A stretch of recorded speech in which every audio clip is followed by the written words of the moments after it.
Sound test. Let's try that again.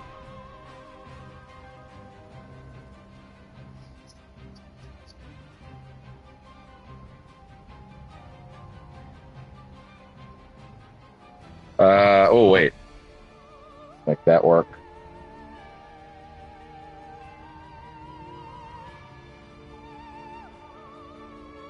There.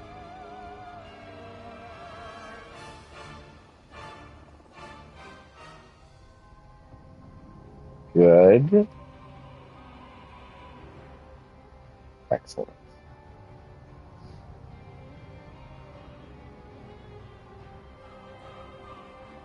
Excellent. I say more commandingly so that my voice is picked up better.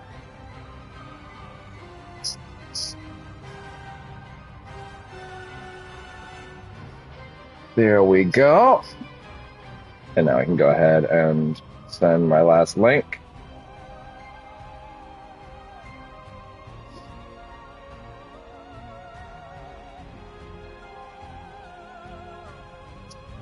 Okay.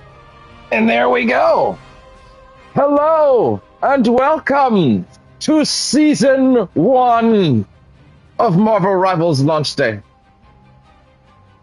Not Season 0. We've been playing off the season, the shorter Season 0 for the last month, which has been excellent, by the way.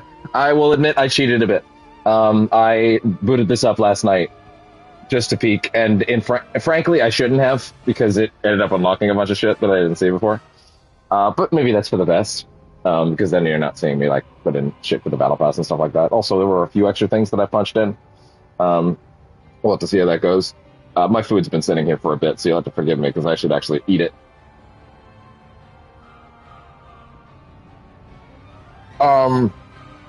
There's a new blurb that popped up last night. There we go. I didn't read this. Also, when I logged in, I got that Moon Knight skin, the gold one. It's cool. I'll probably show it off a bit later. Unfortunately, though, there is a Moon Knight skin in the Battle Pass. On page 1, no less.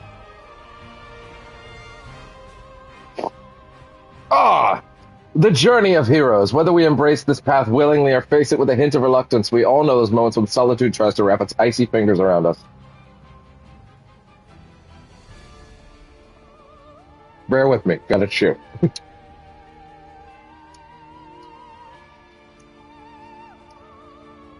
Get through the trials and tribulations of venturing alone. No matter how often we try and downplay and glamorize them, we all resonate with that age-old truth. No one is an island. We truly thrive in the company of others. We remember that sun-soaked summer morning a couple of years ago, when our narrative and level design... Whoa. Jesus, almost flipped the TV input. When our level design and narrative teams engaged in a lively debate about a question that felt both mundane and monumental. What's the ideal party number of adventurers for an epic quest? The level designers confidently agreed that 3 is a magic number. Okay.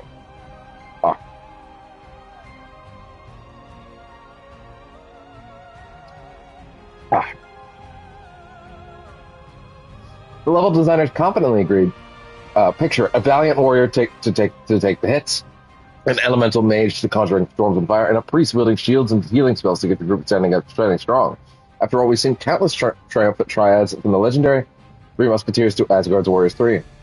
But the narrative team couldn't help but chime in, saying that they're overlooking the unsung hero, the fourth member of the team, the wise sage with a salt and pepper mane, armed with the knowledge of the universe, providing crucial answers around the campfire. Level designers reacted, "Are you guys talking about the Fantastic Four?" Yay.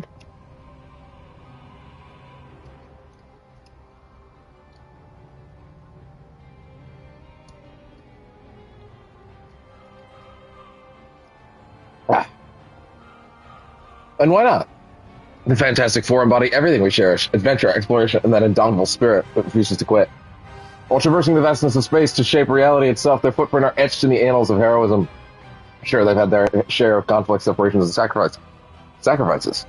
Still, when that Fury 4-shaped signal lights up the skyline, even if scattered like distant islands, they find a path to one another, united and unyielding.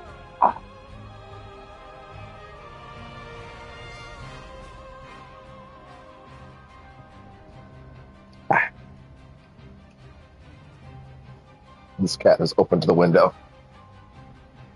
Or the curtain, rather. There. Perhaps it's the bonds forged beyond mere bloodlines that's transformed them into the first line of defenses against the forces of darkness. Whether we're discussing paths or bonds, as more and more islands come together. We're rapidly becoming a continent bursting with life and camaraderie. We're not the Fantastic Four.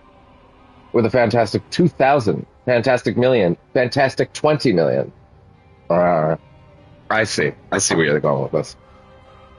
We may not be the first family, nor do we share the same epic adventures. But when we share a laugh, or even a few playful jabs and curses, with our teammates and Marvel rivals, it's undeniable. We are friends, and without a doubt, we are family. Returning to that fateful summer day, before diving into debate, the two teams were grappling with a colossal challenge. The Eternal Nightfall season begins. The Eternal Nightfall season. Could we really weave so many characters into a gripping vampire saga? Could we twist time itself to restore buildings destroyed in combat to their former glory? Could we create a Sanctum Sanctorum so expansive that it boggles the mind as the chatter about the ideal adventuring party continues? A designer group turned to the group and said, to heck with whether it's 3 or 4. Even if it's just the two of us, there's nothing we can't do as long as we're not alone. Damn, that was pretty good, actually. The Fantastic Four are here, or at least 2 of them. Ben, soon.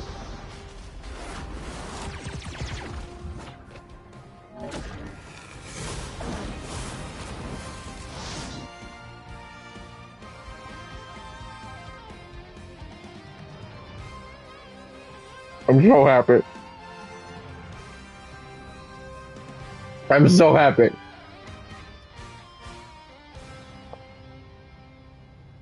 I didn't take a video of what I got last night.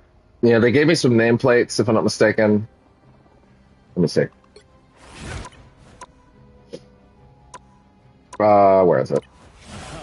Right, of course, all my stats. Well, my stats aren't wiped. There's all seasons if I want my totals. And then this is what it was in season 1.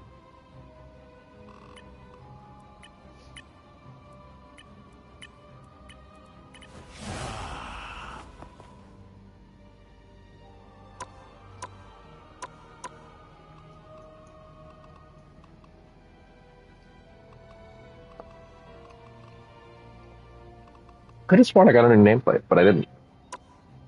So this stream is going to be slightly different. We're going to be labbing on this stream, and then I'm probably going to reset the stream after with a new link. Because I want it to last all day. And it's sub 1 o'clock right now. Well, actually, it just turned to 1. And YouTube will eat a stream over 12 hours. So we're going to have this as a labbing stream. And then after the labbing stream, I'm going to reset it in like 2 seconds. You know, we'll be coming back immediately. There won't be a break. And then we're going to start doing matches. Because, man, there's some stuff to talk about. Also, there's new achievement elements in all of these now. Like Rivalry Rising. Score 6 points in a single game of Doom match. That's really crazy. But Heroic Journey has added new trophies. Actually, let me see if that's part of the real trophy list. Let me just peek at that real quick.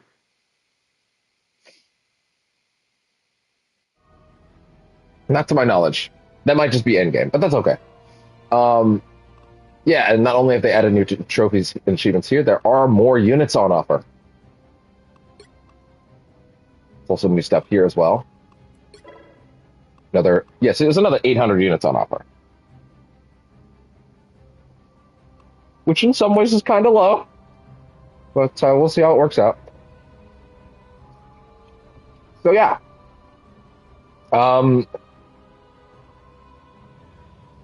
Okay, there we go. I'm actually done eating. Thank God. Ah!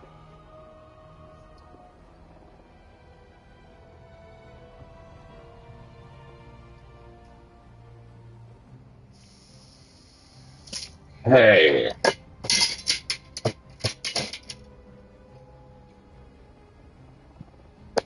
And without further ado,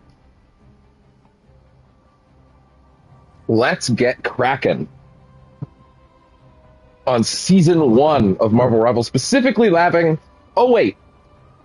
There is also that Moon Knight skin I can show off real quick.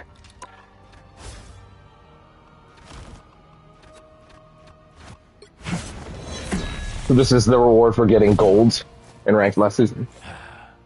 Which admittedly is not that high, but I'm actually happy about that. I don't know how much I'll use this, to be honest. It is cool, though. It is a really cool look. Nice little reward. Little marker for that I was there in Season 1. Or Season 0, rather. However, I have to admit to you, the one in the Battle Pass right now is really fucking good. Blood Moon Knight. Oh! It's so good. Holy shit. I'm actually upset they gave this to me right when they dropped this. Like, that, like, come on, man. I could have been using this last season. Okay. Anyway. So, yeah, we have 2 new arrivals. Just for those that don't know, the Fantastic Four in its entirety are not here. Currently, we have Mr. Fantastic and Sue Storm, the Invisible Woman. Ben, the Thing, and Johnny Storm, Human Torch, will be here in 6 to 8 weeks. Next, in the mid-season. So they're dropping the entire Fantastic Four in one season. Unfortunately, this means characters like Ultron have gotten moved down the line, but it's okay.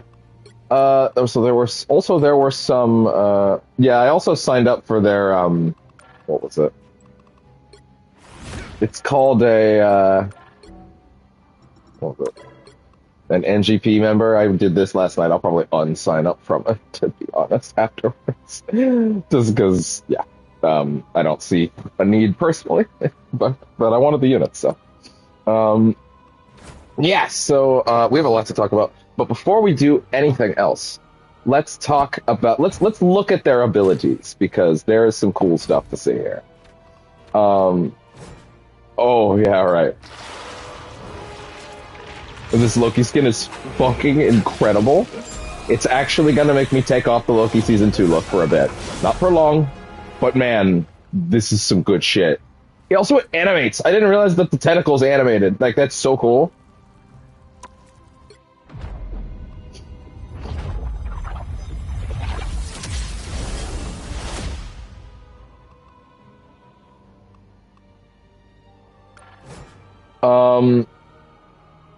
So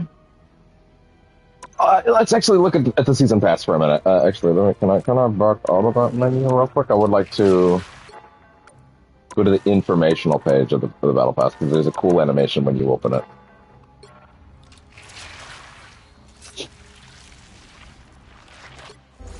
No, that's not what I want. There was a way to look at the battle pass before you open it. Cover. Here we go. Okay. Here is our Battle Pass cover for Season 1. Season 1's Battle Pass is The Darkhold. And we're going to take a look at everything in here real quick. Because everything in here is really good. Why is the one of Wolverine kind of like weird and JPEG-y right now? Like, it's like blurry. Are you seeing that? What's up with that? Like, Wanda looks great. He looks great. That's weird. Anyway. Open The Darkhold. Very Darkhold heavy. Marvel over the last decade or so. They really like that book, don't they? Which is rough, because that book's kind of evil, but you know. The All Butcher for Loki. Call me the Necro God. Loki, the All Butcher. Loki, the end. So this is Loki with the power of Null, I think, if I'm not mistaken, or at least taking some cues from the design. It's pretty fucking cool, either way. Heed my call. An emote for Loki. We'll take a look at all this stuff. Yeah. The All Butcher. Mr. Fantastic nameplate. I'd like to get that ASAP, actually, because I'm currently using Mr. Fantastic as my bullet character, like my upfront character. The All Butcher nameplate, of course, for Loki. The End of Everything MVP. This animation is fucking cool. It's ridiculous. Bro. And then, of course, Blood Moon Knight, but we already looked at that. The next page has the Bounty Hunter rocket from the beta. That's back in the Battle Pass, thank God. I really wish That being said, I do already have a rocket skin that I'm happy with, so it's a little late to be honest, but it's still cool to have. I'll be real though, it still hurts me that the Incredible Hulk Sakara costume, that's the one that's like high tier slash you need to spend units on. Like that really bumps me out because I had that in the beta. It's fine. We have a nameplate for Sue Storm. We have there's a lot of these emblems actually spread throughout the battle pass. There's like emblems for different characters that are actually going to be nice to throw in their sprays. A bounty hunter thing for Rocket, MVP animation for the skin. It's cool. It's pretty cool. It's pretty cool. Bounty hunter, lettuce, blue tarantula. It's kind of just a recolor, but it is FF colored, so I guess I can see what the appeal is. Personally, I don't know if I would ever. To be honest, no, I probably still will use it for a bit, but it's not the most exciting thing in the world.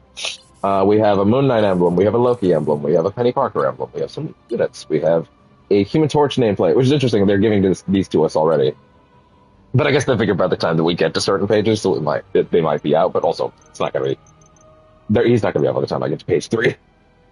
That's going to be a lot sooner than that. We have a Magneto emblem. We have another Magneto emblem for King Magnus, which is the skin we'll look at in a second. Hey, let me check my sound again real quick. Yeah, we have a Scarlet Witch emblem. That makes sense to have on his page. For all mutants, this is the Magnus skin. King Magnus. This is great. Gathered royals and honored guests, the House of Magnus. So yeah, the House of M inspired costume. Very excited. Very excited to have that. It's a great look. Oh, that's really cool. Actually, you see like the classic helmet from the other skin. House of M. There you go. There you go. If you need any questions. Hey, we have a Namor skin. That's cool. Finally. I'm actually really happy about this one. Like, I think this is way better than his default. I don't think it'll make me love or play Namor more, but like I actually do think this is a lot cooler than his default. I don't really like his default costume that much. We have some units. We have some more units. We have Ben Grimm's nameplate. That I'm excited to get. Lattice. The Darkhold collectible, among the many legacies of Cthulhu.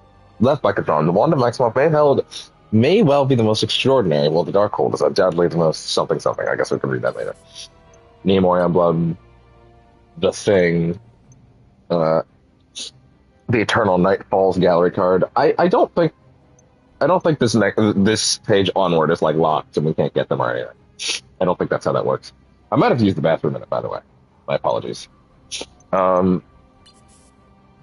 Edge armor. I'll try to at least I don't know, finish the battle pass first. Blood Edge armor. This is actually really fucking cool. Iron Man emblem. More units. Subway Rat Blaster? I should probably look at the skins first, but it's a little late for that in most cases now. This skin's super fucking cool. Cleansing Edge.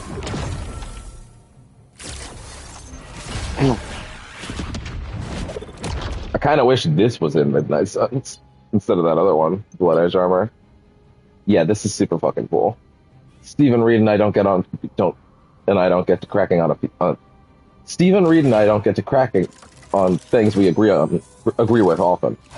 But with just a few murmured words from strange on this new... This unless you read the whole blurb. If you highlight it. Okay, there we go. On this new chronovium Reed's been studying, they effortlessly tweak my armor algorithm into something new. Once this is all over, I'll refine it to perfection. But for now, we can skip the bleeding edge and go crazy. Blood Edge. It's really cool. It's really cool. I kind of wish it had a cape, though.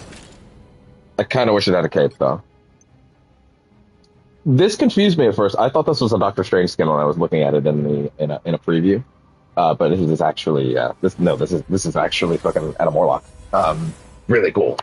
Unfortunately, I have that Will Poulter skin, so I don't know how much I'll use it, but it's still cool. Oh, that being said, I'm sorry. I do actually have to go to the bathroom right now. Sorry, my bad. Be right back.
Okay. Apologies for that. Oh boy. Yeah, apologies for that.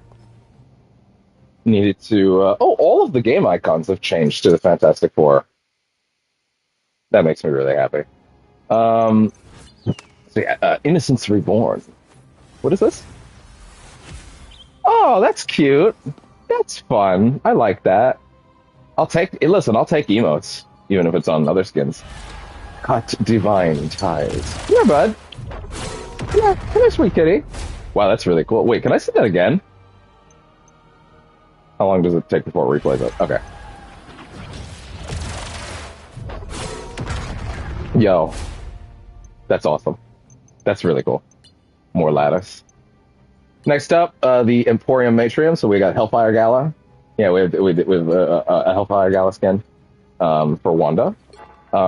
Oops. This is really cool. This is a really cool look. I didn't know this was an existing costume. I think it's really neat, though. And I'm also really happy it's in the Battle Pass. Wanda did get a buff in the season. I don't think it was that substantial a buff, unfortunately. I think she could have used something a little beefier, frankly. But at least they gave her something. And by the way, again, we're going to be labbing at it, so we're going to be testing through all the changes, all the positives, all the best stuff. We will be doing the 2 new characters last. I will say, right now, just so you understand that, we're going to be doing the 2 new characters last. Because they're the most exciting things. And you want to build up to exciting, right? So... Alright. Actually, hey, earlier I saw people posting the patch notes again for this game. I didn't look into it too deeply because I just assumed it'd be the same as the patch notes from the other day, but maybe I should actually get those notes, just in case they're different. Let's see. Let me actually scroll back to the Marvel Rivals page real quick and grab that. Where is it? Where is it? But getting a skin on Wanda is great for me because it'll make me play her more. Although to be fair, I think her default skin is fantastic too. I do admittedly think the Multiverse of Madness one is cooler, but you know. I saw a rumor this morning that Halo Master Chief Collection is coming to PS5, by the way. Oh man, oh man, oh man. Me as the fucking the Timmy Turner meme. Please, dear God, let this happen. It'd be so fucking funny. Please. It'd be so fucking funny, please. I will, deadass, I will stream every fucking Halo game on this channel on PS5 as a bit. All of them. To completion. I don't care. I'll do it. That would be so good. And not even just ironically, I love Halo. Maybe loved would be a better way to put that. I loved Halo. But also, to be fair, if you put the Master Chief Collection on PS5, like, that's the only part of Halo I never ever need again. I don't need Microsoft to release more Halo. I'm good, you know? Like, I'm fine. Although if they did put fucking, if they did decide to put Infinite over here, that'd be nice, because then I could play it. That'd be a nice change of pace, you know? Okay. Let me see. Season 1 patch notes. Was that written out anywhere? Latest patch is on the way. Read the full patch notes here. Is it the same page that I already had? It is the same. Wait. Is this actually different? Oh, is this actually different?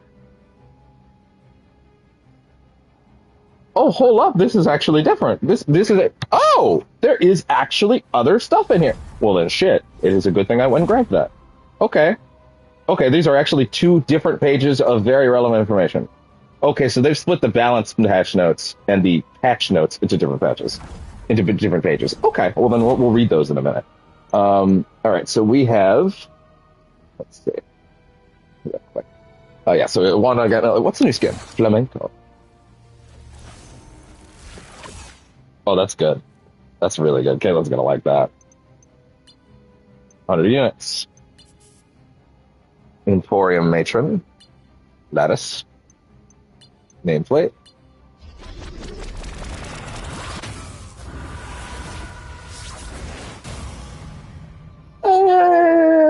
It's not that great, unfortunately, compared to some of the others. Oh yeah, this is the last thing in the battle pass, by the way. It's the big one. Holy shit, dude. As Caitlin pointed out the other night, like at first I was like, man, they got like a Van Helsing inspired Wolverine. That's pretty clever. And then Caitlin correctly pointed out, it was on one of the streams, I can't point to exactly where. Correctly pointed out, do you know why that makes a ton of sense? And I was like, and then she's like, because of course Hugh Jackman was also in that cool Van Helsing movie. They're like, oh yeah, that's true.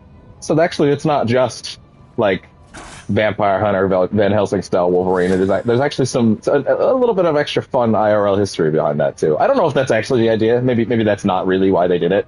Maybe they just thought it was cool. Either way, I think that's very fortuitous and cool regardless.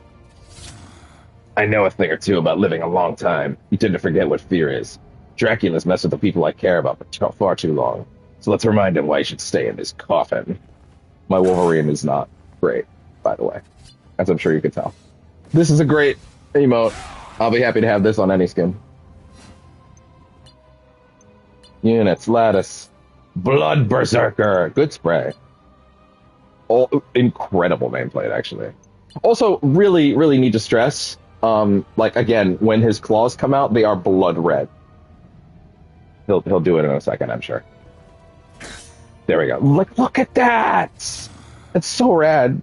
But also, if you think that's cool, admittedly, this isn't the MVP animation isn't as cool as the other one, but still, I kind of wish they were reversed. To be honest, I kind of wish the other one was the one where he slides out of the building. I kind of wish that was the MVP animation, but it's fine. And then at the end of the season, we get a Fantastic Four card. I would assume and hope by the time I actually make it to the end of the battle pass, the Johnny and Ben will be. I'd be a little bummed if I made it through the pass before then. But then again, who knows? So we have tons of opportunities to get Chrono Tokens today. We have deal damage with Strange, Hela, Moon Knight, and Hawkeye. Oh, I'm actually going to be paying attention to these again. Because, now I'm actually going to be getting stuff out of it again. Didn't mean to do that just yet. Broken Dagger, Adam Warlock, Jeff the Land Shark, or Loki. Those are good options. Heal 25,000 health. They really want you to heal today. Okay. Midnight Features. Trigger. Okay, so this is the Midnight Features event. I don't know why they're saying join now. So basically they have these 5 rewards: Thick of the Blood gallery card, Thick of the Blood Ancient Game gallery card. So there's 4 gallery cards in this Midnight Features event.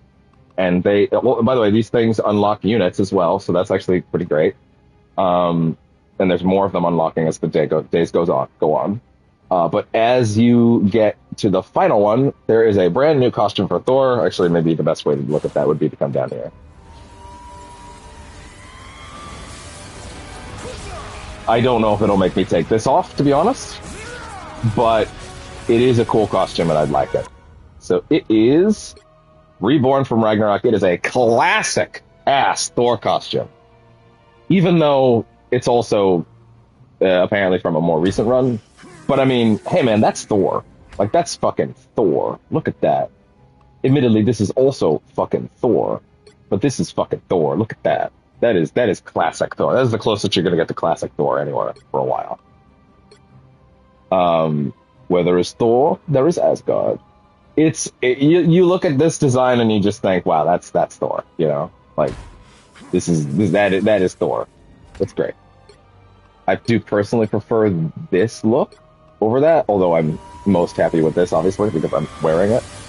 But it actually tells you what day you got it on. I actually didn't catch that before.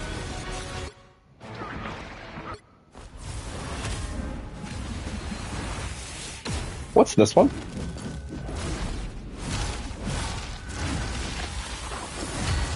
Yeah, that's kind of cool, I guess. I like that skin in the beta. I would rather not have to earn it again, though. Because I'd rather just use this forever in that case. But anyway, yeah, so... Back to the battle pass for a minute, or not even back to the battle pass, back to the event thing. Yeah, so we have to do trigger recursive destruction 3 times with Empire of Eternal Night Midtown. Defeat 5 enemies with Brainiac Bounce as Mission Fantastic, a quick match, competitive, or practice with AI. I really like that now they're telling us where we can do these. So just get five enemies with this ult, basically. That's all. Launch 10 enemies with Force Physics as Invisible in a quick play comp or practice versus AI. Win 5 matches in quick play comp, practice versus AI. Win 2 matches in Empire of Eternal Night Midtown, which is the new map. This is very cool. I like this. So, so there is a newspaper.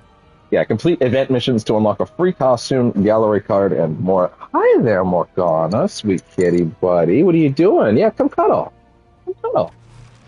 Blood Moon over the Big Apple. Manhattan may be the only major metropolitan trapped in a state of eternal night, but the whole world is feeling the impact, I would imagine. Yeah, if New York was, literally on fire. Oh, wait, maybe literally on fire is not the expression to use right now due to current events that I will not name. Unless someone else does, but woof. Let's actually keep that. Let's be a little more sensitive about that right now. Ooh, my bad. Please don't kill me. It was an accident. I'm sorry. The lady at my TV tried to give me a scolding over that for a second. Oh, there, bud. Oh, he's such a sweet boy, sticking his legs out like that, sticking out the leggy. Not for the world to see, but still a good boy. Manhattan may be the only metropolitan. Title lock, total disorder, damage control, trigger recursive destruction 3 times. Everybody hates Reed. That's funny. Caitlin will appreciate that. And then force physics. I think that's her like reel-in thing. Also, it's just launch them. It's not even like knock them off a cliff or anything like that. That would be rough. That would be really rough if it was that. If it was knock them off a cliff specifically. That'd be terrible. If you can make it here, and then that's the... There we go. Okay. And then you get 60 for both. That's cool. Manhattan may be the only... Oh, wait. According to the Fantastic Four's Reed Richards, the Blood Moon's stationary position on our planet's orbit has led to dramatic shifts in the Earth's tides, climate, and even its magnetic field, pushing communication systems to the brink of collapse. Damn. Let's see. What else is there? Well, we should take a look at ability stuff. And we will. Oh, you know what? How about this?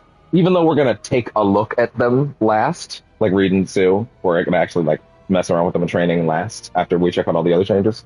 Let's look at their stuff now because it's a little under 40 minutes, and that seems like a good time to do it. The Invisible Woman, Sue Storm. Although no, Sue Richards. Sue Richards. Sue Richards. Yeah. And it is, Sue Richards and Johnny Storm. Oh, they're calling her Sue Storm there, though. They actually are calling her Susan Storm, which is interesting. Now, you might think that to mean, oh, she's not married to Reed here. There's actually already voice lines that I've seen with her talking to Namor where she goes, Sue Richards. Susan Richards, Namor. There's a lot of dialogue between these two and Namor, unsurprisingly. It's fun. Probably the best. Probably the time that the Namor voice actor was waiting for, where he gets to really yuck it up. She is a 4-star difficulty character. Invisible Woman is able to slip in and out of sight without a trace, no matter how intense the battle may be. Susan Storm always keeps her cool, conjuring up impenetrable force fields to protect herself and her team. Let's see. All right, so. So we have Sue. Sue has this costume. She also has a First Family costume, which is actually really cool. Like little more classic FF color scheme, if that's your fancy. Honestly, I like it. I don't know if I would spend units on it. In fact, I know I wouldn't, but it's there. All right, I guess it's time to talk about the Gunnar costume. Jesus fucking Christ. Wow. Malice. If you go any further after your ultimate defeat at the hands of Malice. If you go any further after your ultimate defeat at the hands of Malice, Mistress of Hate. That's a weird quote, actually. That doesn't seem right. So this is the Malice skin. The Malice skin is, here's her MVP. Oh, no, wait. If we're going to do that one, then please put that. So here's her standard MVP. You'll be seeing this a lot. Well, when she gets MVP anyway. And here's the Malice MVP. Malicious Whirlwind. Jesus fucking Christ. There's a default emote. Well, that's fun. I like that. Inner Turmoil. That probably makes more sense with that costume on. Oh my god. I've been told there are women on TikTok that move like that, but that's besides the point. I'm just gonna level with you right now. I'm not buying the Gunner skin. Sorry. It's not happening. I actually I love the default FF skins right now. I love the blue and white color scheme. That is pure classic FF to me. If you were excited to see me buy the Gunner skin, I'm sorry to break it to you. I'm probably not going to. You'll see it on other people's streams, I'm sure, like the Psylocke skin, but I actually like this skin a lot. And to be honest, there is no shortage of cake, so I have no issue. Sorry to say. But, yeah. No sprays in here. Yeah, and she doesn't have any sprays specific to her. Not yet. Alright, let's go. Lore, for those that don't know, yeah. Cosmic Rays altered Susan Storm on a cellular level, granting her the ability to... My phone just jittered 1 second. I think we might actually read these lore bits, if you don't mind. I have been trying to read a lot of the lore bits. Not on camera. I've read up to Groot in the menu. Like, I've been doing them sequentially. 1, 2, 3, 4, 5, yeah. So I've read everybody from the top row to Groot. The next one I'll read will be Hawkeye, but I guess I will, I will actually read the new characters ones on stream if the timing allows me to. So let's do that. Why not? Cosmic Rays altered Susan Storm on a cellular level, granting her the ability to generate impenetrable force fields and to make herself fade from sight in an instant. Despite her frequent lack of visibility, it has always been perfectly clear that Sue is the force holding her family, the Fantastic Four, together. After the time stream entanglement, the Invisible Woman has taken full advantage of her powers, using stealth to explore locations too dangerous for her fellow heroes, especially going on rescue missions for civilians trapped by the creatures of the night. Yeah, again, one of the things we've known about about New York since the game started is that New York had been taken over by vampires. This is something referenced in several characters' dialogue, as well as several lore bits. The Fantastic Four have been holding down the fort since Blade is currently missing. Although, based on certain current leaks, it looks like Blade will be the start of Season 2. Hopefully, Ultron is the midpoint of Season 2. Because Ultron's, like, fucking done, you know? Like he's done. They could drop him right now, like, he's done. So, but yeah, I'm still excited to see what we're doing here. But anyway, Built to Last. Yeah, I actually want to read this. So, apologies if this isn't what you came for, but yeah, I want to read this. Susan Richards there you go. Susan Richards took a deep breath as she stood by the window of the Baxter building and gazed out at a city bathed in darkness. According to the atomic clock that her husband Reed had installed on the kitchen wall, sunrise should have been over 2 hours ago. By now, the skyscrapers lining 42nd Street should have been glistening in the morning's rays. But Sue honestly couldn't remember the last time she had seen any natural light, save for the haunted glow of the blood moon that hung ever-present in the sky above Manhattan. "A warm beverage for you," a synthesized voice said from behind her. Sue turned to see Herbie, the Fantastic Four's robot assistant, extending his mechanical arm and offering her a steaming cup of herbal tea. "Thanks, Herbie," Sue said, taking the glass from him and inhaling the gentle aroma wafting from it. "You're a doll." "Actually, I am a humanoid experimental robot, B-type, integrated electronics." I don't know what Herbie's voice sounds like. I'm sure I'll hear it in the map. So I'll have to just wing it for now. "Integrated electronics," Herbie replied. "Dolls are not capable of independent thought." "Of course not," Sue said with a smile. Just a vigorous speech. "You look concerned, Mrs. Richards," Herbie said, hovering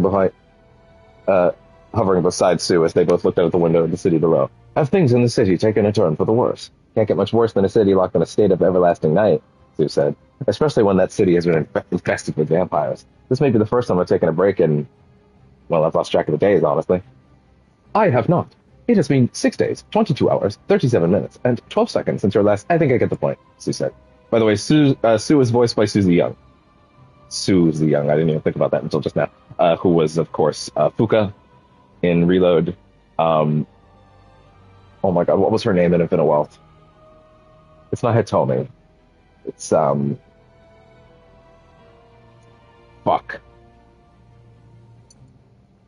Chitose, Chitose in Infinite Wealth. Yeah, she's great. And then also Yuffie, of course, in FF7 Remake and Rebirth. She's great. She's consistently great. She had such a great year last year. Um, let's see.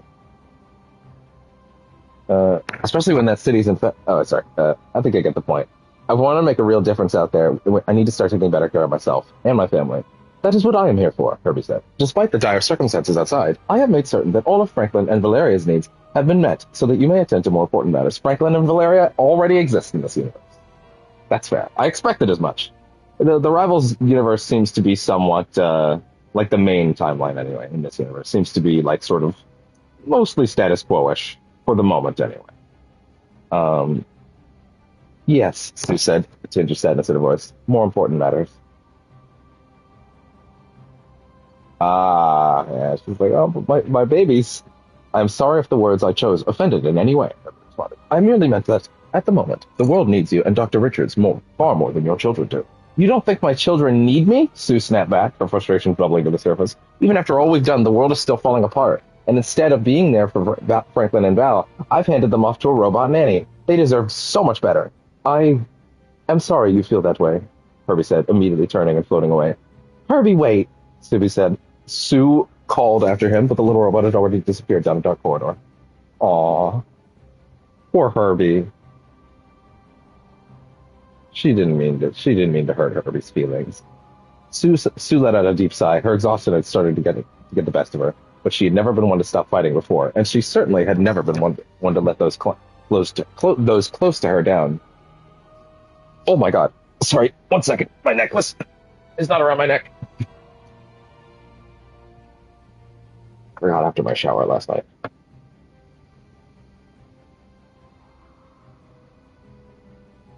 Why is this thing all tangled really big way? There we go.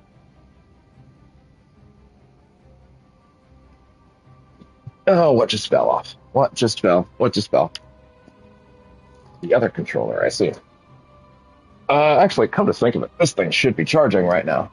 Where's that white cable? Oh, this thing is all tangled around, huh? Up, down, around. There we go. Charge that. And take this charging cable and put it in my current one.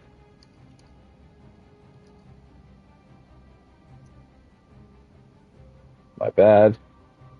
There we go. I try to keep it positioned in such a way where I'm only moving downward when I've read all the current things on screen, barring a paragraph that's like cut off. And the kitty, get comfy. There you go, bud. There you go. Let's see. There's a blanket down here. This is a terrible format to hear this on, but you know, I care about this, so. Took one. Let's see. She took one last sip of her tea and then headed towards her husband's lab, hoping that she would find Herbie there so she could make amends. Careful, dear, Reed said as she entered the lab. I'm running a test on the chronovium samples Ben brought back from his last recon mission. I've got a fascinating theory about the effects of the crystal's chronal energy on damage. That's great, Reed, Sue said, cutting her husband short before she got lost in another scientific lecture. Have you seen Herbie by any chance? Not since this morning. We had a bit of a disagreement. You're not the only one. What was yours about? After Tony Stark and I started working together on the time string reintegration device. Sorry, 1 second. Let me check that sound again. Okay, there. Reed said. Herbie began to forge a friendship with Tony's virtual assistant, Friday. That's actually kind of cute, Sue said. What's the problem with that? Tony was going to allow Friday to pilot one of his Stark Sentinels on a mission into the city this morning, Reed responded. Herbie asked if he might be able to leave the Baxter building to accompany her. My answer was an unequivocal no, and I'm guessing he didn't take it well, Sue said. Herbie wasn't built for combat, Reed replied. He's so much more valuable to us here. I couldn't even begin to imagine how our family would fare if something were to happen to him. It's one of the few things holding us together. Aww. Herbie want a girlfriend though. Come on. Let Herbie get some. Come on. And you told him that last part, right? Sue asked, already knowing the answer. Ooh, that's Reed, all right. I might have been a bit too distracted by my experiments at the time to expand upon my reasoning, Reed replied sheepishly. Nothing new there, Sue said. So, Herbie was already feeling undervalued, and then I just went and made it 100 times worse. Hold on, Reed said, turning to one of the monitors in the lab. I'm picking up an emergency signal on our encrypted comm channel. It looks like it's from... Herbie? Herbie, Sue said. He went out into the city anyway, didn't he? I'm afraid so. How did you know? We made him feel like he wasn't capable of doing something. So he went out to prove us wrong. He's been spending so much time cooped up with Franklin lately, I guess our son must have rubbed off on him. I'll contact Ben and have him go to Herbie's location as soon as he completes his current mission. No, Sue replied. I helped make this mess. I need to be the one who cleans it up. Herbie couldn't have made it far. Give me his coordinates and I'll get him home back home safe. I'm sure you will, dear, Reed said. You always do. Sue exited the Baxter building and took to the streets, using her powers to bend the moonlight around her, rendering her body invisible. But even though she had vanished from sight, she knew she had to be careful. The vampires lurking in the streets would still be able to smell her blood. Let's see. Fortunately, Herbie's locator signal was only a few blocks away. Wait, 1 second.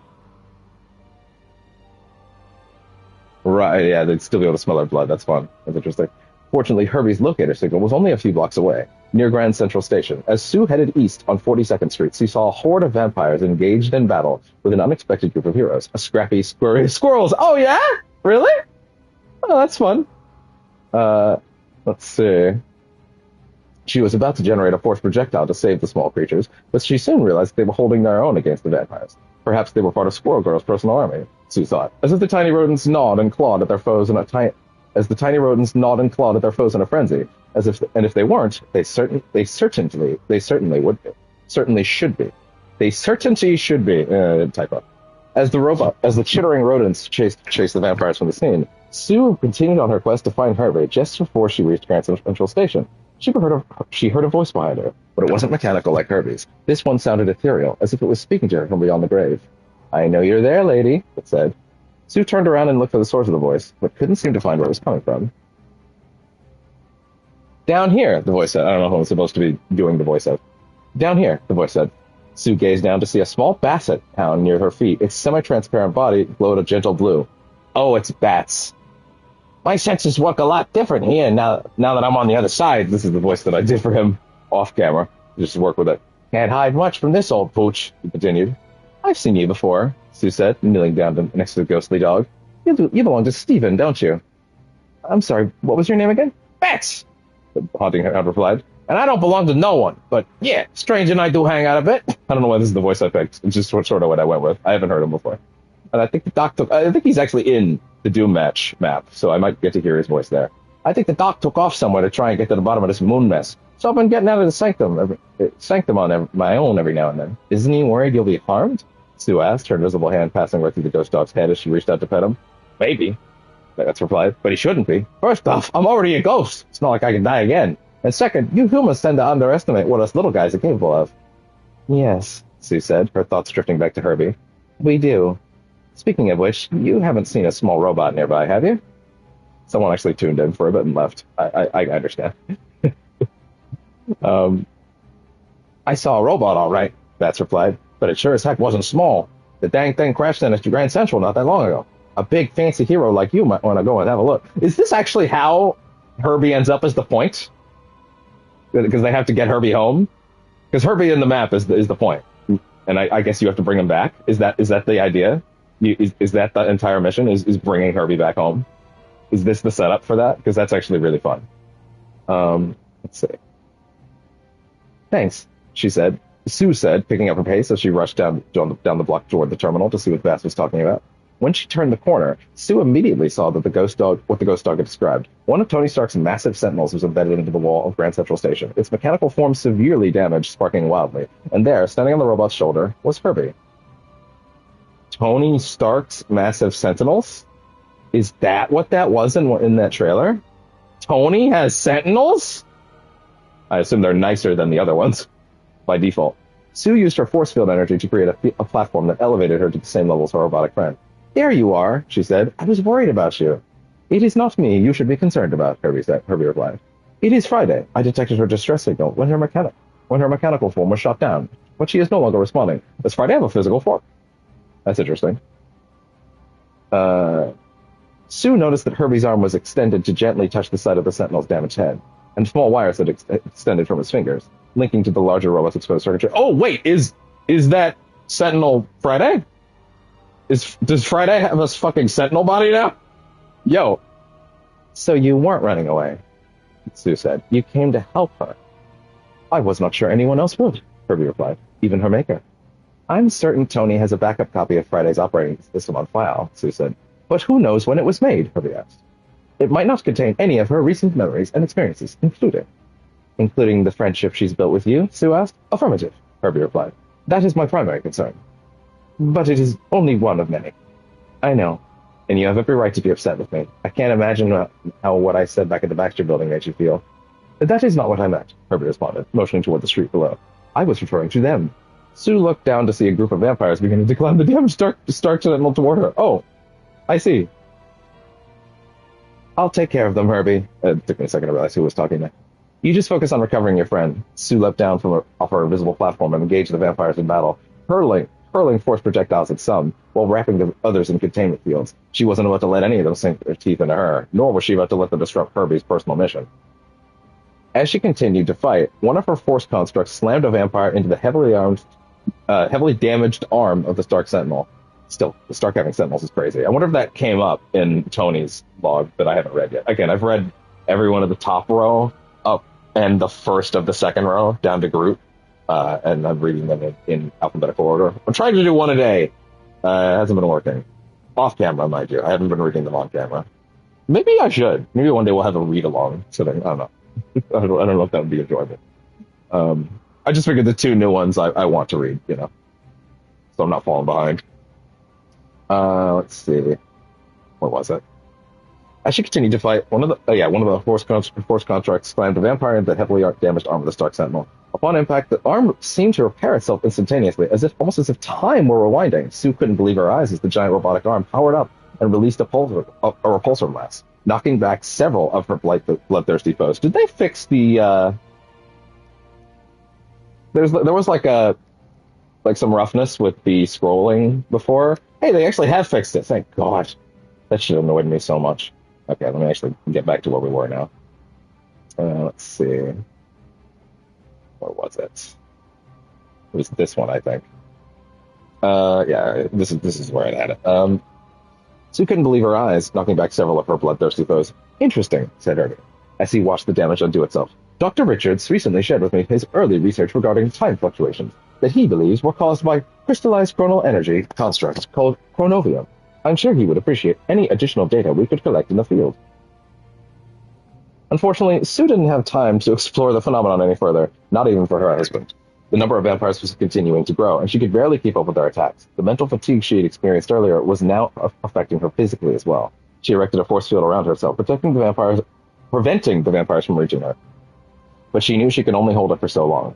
Do not fear, Mrs. Richards, Herbie yelled from above, his metallic voice somehow reassuring. Help is on the way. Sue expected to see the rest of the Fantastic Four arrive on the scene, but instead, a tiny army of spider bots skittered into sight. Some began to fire laser blasts at their ranged foes, while others detonated themselves around the vampire's feet.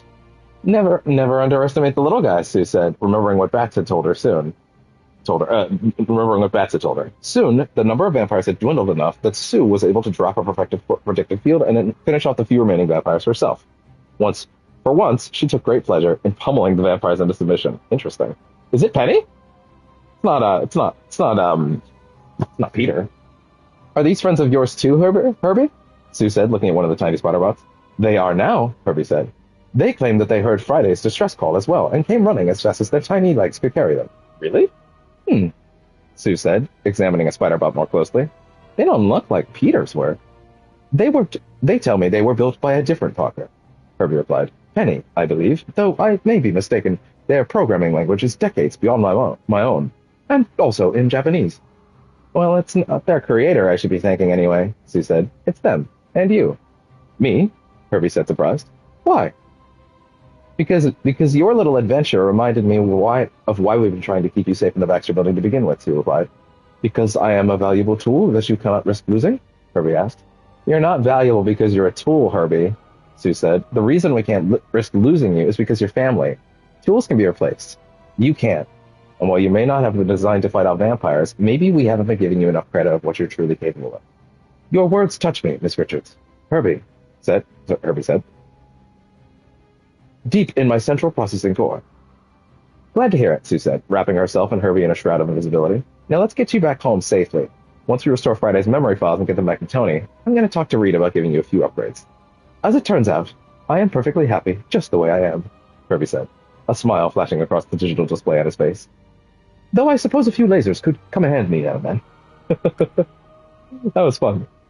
So there's always 2 and 3, but those are all stay tuned. I think those will just be added as time goes on. Clearly they know what they say because they have names for them, but I guess they're just going to be dropping them throughout the game's life cycle. I kind of thought maybe they would drop a few for some other characters in season 1, but it doesn't look like it yet. I'm not sure. Proficiency stuff is all the same. Actually, yeah, I wouldn't mind looking at some of these. What? I actually don't like that Lord Reward, to be honest. I don't think that image is as cool as just the... Not even... I mean, I guess you could say it's cooler, but it looks a little weird. Like, this feels better. Alright, let's quickly peer at her abilities, and then we'll go take a look at Reed's stuff. So, yeah, a force field that can pierce heroes. It pierces, so it goes through enemies. And it kind of returns like a boomerang, flying to maximum distance before returning to her, damaging enemies and healing teammates. So yeah, she has the whole, like, throw it at enemies, damage, throw it at teammates, heal situation going on, which is great. We'll look at the alt last. Psionic Vortex. Gather psionic energy and cast it. Upon hitting a scene, a target scene or pressing the L1 key again, it erupts into a psionic vortex, continuously drawing in enemies and causing damage. So that's interesting because it's not just a slow, it's also a drag. Right? In fact, it probably isn't a slow at all. It is a drag. Like, it is pulling them towards the center point, as well as damaging them. Like, an enemy can run at full force out of it just fine, but, like, they're gonna be yanked into the center, you know? So it's interesting. I like that. Force physics. Manipulate psionic energy to push or pull enemies in front of you. This is gonna be really interesting. This is gonna be a fun one. Because this is letting Sue, like, both yank someone in as well as push someone off a cliff if need be, you know? There's a particular moment in the Sue reveal trailer where there's like a health pack near a particular cliff, which, by the way, is very devious, and Sue can just fucking... Especially because he's invisible, right? Yeah. Now, to be fair, she does uncloak when she uses any ability, and it doesn't look like she has to... She can't prime the push or the pull while invisible. You see? Like, she goes invisible, and then the minute she primes it, it goes off. So people have a chance to react. At the same time, that might not really matter if you already know which one you're doing, and how, depending on how fast you can prep it. Agile Strike. 3-hit combo. Third attack will launch up enemies in front. So this is one of those combos that you can feather into a set of combos, and you can sort of prime the third hit if you want. Very interesting. Very interesting. Very interesting. Veiled Step. Generate a force field at your feet. Stepping on it propels you into invisible state. So this allows you to escape in a combat situation. I have some people making the mistake that it doesn't actually get you out of combat, and that it doesn't actually turn you invisible. That's not accurate. It does turn you invisible even in combat, but if you get hit as it's turning on, right, then you decloak. If you take any damage while you're cloaked, you decloak.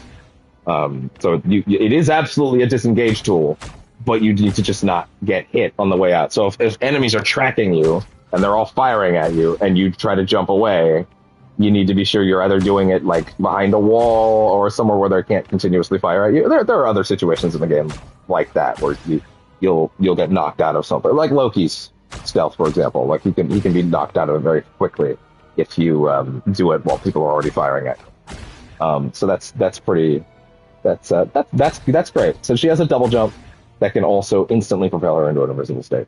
Which maybe for the record, before we go on further, we should just talk about Covert Advance real quick.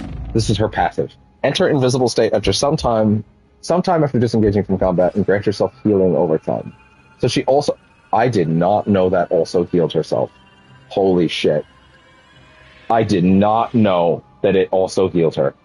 Oh, that's all. Oh, she's gonna be strong. Holy shit. Okay. Wow, that's crazy.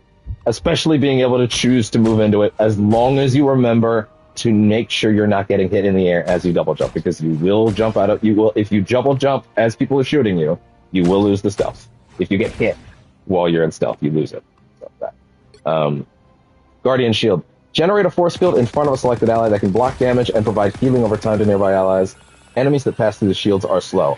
So I've seen some people say that this is too slow, or rather that the game is very mobile and it doesn't make sense to have a shield like this that asks you to sit still. To be completely honest, that's just something people are going to have to adjust to. Like, Sue is not going to be throwing these up in situations, ideally, where, like, you know, someone is not going to sit put. She's going to have... Sue, it's not on you... Let me put it this way. It's not on you, the duelist, to be smart about the placement. It's on her. And then it's on you, when she's been smart on the placement, to stick with it. Now, the nice thing about this is, while you might think, oh, well, you know, an enemy can just go around it or, like, come straight through it, that is fine. But if an enemy passes through it, they get slowed. So they're now at a disadvantage. So if you put this against a teammate and a wall, for example, they can stand right there and take shots. And it only has 200 health, right? It's nothing crazy. But that is enough time for someone to heal. To get some heals in, it's enough time for someone to... the wall situation probably isn't ideal if someone's like going to come through it, right? But like, if you put this on, say, the Wakanda map, the one with the one with the ship that takes off, the point map, the point control map with the ship, the hangar, right? If you put a couple of these in there, not only will it give your teammate some healing. That will help keep them safe for a few seconds. Here's the thing: the shields have low health. They have 200 health. They won't take a ton of hits for you, but they will heal them the whole time, right?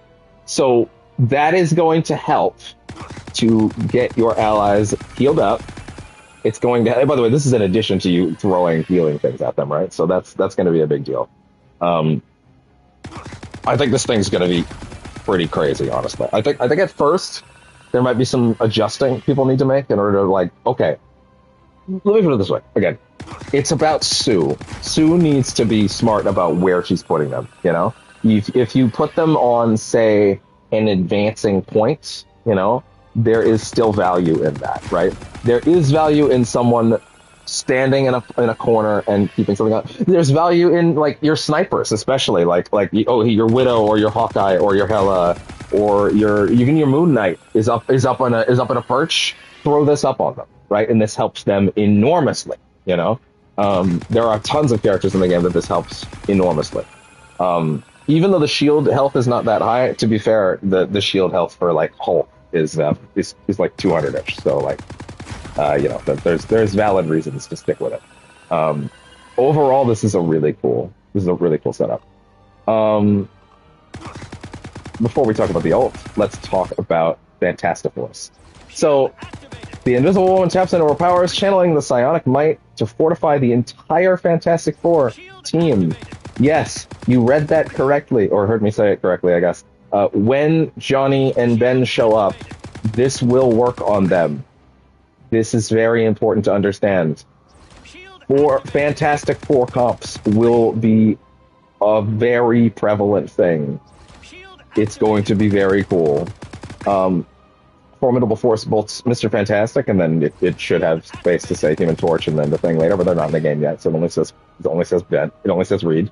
Once activated, they can continually generate bonus health, making up for lost health with each passing moment. This is crazy. And it's interesting because we don't know how different it'll be for Johnny and Ben, but overall, This thing seems really strong. Just some extra shields that passively regen really well for them. It is an activation thing, and then it's a 20-second cooldown. It's not like a passive that's constantly active, you know. I mean, for her it is. She just has to be on the team. But if they want to activate it helps them a lot, basically. Let's quickly take a look at the ult. Invisible Boundary. This is going to be crazy. Manifest an unseen force field over a chosen area, which means that I didn't even think about making them immune. I did not even think about that making them immune to fucking to Namor's turrets. Wow. Yeah, so it's healing over time. Everybody in the field is invisible to everyone outside. Enemies come in, can see, but they are slowed. And it's a big field. Like, it's a big field.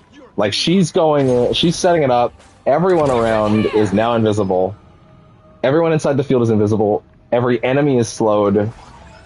This thing could be drastically crazy. This thing could save, and this thing would allow, like, I mean, they're even showing it here, so you know, like, this is going to allow teams to, like, quickly disassemble Namor's turrets if they're becoming a real problem, right? Like, get on the point, focus the turrets, get Namor off, take out any defenses that he set out. Yeah, that's going to be a big deal. What is the suggested combo? Channel the power of orb projection to mend allies while piercing enemies. Interesting. Yeah, see, there you go. It does work in combat situations. The jump does work in combat situations. You just need to make sure you're not taking damage. So, yeah, channel the power of orb projection to mend allies while piercing enemies. Flexibly deploy psionic vortex alongside the resounding force physics to subdue enemy movements. In dire straits, summon the protective embrace of the Guardian Shield to shield your allies, and swiftly vanish using covert advance to ensure a stealthy retreat. Okay. That is really cool. Yeah, so So use the orb to mend allies, also do damage. Yeah, because you can pierce. Yeah, it pierces, so you can heal and damage if you line it up correctly, which is very exciting. So that works like Loki's thing in a sense, because Loki's thing is also like, hey, this character is Loki is essentially shooting the ground near targets, enemies and allies alike. So he's doing a ton of damage and he's doing a ton of healing as well.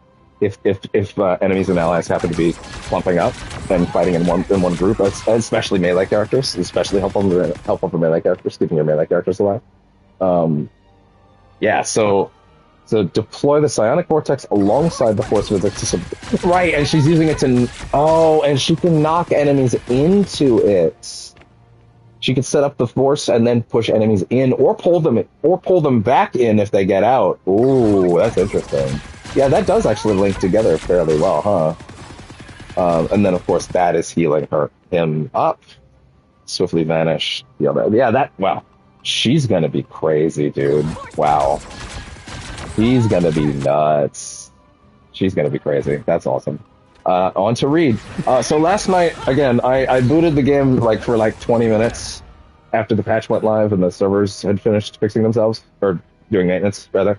But I took my meds specifically so I wouldn't parse and maintain a lot of what I did. I did mess around with Reed in the training a bit, but not, again, my brain was shutting down, so I wasn't all in, you know?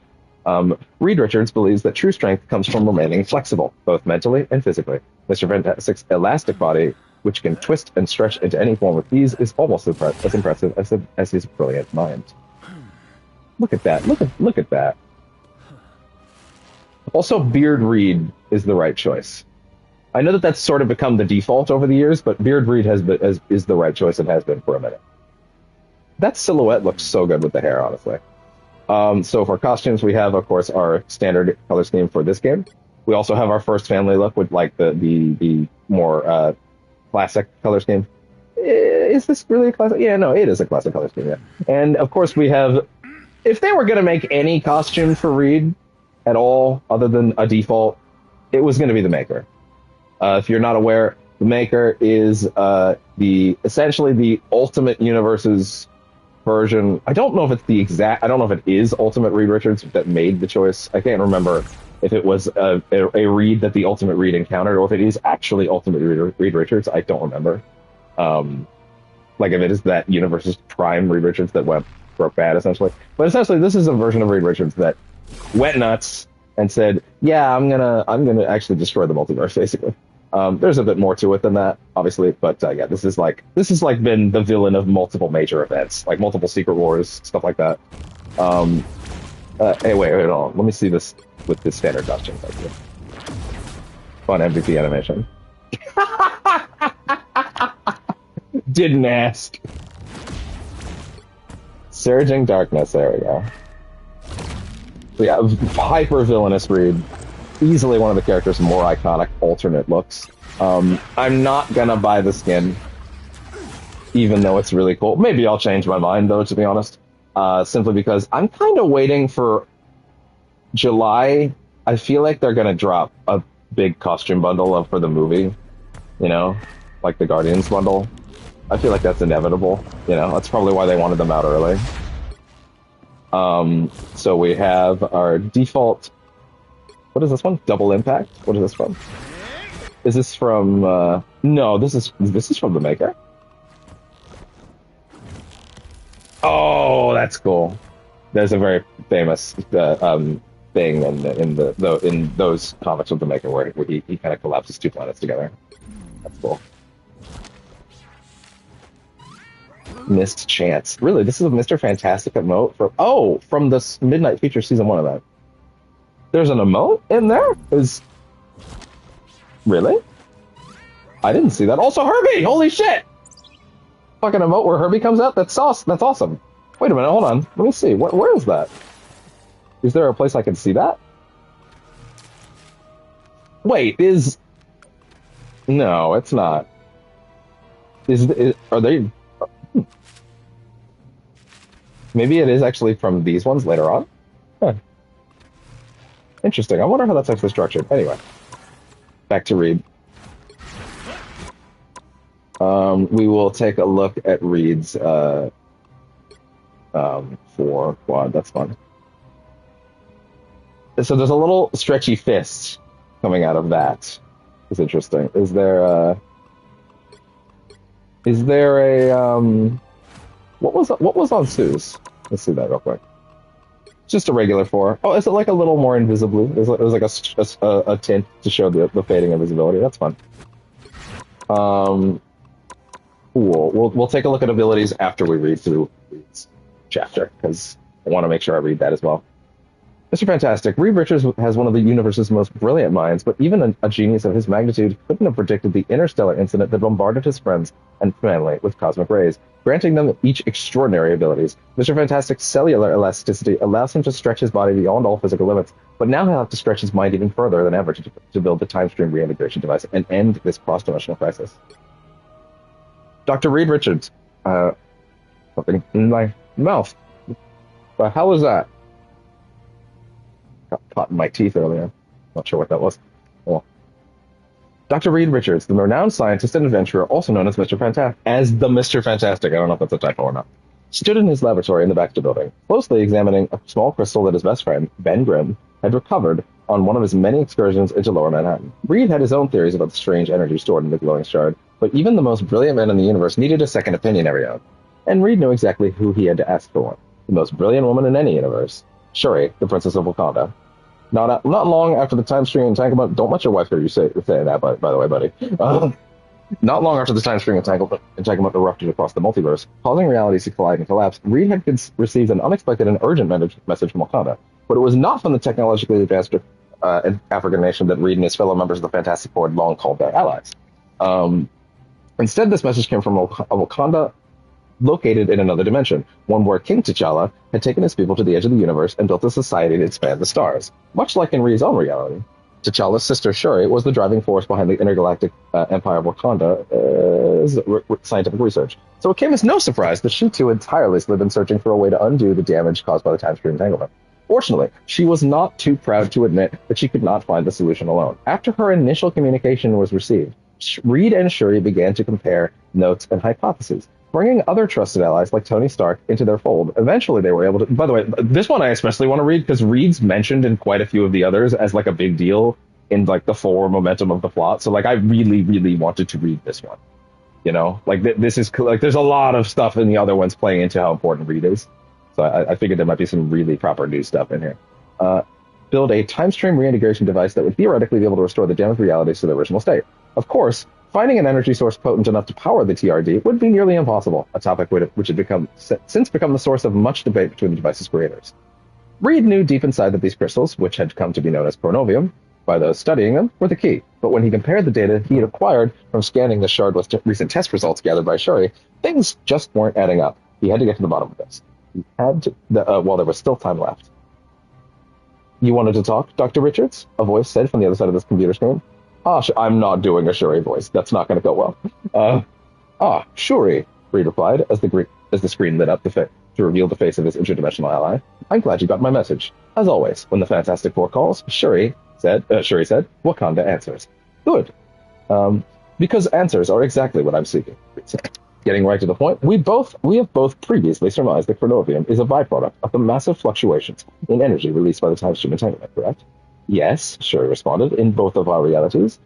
The second law of thermodynamics still holds true. Even chronal power seeks out the lowest energy state to stabilize itself, and these crystals have the lowest internal energy in either of our universes. Understand that again. Chronal power seeks out the latest energy state. Okay. That's where the similarities end, Reed said. According to our data, at the very onset of the time stream entanglement, I had reason to believe that all chronovium across the multiverse shared the same basic structure. But now that our realities have continued to shift in unexpected ways, the properties of the chronovium found within them are shifting as well. The crystals I have recently analyzed here in Wakanda are proof of that, Shuri replied. It seems the energy that... once again, I'm not doing a Shuri voice. That's not going to end well. I am very white. Also a dude, so, you know. It seems the energy from the vibranium star at the heart of our empire has strengthened our form of chronovium far beyond what was seen in earlier samples. Really? The same goes for the chronovium...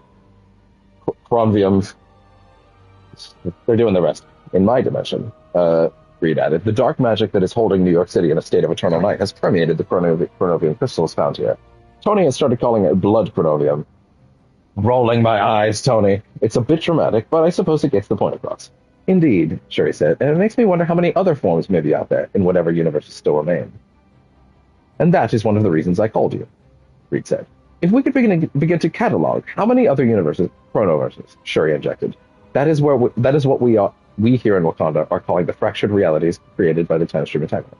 Of course, Reed continued, if we could catalog how many other chronoverses there are out there, perhaps we could get a better understanding of the current state of the multiverse, as well as the other types of chronovium that might be at our disposal.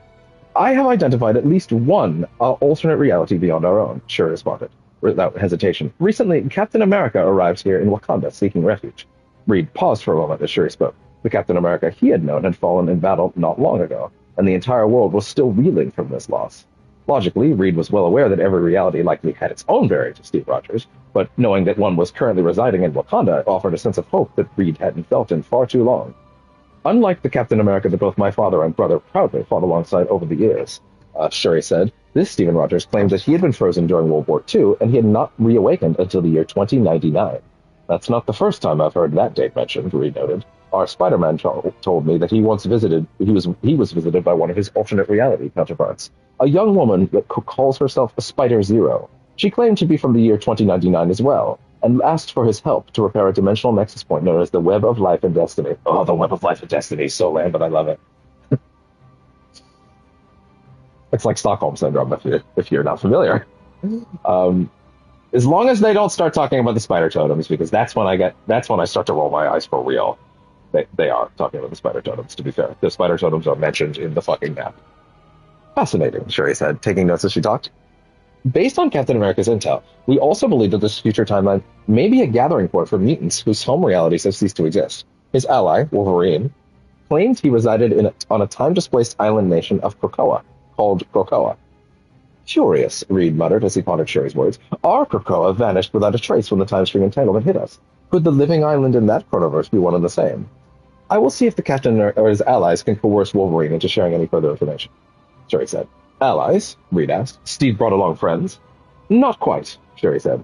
My own chronoverse had been facing a number of its own challenges of late, including a growing darkness that is spreading rapidly across the star systems. I had initially sent the Guardians of the Galaxy to investigate its origin point on a distant planet called Flintar, but I have lost contact with them. In order to prepare for whatever may be... So Shuri sent them to Flintar, because I read Groot's one last time. And basically, Groot's thing is in his story, his first one anyway, the one we currently have access to, is they land on Clentar, and Groot essentially teaches the plants what friendship is, like the symbiote plants that don't even understand the concept. In order to prepare for whatever may be coming our way, T'Challa and I asked Stephen to gather. Oh God, sneeze! Ah. Ah. What? Oh. Stephen gathered some trusted allies from across time and space, including a few from your own timeline. Hawkeye and the Winter Soldier. Interesting, Reed said. Tony had told me that they both went missing after an incident at a remote Hydra base. He'll be glad they made it out alive. I certainly was, Shuri responded.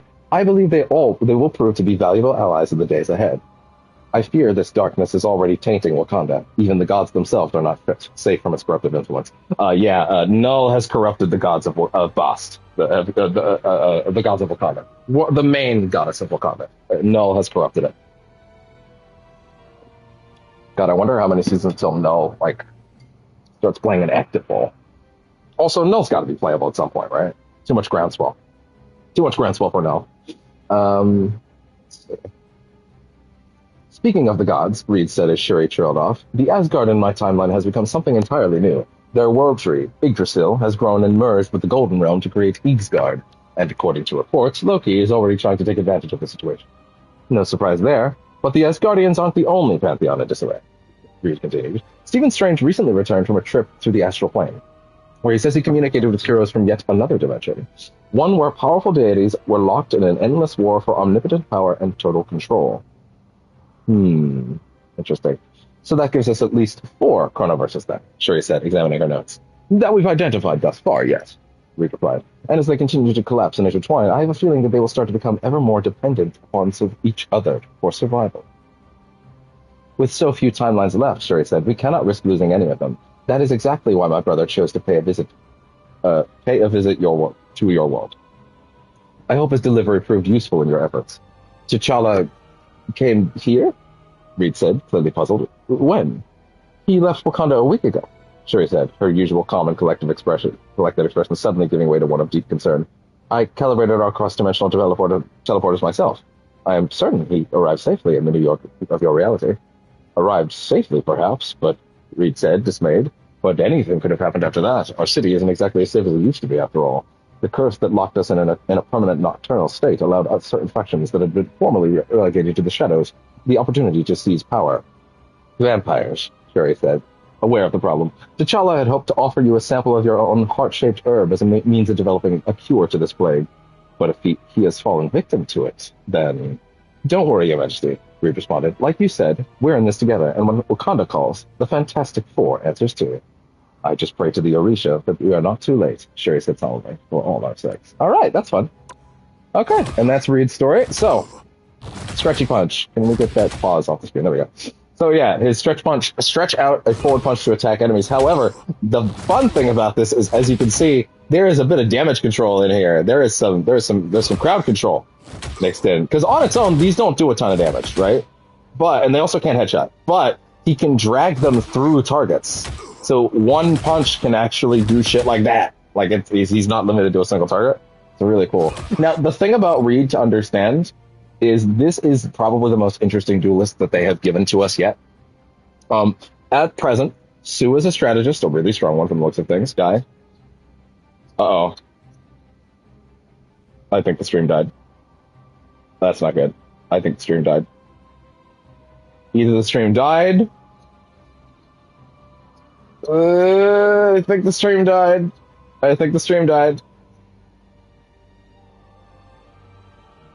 Did the stream die? Is that it?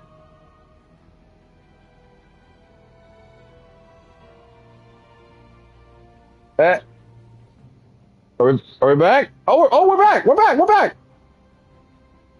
We're good?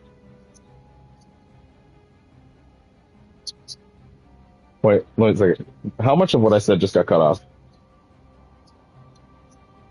Let me see how much I just lost in audio. Quite a decent chunk. That was like a minute.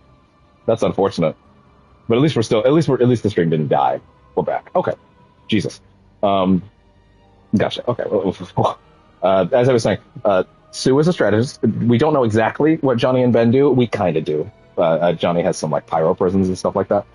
Johnny is a more direct duelist, right? So he's more damage. And Ben is, of course, a Vanguard. Ben is going to be our resident big old tanky problem solver. He's going to have a bunch of anti-knockback shit in this kit. He's got a big rush. He can also be part of the fastball special. Is one of the other things we know. So they're all the like three members of the FF are like pure distilled, like one for every class. Mr. Fantastic is a second duelist in theory.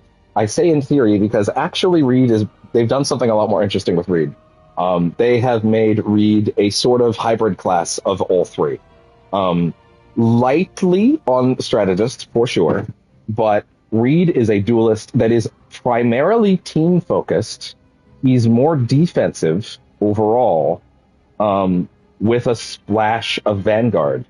One might even say, hold your applause, ladies and gentlemen, that they did this not simply because Reed Richards is the leader of the Fantastic Four and thus, has to be, he's the one in charge. He understands tactics and thus he's like he would know how to blend between things. You could maybe simply say instead, because that's a mouthful, that Reed is flexible. Therefore, he is a hybrid class. So Reed, reflexive rubber, stretch body to absorb damage before launching stored damage in the targeted direction. This thing is nuts. This is a bounce back of damage, all the damage he gets back, and then he shoots it back.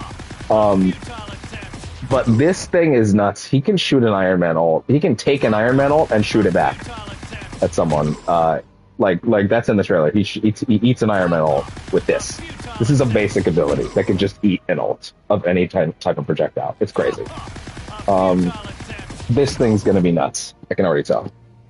Flexible elongation. This is the light dash of. This is the light dash of strategist in him. Gain a shield, select a target and dash towards them, dealing damage to enemies and granting a shield to allies. So Reed can grant himself and allies shields. So it's not health, right? He's not giving allies health, but he can, in a pinch, help out teammates and make the whole shebang work out better. Reed can target a low health teammate and give them a little bit of health while the strategist is on the way, / while they're looking for a medkit. So Reed can be a real team player. Not to mention the fact that, of course, when he pulls himself in like this, he is also, giving himself... He's giving himself bonus health. He's also building up his meter that you'll see in the center. You see he's building 30 points for a meter. That's his passive. We'll get to that in a minute. Next up, Distended Grip. This thing is crazy. Extend arms forward to entangle an enemy. Then press R2 to pull the hit enemy toward you. Then select and yank another enemy, knocking them airborne against each other. Now, this is interesting. You guys know that I like to mess with my inputs and put certain things on the sticks. Because this... Take a look at what you're basically flicking targets together, right? So he grabs one person, and by the way, from my understanding, when he grabs one target, he has to aim that first hit, but the second one will auto snap to the second target. But he has two options then. He can immediately do damage by pulling an enemy towards him, or he can knock two enemies together and do damage to both. And that's going to be pretty interesting. Now, to be fair, I'm not completely sure what Reed gets as a benefit out of pulling someone towards him, like where he actually excels in that, to be honest. I don't know why he would want to get someone closer as opposed to just doing that, but I'm sure there's reasons that people will figure out over time. Press R2 to pull the enemy towards you, or select it to yank another one. So I don't think I want to mess with L2 or R2. in my setup because I believe that actually changes. It would change the prompts for this move if I did that. So I think we'll probably be leaving those where they are. Although to be fair, I usually do that with the L2 and R2 moves anyway. So this is going to be an interesting one. Let's quickly go over his team up on his end before we look at his passive, because his passive is very important. So this is what Sue is actually giving to the other FF members, although it might be different for the other two, we're not sure. Fortifies the team. For Mr. Fantastic, he gets damage resistance. Once activated, continually generates bonus health, making up for lost health with each passing moment. It is pretty ridiculous. It's crazy. And again, she's going to be able to do this for the entire FF team. So, like, the amount of shit that people are going to get out of this is really, really strong, especially if people decide to run the whole all four members when Johnny and Ben are out. So yeah, it is a 20-second activation, like a 20-second cooldown, and as you can see, it's not going to outpower stuff, but like that is solid health. You know, like that's a good amount of extra health. That especially as regenning, that can make a big difference in a pinch. But of course, it's not an always active thing. But it'll still help a lot for me. Elastic Strength is his passive. So as he uses abilities, he generates elasticity, which boosts his attack power. Actually, I didn't know that. Does that mean it boosts the attack power even before he goes into this big form?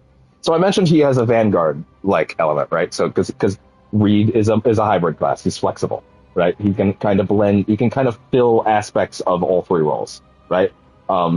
And the Vanguard type one is when his meter reaches full, he goes into an inflated state that gets bonus shield, a lot of bonus shields, and even more damage. So he does a bunch of damage, and then he goes big. And as you can see, his fucking life bar is now 950. He is a Vanguard now for about 6 seconds, and it doesn't take him that long to get to this state. So he can bounce in and out of this somewhat effortlessly, pretty frequently, as long as you're keeping up your skills.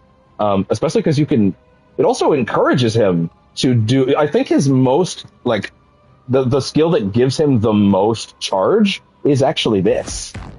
Like, yeah, it's 30. What does this actually get? Okay, my bad. No, this also gives him 30. But still, nevertheless, that's a great reason to use this on your teammates and on enemies to generate that shit very quickly. They clearly want him getting this very, very often. So he gets big, and then he becomes a soft Vanguard for a bit. Only 6 seconds, but like, it's big. I think he can also get rid of it. Like, he can also deactivate it if he doesn't want it, for whatever reason. Because I don't think he can use his regular abilities in this form. He has a big set of punches when he's in there. Let's take a look at suggested combo. Let me read this. So, employ distended grip and flexible elongation.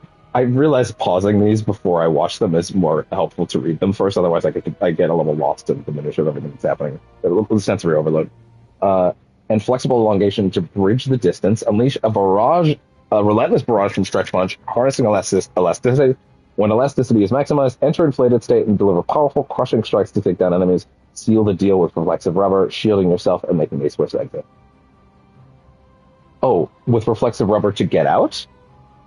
Oh, no, the block. I say, okay. And then he's got these big hits that can also be dragged. I actually didn't realize that. You could also drag his big hits. Yeah, and then you get out after that situation with because they're gonna focus on you. Once you go big, you're gonna end up drawing more attention, right? So you'll likely need to de-escalate with the reflective rubber. So yeah, that's actually pretty interesting. I didn't realize that you could also drag his hits on the big form too. Yeah, that's gonna be big. And of course, lastly is the Brainiac bounce. This is very similar to Bucky's ult.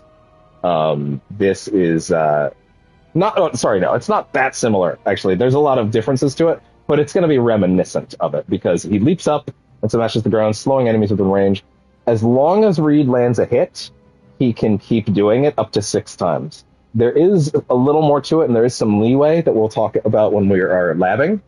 But yeah, we'll talk about a little bit more about the specifics when we're actually in control. But for now, Fantastic! but you see, oh no, that worked. So he gets 6 hits of it. Yeah. So that's a big one. Fantastic! Now, I have seen some people say that it might not be as strong as it maybe could be, right? That like maybe it's not doing as much damage as it should. And also, if you miss those hits, then you're kind of SOL. But I don't know. You use it on big clumps, and I think it'll work out well. Hopefully, we'll see.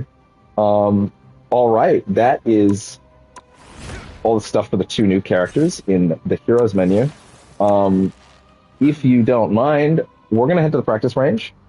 Um, and we're going to check out all the hero buffs and nerfs and go over them in detail and see how that's going to affect them, as well as at the end of that, we will actually mess around with Sue and Reed for a bit, see if we can pick up any tricks, some early things. We will see what we can find in related to any like tech, see if we can find anything that I can use later on, see if we can tweak anything like that. That being said, I do want to read the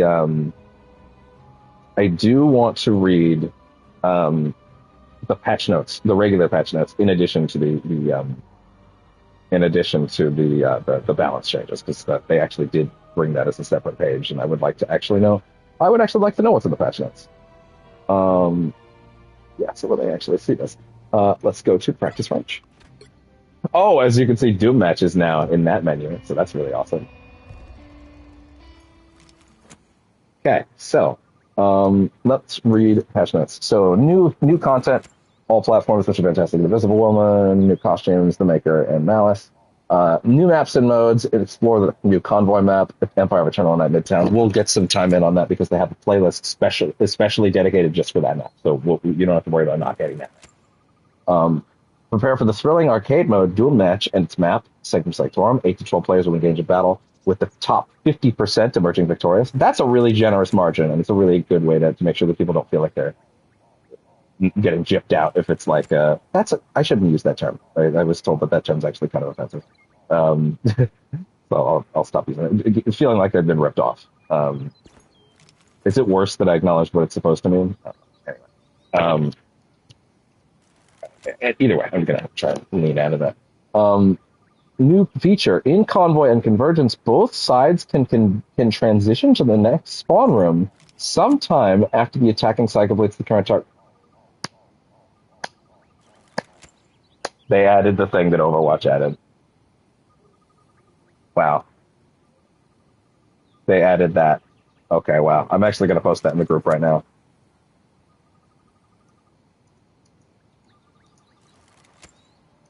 I'm gonna post that to everybody.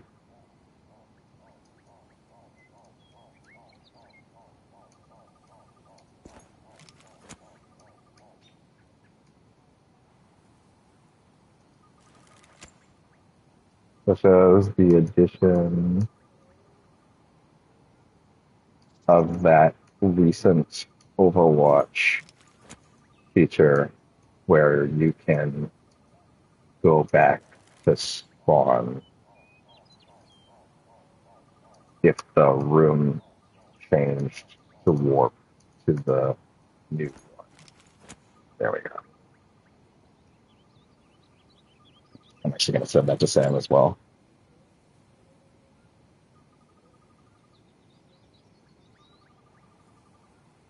That's actually a big deal. That's actually a really big deal.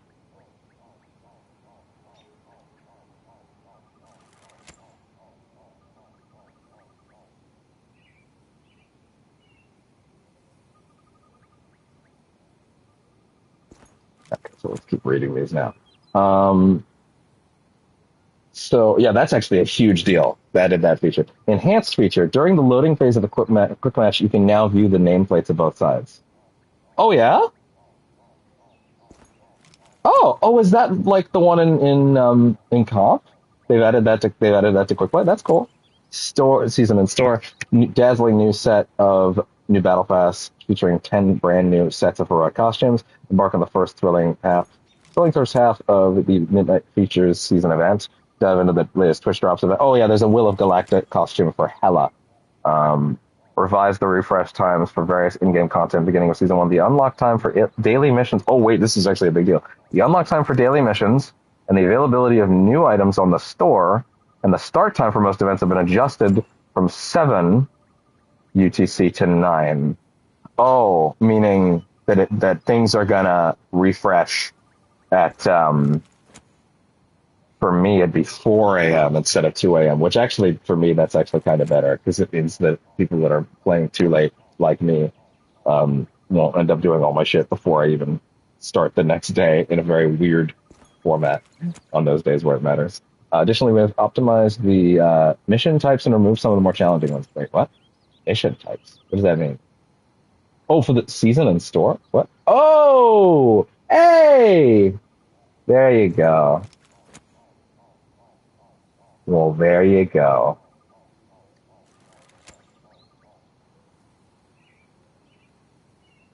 I'm going to actually highlight that one in chat.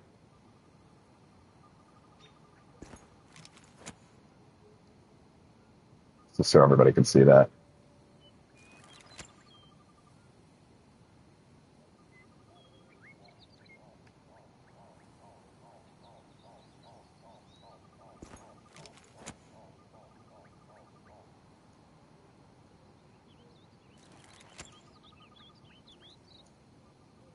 I think everyone in chat will be happy with. Will be very happy with that last one.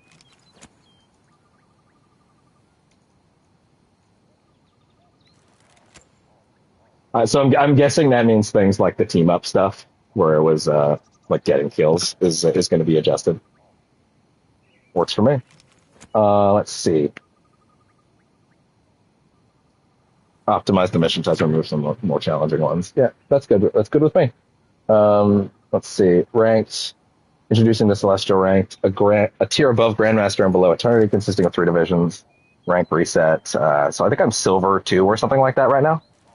If you end at 0 at Platinum 1, your Season 1 journey begins at Silver 2. Yeah, I think I'm something around that. I need to double check, actually. It probably said in the menu what rank I was now.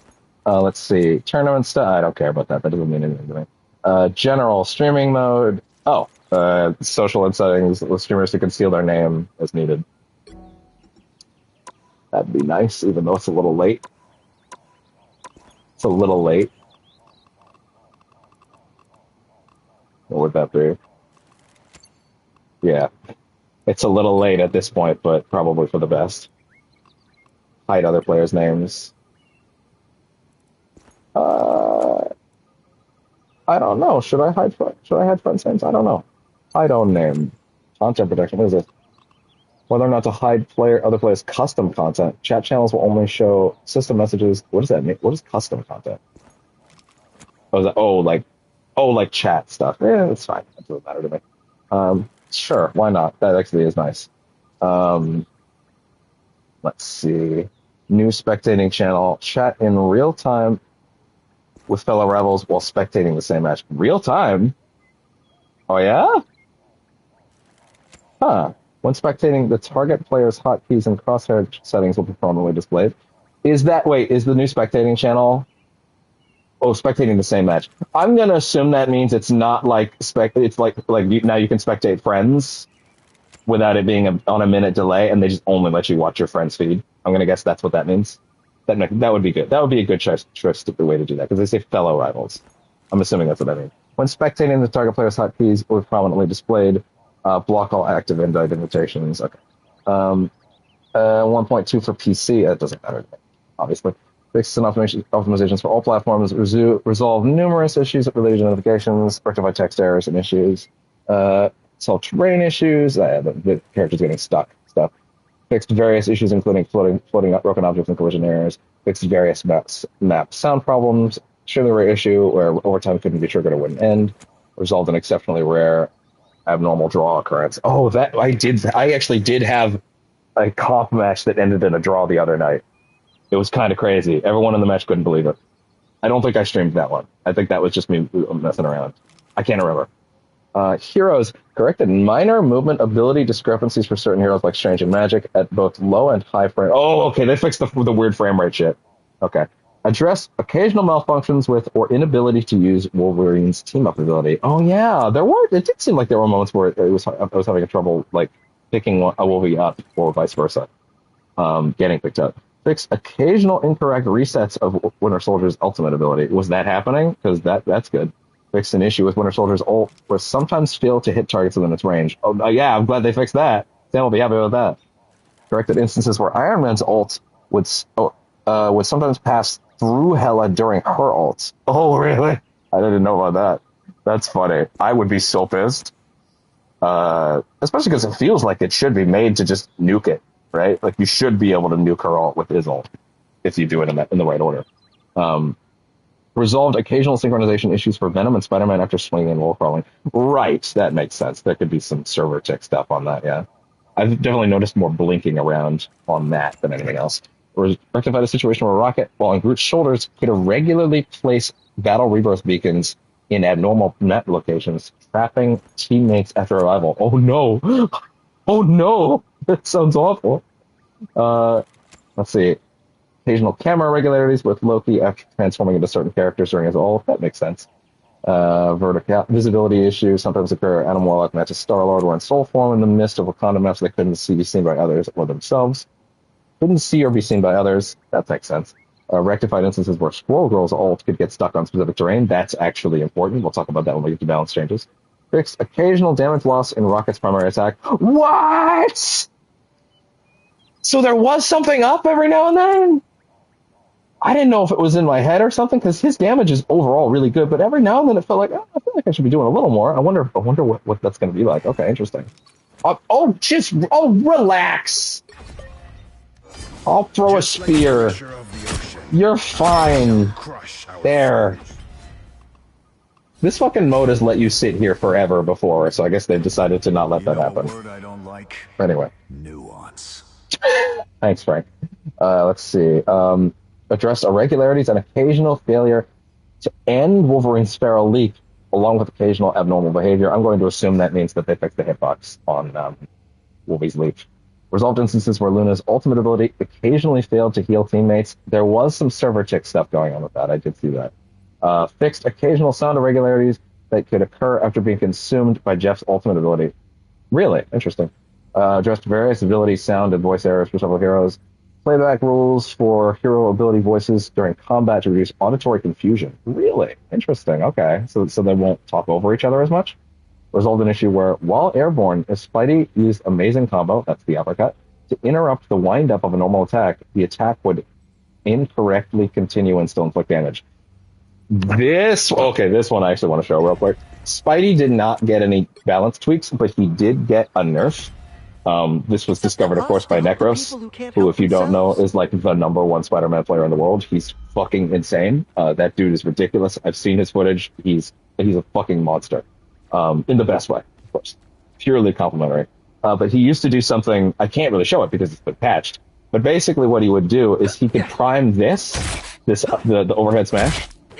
And if you did it and this while it was priming, like basically you could, if you did this, right? Gonna get sticky. While it was priming before it hit, if you popped this, it would do the damage for both. It was ridiculous. It was one of his strongest combos. Necros did it a lot. Clearly they decided that was a little too exploitational. You can still do this, right? So it's not the worst thing in the world, but it is some tech that's gone now. Watch out, they're headed our But it way. was a bug, so it's hard to complain too much, you know. To be fair, like, you know, all things considered, he's still got a lot of shit going on that's crazy even without that. So yeah, that was a bug fix, but yeah, that hurts Necros a little bit. It's a tiny nerf to his overall damage, but you know, Gonna get sticky. it was a good piece of tech. So unfortunately, yeah, that'll affect him a little bit, but nothing too crazy. You know, again, you can still do this into this, you just can't do it seamlessly. Like just so you understand, the uppercut was coming out on this frame, right? And the damage would still come out. So like you were like priming it like that, and you would get both. So like you could still do this into this. It's just you can't do it to the same ridiculous degree anymore, right? So yeah, I guess you could call that a nerf, but obviously it was more in the bug fixes than the patch notes section. Resolved an issue where after console matchmaking, teammates on Xbox would incorrectly show as muted on other platforms. Okay, that's enough. Let's see. Rectified issues where for some heroes, when FOV change, auxiliary sight intensity and crosshair sensitivity did not adjust accordingly. Button settings were not taking effect as intended. That, I wonder if that's the server thing that Sam was talking about. Global focus switching algorithm has been optimized for smoother overall operation. Cool. Okay. Those are the patch notes, so the bug fixes. Let's actually talk about the balance changes. Now, if you've been paying attention to people playing the game for the last week on the content creator servers, which obviously I'm not a part of, I'm not that big. You probably already know a lot of the stuff. Nevertheless, I want to go over it because I want to go over it. So, and it's my stream. So, so there are a lot of balance changes this season. More for more characters than I expected. Does that say player 960? Oh, they've taken my name off because of streamer mode. Oh, that's interesting. Pretty sure those right, I guess I did kind of tell it to do that, didn't I? I mean, I did tell it to do that, huh? Oh, it's still signing me that way. Interesting. It's okay. Well, I don't mind. Well, whatever. I've played for a month already with it on. So, we'll go through everybody in order. Number one with a bullet. Captain America! My man. We keep fighting my most played character by far. Got some buffs. I saw some people saying that his run was faster. It's not. I can immediately tell it's not. I can understand some people who maybe don't play enough Cap feeling like it isn't, or that feeling like it is. It's not. I can immediately tell it's not. Also, if you see me drifting, once again, I will remind that, let's say you tuned into the Season 1 stream and haven't looked for a bit. Admittedly, I'm streaming earlier in the day than I normally would lately, for this game anyway. I switched my DualSense Edge sticks, so one of them is used to be the right stick that was drifting a lot, and I prefer my right stick to not drift over the left, so yeah, that's going to be what it is. So yeah, basically Cap, so basically if you see weirdness in his run, like the slight dithering, that's the stick. Like that. Like little dithering from up to right, I guess. But that's fine. So Cap's changes have been dedicated to giving him increased survivability, more frequent entering and exiting of combat, which is great because that's exactly what he needed. Reduce the delay time for shield restoration after Living Legend from 3 to 10. Living Legend is the shield. Or 3 to 10. 3 seconds to 2. So let's quickly use up the shield. Enemy ahead. Prepare to engage. Yeah, I personally felt the shield took way too long to recharge now. Before. That's a lot better. I still maybe think it could stand to be a little faster given how much less shield he has over, like, say, Strange. But overall, that's probably for the best. Also, you know what? Actually, to be fair, especially if you don't use the whole shield, it's especially fine. So you know what? That's okay. The Liberty Rush cooldown for his dash has been reduced from 12 seconds to 10. Sorry, soldier. That is incredible. This is war.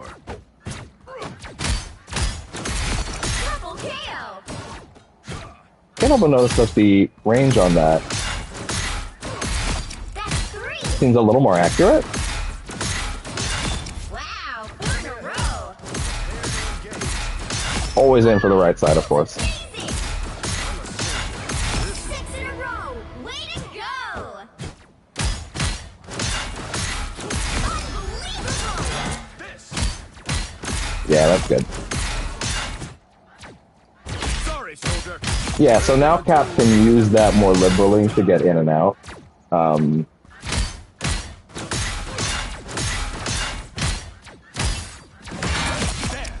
Which is great, as far as I'm concerned. I think that's that's going to help him a lot, because his biggest issue right now is that getting out of combat.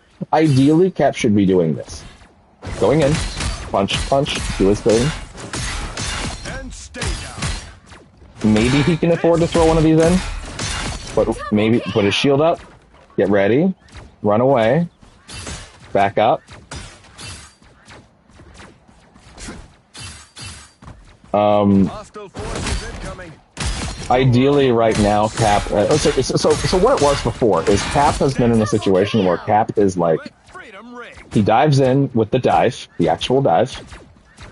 Then he would, after a bit, he would run out with this. But it being 10 seconds means that he can now afford to more liberally just throw in the dash, right? And maybe he can also afford to use this to get out as well, right? So that could also be more useful. So go in, do that, get in. Double kill. So that's really good. His base health has also been increased from 650 to 675, as you can see, so he's a little more health. 25 health doesn't seem like a lot. It can be in many situations. Additionally, the energy cost for his ult has been reduced from 3,400 to 3,100. Or 3,100, depending on what you want to say on that. Reduce the additional Enemy ahead. health provided per second for releasing it from 100 to 100, from 110 to 100. Okay, that's actually a slight nerf, but that's only because he's getting it more frequently, right?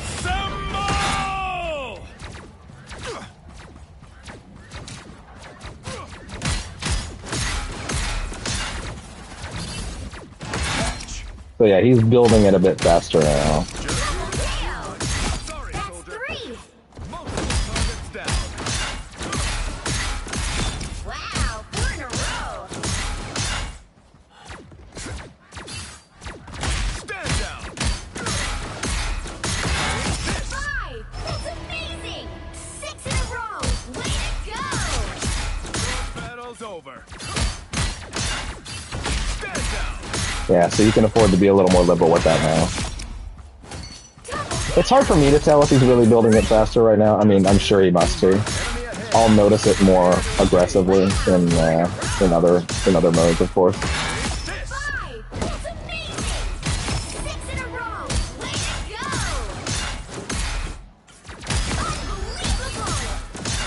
Unbelievable. And then you build it up, and then now he's got access to the full charge, and so he's getting it faster. It's giving him slightly less health, but overall that sustain power on it is really good. So Cap's going to benefit a lot from these changes. I love them. I do think I do kind of think Liberty Rush, for what it offers, probably should have a lower cooldown overall. Like, I think maybe for the value it actually gives, which is low, probably should be closer to like 5 or 6, but I get it. For now, this is where he's at. I think these are good changes. Wow, 4 in a row. Doctor Strange, oh, these are gonna hurt like a truck! Sorcerer Supreme. Doctor Strange got some nerfs! Magical adepts. Anybody who's been watching these long enough knows that this is who I switched to when I've decided I want to win. Because this is the character that I was not good as in the beta, and I made it a mission when the game came out properly to go, okay, I'm gonna learn this character, I'm gonna get good with him. And now I had. And they decided to hit me with the nerfs a bit. 3. So basically, the way that his skill set worked before is like, he had this big burst, right? You build up his dark magic, and Double kill.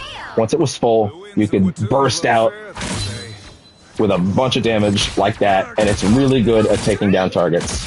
It's got great range. It can easily stop multiple people around you. I think in the beta, for me personally, I felt like it took so long to build up that it wasn't worth it, right? And as you can see there, it's still really good. Way to go. But they have added damage fall off to it. Damage fall off that starts at 5, then 8 meters. I'm going to open a portal real quick because this is easier to test over here. And of course, Strange allows me to be lazy with this. So, Strange now has damage fall off for his charge up. Feel no shame in defeat by Or for his blast. Basically, it starts at 5 meters. Leave me So darkness. around 5 meters, the damage fall off starts at 5 meters, and at 7 to 8 meters, it drops the damage by 70%. So I think around here, Out, dark magic. by 70%, I guess they mean it doesn't hit at all. Feel no So shame I guess the range situation is kind of interesting, right? Because like this I purge does the hit. darkness. It doesn't hit as. Oh, that actually doesn't look that bad. Wow, 4 in a row. Huh. Wait a minute. Is this not as bad as I thought it was? One second. Our enemies are near. Like here? Leave me, darkness. There is definitely a damage drop off. The pain But, is worth Double but, kill. at the same time, it. Close to victory. I don't think, was I ever using it this far out? I was tending to use it at closer ranges than this. And if it's missing here, maybe that's not going to hit me at all, actually. Wow, yeah, that might not actually bother me at all, because I'm not usually doing it that far off to begin with. Okay, never mind. Strange Season is still in business. Okay, never mind. Oh, panic averted. That's 3. Wow, 4 It's still a close range tool. It was a close range tool. Maybe that's not that bad. Now, the one that might affect him a bit more is his shield. His shield's recovery value rate after releasing it has decreased. Enemy in front of us. So Ancient if I was to walk one, I over hope here my and block some damage with the successes make you shield, proud. there we go. Thank you.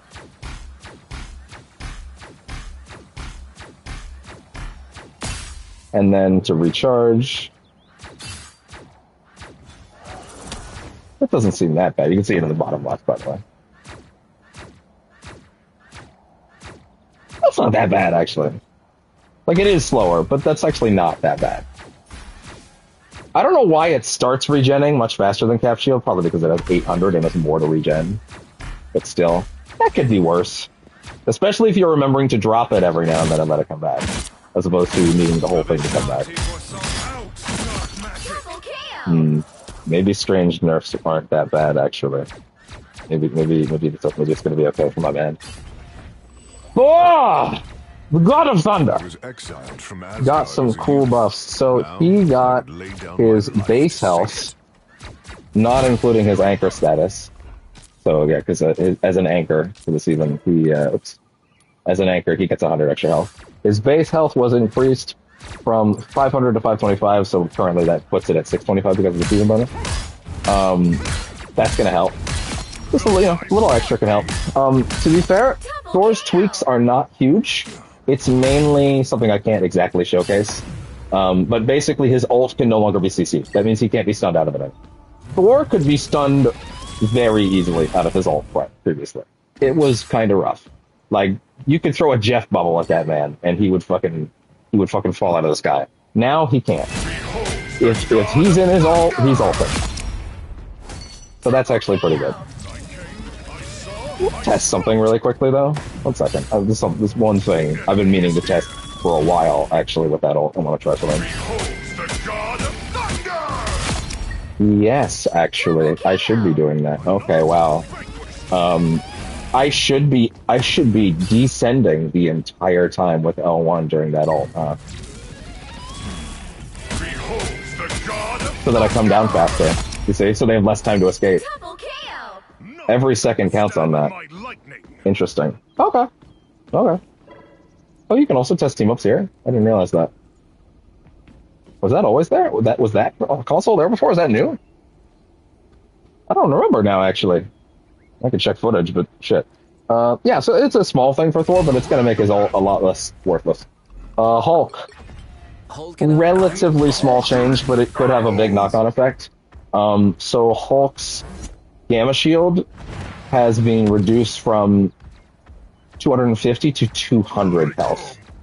In the grand scheme of things, this is not that big a deal because Hulk's Gamma Shield is still going to be good.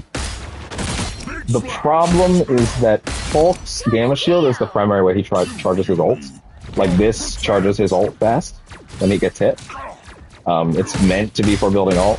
which means if it can inherently take 50 less damage, it means Hulks are going to be getting their ults less frequently. So that, on its own, doesn't sound too bad. It could have a knock-on effect to slowing down the characters building ults in general. So we'll have to see how that plays out. Could be okay. Might be totally fine. Might never even notice it, but worth mentioning. No smashing us. To be clear, that shield breaks if it takes 250 health damage previously. Now 200. Now it's 200. That's the only thing for all. Lastly, Venom, who definitely, I wouldn't say needed. Me and Sam talked about this a bit, how, like, he probably didn't need buffs in a vacuum, but he's definitely underpowered compared to the other types, so I would still say he does overall. So Venom has increased survivability and the threat of his ultimate ability, Symbiote Menace, will strike fear into the back lines of enemies. So they've taken his resilience, which is the bonus health ratio he gains per lost health, from a ratio of 1 per health point to 1.2 for a health point. So really quickly, I would like to check what that looks like. So let's just let him get low. Bring me to 25, because that's the lowest I can get without actually just dying. And let's see what the ratio looks. Let's see. So I checked this the other day on stream. It was 1,650 or 690 or something like that. So let's see what the ratio is now. Oh, good. He's going to stop right at 25. Oh, no, he wasn't. Good thing I moved. Okay. 1,830. That's going to help him. That's going to help him, for sure. That will make a difference for them. To be honest, I think what he probably could have used more is having access to that web swing a little faster, like maybe 7 or 6 seconds, but I get it. Maybe eventually they'll think about that. The other thing is the ult was tweaked. The ult, and this is also a thing that has a knock-on effect. The ult for Venom has gone from 50 base damage to from 40 to 50 base damage. That doesn't mean it does 50. It means it does. I think it does percentile health based on health pools after that. But it's over. Its immediate damage burst has been raised. This has a knock-on effect because the way that Venom's ult works already, and has always worked, is devour enemies above to deal damage based on the enemy's current health and generate equivalent bonus health. So damage based on the enemy's current health. So like how much health they have left, right? So it can kill, but the main thing is that based on how much damage it does, this is how it worked previously, it would generate bonus health, right? Because it's now doing more damage, it's generating more bonus health. So he just got an extra 250 out of that, basically. I think the best way to test this might actually be down below. In fact, in general, it's probably the better way to test most of these, so let's actually just set this up anyway.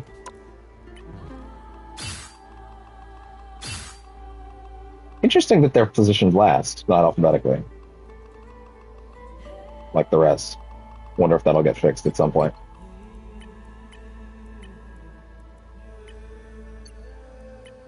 To be fair, actually, mid-range doesn't matter for Venom. I should just leave it at short. Although mid will make more sense for everybody, so I'll just leave it there so I can just not have to worry about it.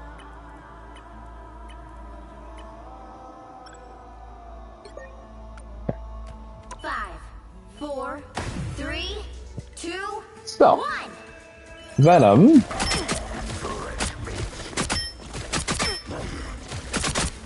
if we were to try and bring people together real quick.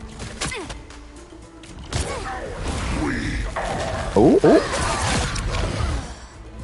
1140. It looks about the same, actually. Yeah, let me actually try that again with trying to hit all 4. See if that can make a difference.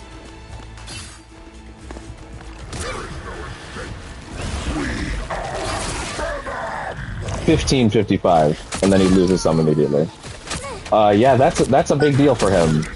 I think I was undervaluing the fact that his ult gave him a shitload of bonus health, actually. Like, it's actually, I didn't realize how much of a survival tool it was. I need to actually start doing that, wow.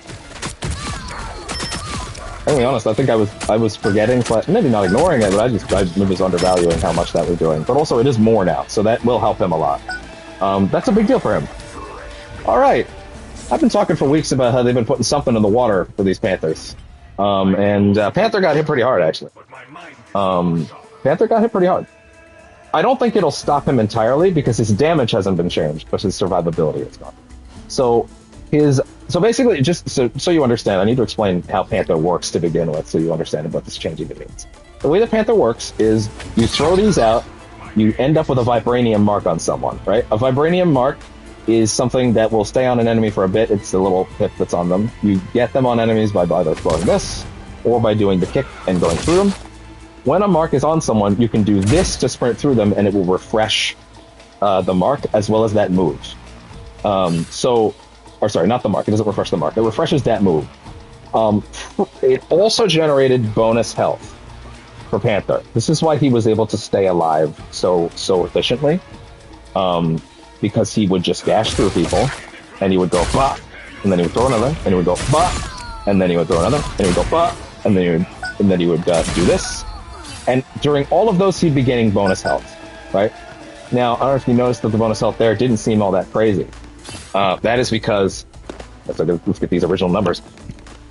Slightly decreasing his combat survivability, reducing the additional health pool provided to self after refreshing vibranium marks with Spirit went from 40 to 30. So it used to generate 40 bonus health. Now it's 30.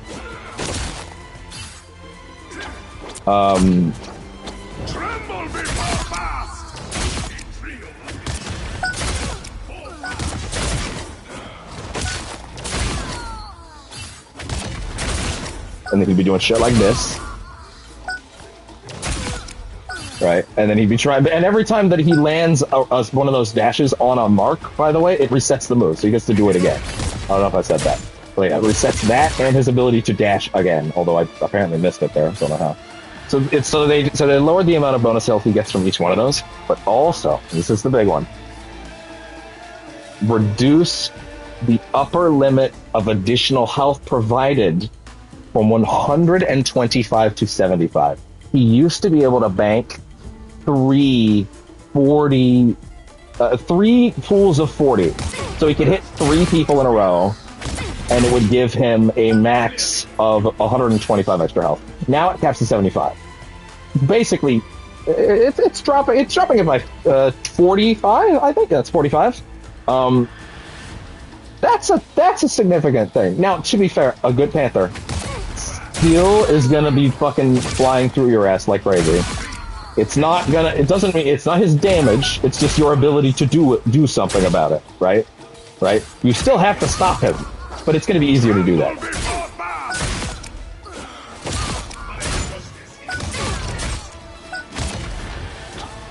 Alright. And that's Panther. It did hit him hard, but I don't think it's gonna stop him from being really good still. Speaking of someone that was really not good, to be honest, Widow is a plenty of least played characters charts. Although there is another character in this list that was actually at the bottom of the pick rates, but they got the biggest blow up in the patch. But we'll get to her in a bit. Widow. These are pretty good buffs for her, actually. Natasha was in very much need of optimization when evaluating the release experience of her abilities, as well as a slight increase to the threat of her ultimate. Increased the range of the first effect of Edge Dancer to a 3 to 5 meter radius to 5 meter radius. So Edge Dancer is the kick. Wow, that's a 50. I forgot that was a 15-second cooldown. So that is a.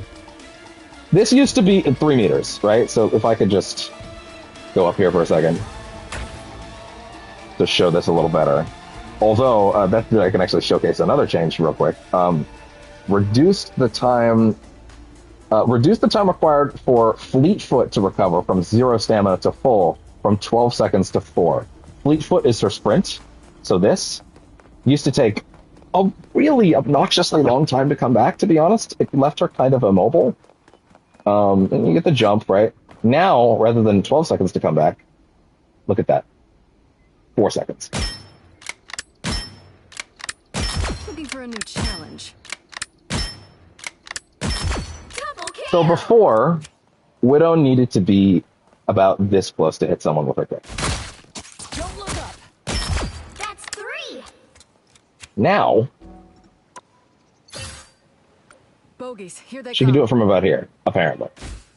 No.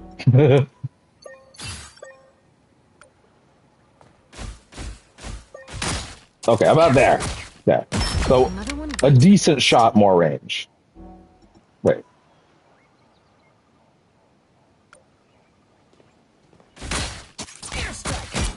Interesting. About here? Yes. You might think that's a small tweak, and, you know, broad scope, it is.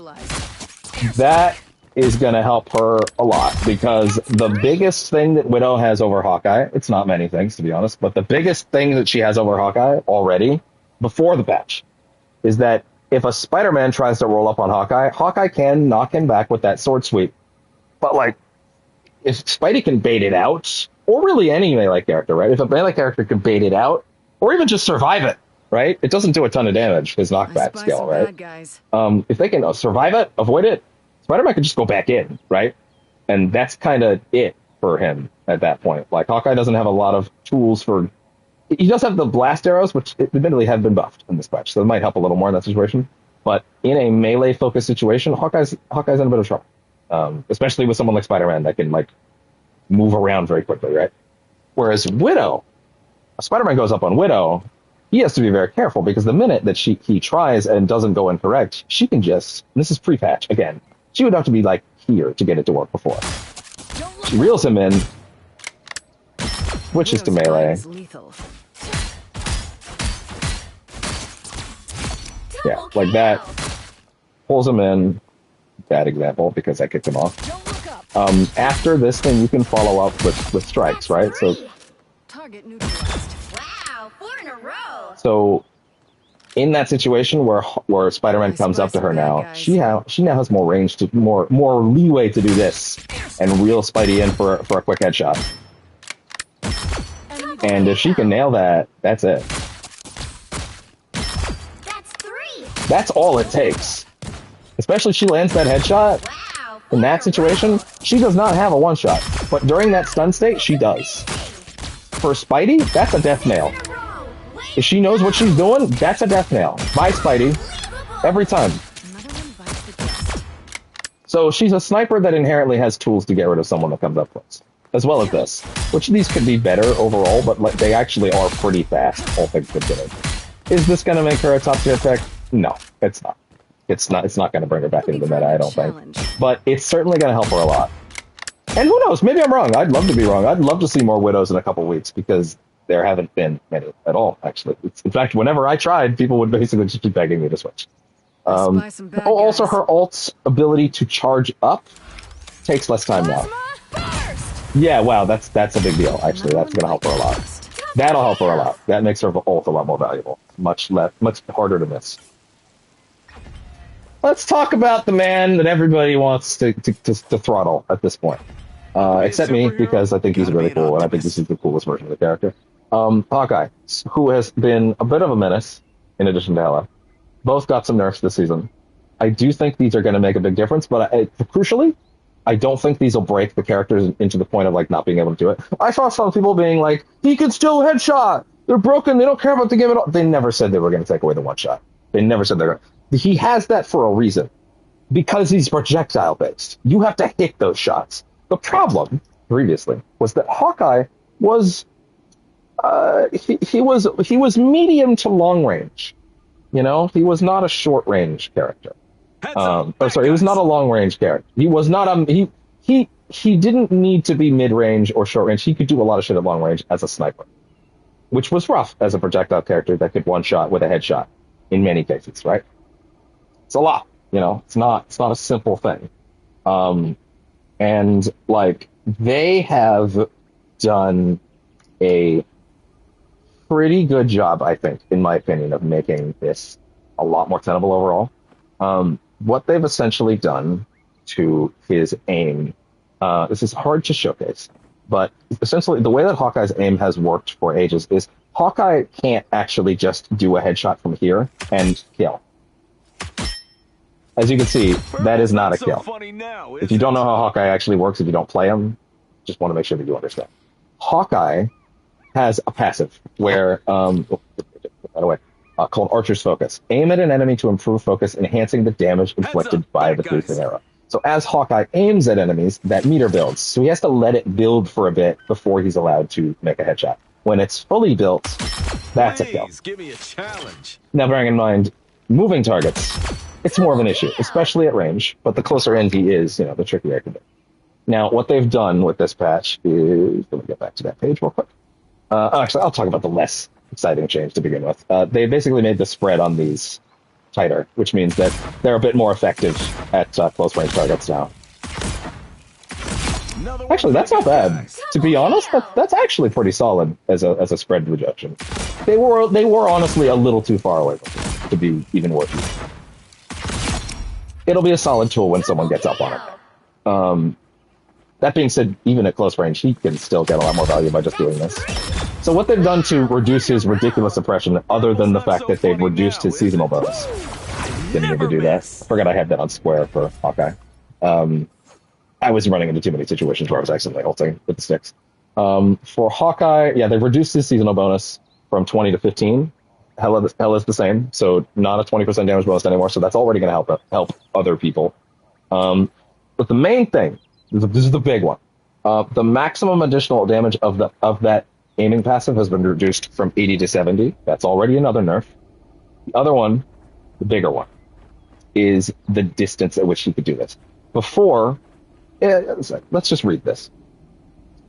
Reduce the triggering distance of his passive ability from 60 meters to 40. Reduce the maximum additional damage of the passive from 80 to 70. What that means is Hawkeye used to be able to charge this shit from back here and totally make that shot, right? If he could make that shot still, he can make that shot, right? But that's not a one-shot anymore, right? And he'll never get a one-shot unless he's that close. Unless, to be fair, one thing Hawkeye is able to do and has done since launch, and he might just get better at this, is he can get charge on by aiming at someone, then flick to a farther target. But even then, as you can see, it starts dropping pretty much immediately. In fact, it's dropped to 50. Oh, sorry. My phone keeps going off. What is going on? Okay, 1 second. This is actually important. Why am I getting rapid texts? Oh, I have a package downstairs. I forgot about that. I'll finish talking about Hawkeye and then I'll go grab it. Then we'll come back in a short. So basically now his passive will not build until he is about here. So he has to be a lot closer now to his intended target if he wants to get that full passive bonus, right? Obviously, he's still going to be, like, very strong, and he should be, because if you take away what he has, you break the character open entirely and he just can't do anything. But he won't be nearly as oppressive at ridiculous ranges anymore. He has to get in, he has to earn it, which gives you a lot more leeway to pop a cap in his eyes, or a shield from a cap. I thought that was pretty clever. It wasn't. He's also got that can still take airborne targets. They didn't do anything else there at this point. But also bear in mind, 5% less damage on the charge up. So this is doing less overall. So body shots are just overall doing less damage as well. It's still a 2-shot, but that's probably okay. There's more counterplay on that. One for the good guys. All right. Yeah, give me a quick minute. I'm going to run downstairs and grab my package. It shouldn't be too long. Okay. Yeah, I'll be like less than 3 minutes, I imagine. Back very soon. Look at the earbuds chance to charge anyway.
Okay. All right. Sound test. Make sure it's all on correctly. You might hear a voice in the background for a little bit, but it's okay. Other than me, I mean, it'll be faint. These things aren't good at picking up other people. Um, I'll explain briefly after that. So next up, oh God, I still have my sound in my ears. Need to turn that off right away. Okay. I never miss. Well, you miss sometimes, buddy. Okay, so for Hella, Is my subject. Hella I has rule received. all. So Hella's been even in the patch notes they mentioned that she's been like a total menace since last season, and they've done a couple things. I kind of thought they would hit her harder, to be honest, but they've got a pretty good set. It's mainly that they've dropped the anchor bonus for this season. So if we peek over here, the anchor damage bonus for last season was 20% for Hawkeye and Hela. I think in general they've dropped all of these from 20 to 15. I think so. What they basically said is that I think a lot of people expected that the season bonuses would shift in season 1 to totally new characters, but the anchor bonus seems like it's more based on who is part of a team up, which also makes me question why these season bonuses don't only activate when the team up is in play. It kind of feels like everybody assumes that's how it's going to work, but for those that don't know, that's not how it works. The season bonus is always active, or the anchor bonus. Although, to be fair, some people have made it sound to me like anchor bonus and season bonus might be two different things. I'm not exactly 100% sure if that's accurate or not, but yeah. So the season bonus is always active, right? So she's always getting that 15% bonus, whether or not there is a Loki or a Thor, right? So like. Bonus health if they're still alive? Wait, hold on a second. I actually didn't know that. Instantly resurrect from the respawn. I actually didn't realize it also gave them bonus health. Oh, man. Oh, sorry, bud. Oh, for the record, someone downstairs was just checking my water pressure. They're gone now. So we're all set. And for the record, in case you're curious, my Amazon package was physical copies of the PS5 versions of Resident Evil 2, 3, and 7 that Capcom put out this week that I was very eager to replace my old versions with. I might sell those at some point. If I had more consistent viewers, I might do like a giveaway or something, but I don't think I have enough viewers to where that would make sense. But maybe we'll get there someday. I mean, those Legacy of Kain streams were doing pretty solidly right up until, the save got corrupted, which happened last night, by the way. But anyway, so we started Mass Effect. But sorry. We're on Rivals today. Anyways, so what they've done with Hela is that I might need to actually look at that team up in the images menu later. Basically, what they've done with Hela is they wanted to decrease her overall combat strength. Basically, they just dropped season bonus for now. I think they're still waiting to see really where she shakes out. Ultimately, as you can see right there. That's actually significant. She cannot double tap people anymore even with headshots. So that's actually pretty big for her. Oh my god, I'm trying to. Damn it, I can't even test this without. Right, it has. If you headshot for your final hit, then it activates a bird. No, it doesn't. It's just in general. Really? I thought it was if I headshotted it. Defeating an enemy will generate. No, okay, it's just defeating an enemy. Okay, my bad. Okay, I'm gonna have to test this over here then. So, Hela can't two-tap anyone with headshots anymore. Never mind. Very wrong, dead wrong. How much fucking luck do these things have then? Double KO. That's 3. Okay, so she can still two-tap. Wow. But she can't two-tap with body shots anymore. I think that's what it is. Yes, with body shots, it's not a double tap, so it's a quad tap. That's a little more reasonable. That admittedly will help. Also, they've reduced her overall health from 275 to 250, so she's a little squishier. Overall, I don't know why I was shooting her pooch there. I don't know what happened there. But overall, she's still going to be really good. Anybody that knows what they're doing with Hela is still going to be doing really good. When Hela lands a final hit by defeating an enemy, she can instantly resurrect Loki. I don't know why I thought that had to be a headshot to resurrect him. Endless battle means 1 second. ever increasing hell. Let me test that. Now you've made me curious. It always worked like... I'm not actually arguing it didn't work like that before. I'm just checking. I'm just curious.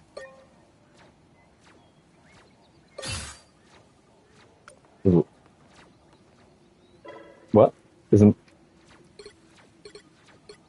Oh, there we go. Oh, you can see this skin too now.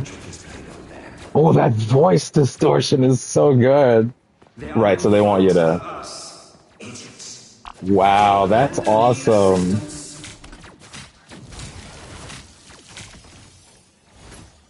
It is bonus health, wow. Wow, this skin is so fucking cool, holy shit. Come on.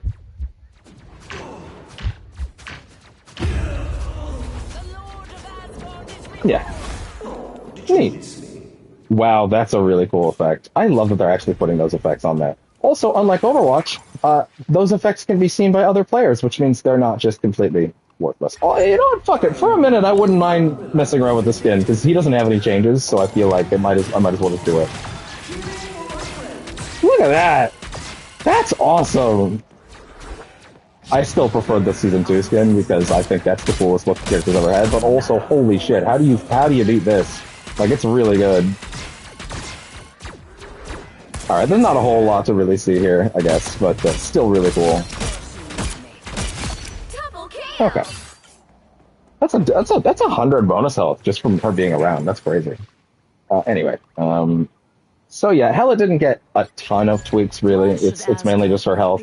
But she got some... The reduction to the season bonus was enough. That being said, the damage she does right now, like, if you took away another 15% of it, like, I feel like her damage would be really low. So, like, I wonder what that'll end up being. I think they're trying to figure out where her damage actually should be, because this seems fair. You know what I mean? Like, this actually seems fair. Like, if you took away 15%, it might actually make her irrelevant. Maybe go closer to 10%, right? Like, maybe if they drop in another 5, that might be the place to leave it after the season bonus, you know? It's gone. It's interesting because they're using it to test where players where damage thresholds and health thresholds should and could be, without necessarily going through a whole patch process, right? Like, they get a bunch of extra data on how that affects the game. Interesting. It's interesting. They get to kind of shape the meta in fun ways that are unexpected. Magic has a small tweak. It's only to her ults. Let me remind myself which one Umbral Incursion is. Umbral Incursion is the uppercut. Okay. For Hela, on her uppercut on the ults, it is now increased from 115 to 135 damage. Nothing crazy, but it'll help. Why can't I dash? Did I not map that? Oh, that might explain some things when I've played as Magic. Interesting. That might explain some things. Umbral Incursion is... Uh-oh. Did they remove all my stick inputs? Did they remove all my stick inputs? Enemy ahead of us. Uh-oh. I might have to check some things. Let's see. No, they didn't. Panther? No, I was doing Panther stuff earlier. Interesting. I wonder what happened to Magic then. Huh.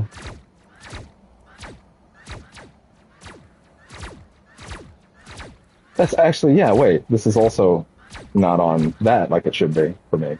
Huh. Well.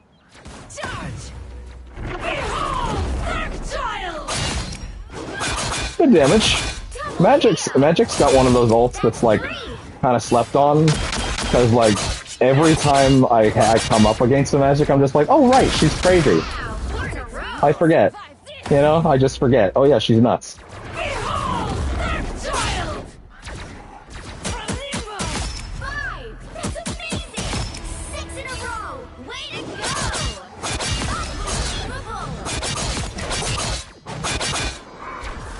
Magic's just passively pretty solid. In general. Especially if you know about the hit confirm. Moon Knight. I'm very happy to talk about these changes. Also, yeah, there's that skin, the season 1 gold skin. I'm extremely excited for the Moon Knight changes because Or Jake. hey, let's enjoy this skin while it lasts because I'm probably gonna get the Blood Moon skin very soon, and then we're done.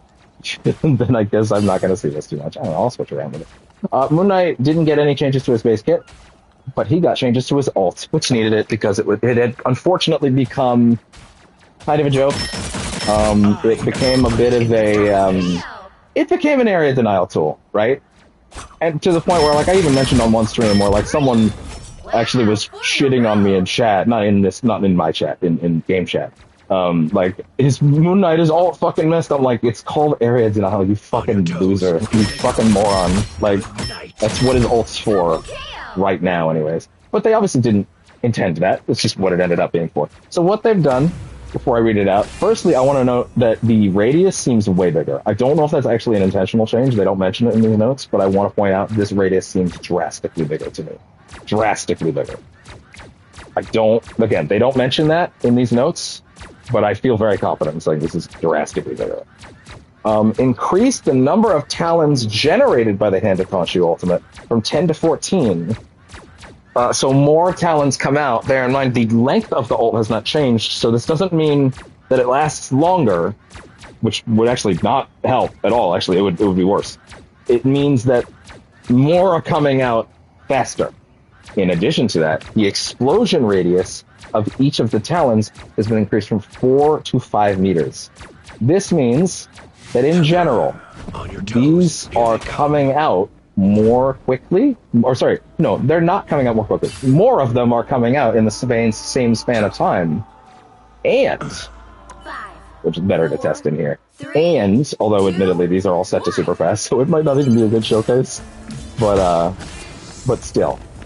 Point is, if you can catch people in it, like, say, this,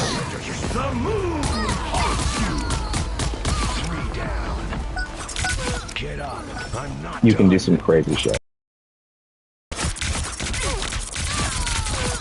Also, and this is a trick I don't see enough people doing with the ult in general, and this is pre-patch I'm referring to. Well, obviously, I haven't played any matches post-patch. But Moon Knight had a tendency... Moon Knight players didn't seem to understand that the Ankh knocks people up. Like, you're supposed to do this. Like, you're supposed to start it up, then throw in an Ankh to keep them in place for a few extra seconds, you know? Like, that's what you're supposed... That's how you were supposed to get people in, you know? Now, it's just a little more generous in situations where you don't do that, you know? In general, this is great, because his ult was kind of a joke before, and he needed it.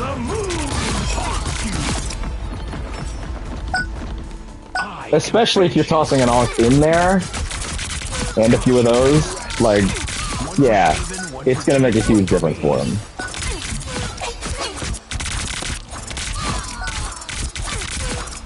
I'm curious to see how long it takes before he gets some nerfs to these things, but to be fair, I think these things are operating as intended. The next one is not really a balance change, it's more of like a quality of life thing, but it's mentioned in the patch notes. Neymar can now aim his turrets more accurately. Like, he can more accurately aim them at the wall. They can just put them in fancier positions much easier, like that. It's still got a bit of a range, but like it's still good. Now I'm actually gonna skim ahead a little bit because there are team up adjustments, and Namor got a very big tweak to his team up. Very big. That I don't think I've seen enough people talking about, and it's going to be annoying and possibly very impressive. Let's just go ahead and pop on Luna so we can activate that. So if you don't know what Frozen Spawn does, Frozen Spawn is a second type of turret that he can throw out, in addition to the other two. So you can have two of these out already. And what it does is they dramatically slow down targets. Actually, I kind of want to get rid of those so I can show this better. There. Is the team up still? No, actually, I need to go back. That's my bad. I didn't know. I did not know that was going to make me go back and reset her. My bad. He's very slow, huh? I don't think that air move he does goes faster. Okay, so if you don't know what the second ice squid does, you throw it out and it slows targets and does ice damage to a good degree. I'm gonna skip way ahead because Namor,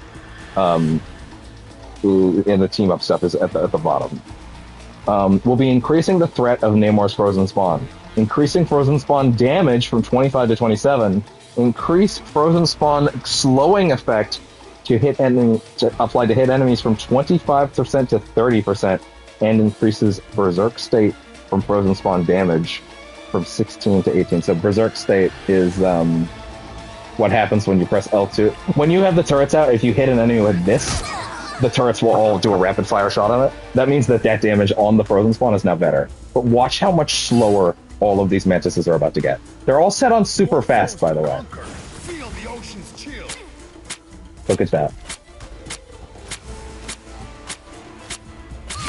That might not look like a lot. It's a lot. It's a lot. Especially when it comes to landing headshots. I summon the seas. I still don't know how to feel about that move. Not the frozen spawn. That air move, that air thing. Yeah, look how dramatically that slows her down compared to the others. Although Mantis in general isn't moving as fast as she used to right now. I didn't actually consider this until just now. That might actually make my training program less effective, but we'll see. Psylocke. This one is actually hard to showcase, and I'm still not exactly sure how this works. Even people that have been trying to figure it out aren't sure. This would be easier to showcase if I had friends in here right now, but no one's on. But even then, it'll be later tonight anyway. By the way, I am going to reset the stream once we get through our labbing, because I want the stream to last beyond 12. If I kept going from my initial stream point, YouTube would eat it at 12 hours, so we're just going to have this as a labbing session, if that matters to you.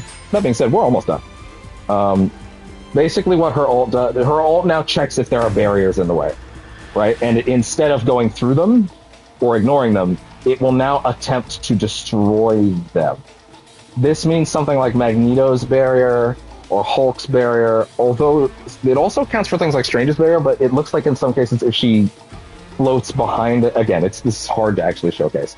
If she floats behind a barrier that's forward-facing, like for example, Sue Storm's shield, she will end up in a situation where I think she will then be able to slash behind it.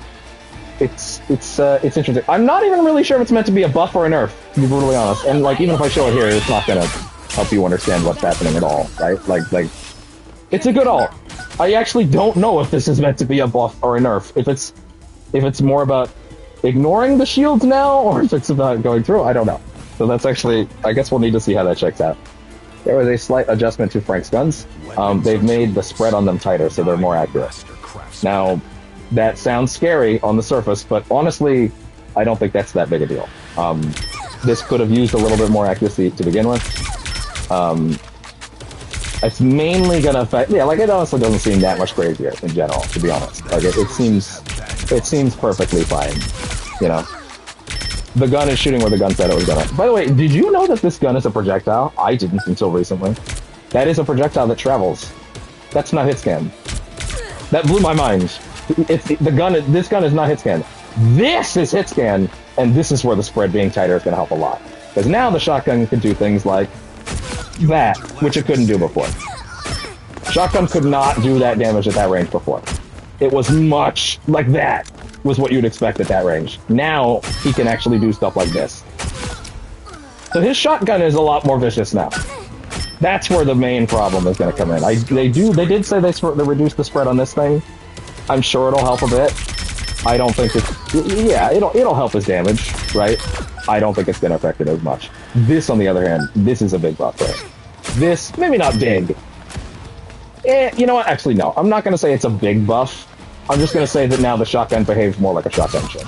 That's what I'm going to say. Because there were a lot of times when you would aim at someone like this, at this range, not this range, more like this range, and it would do the range it was doing way farther out.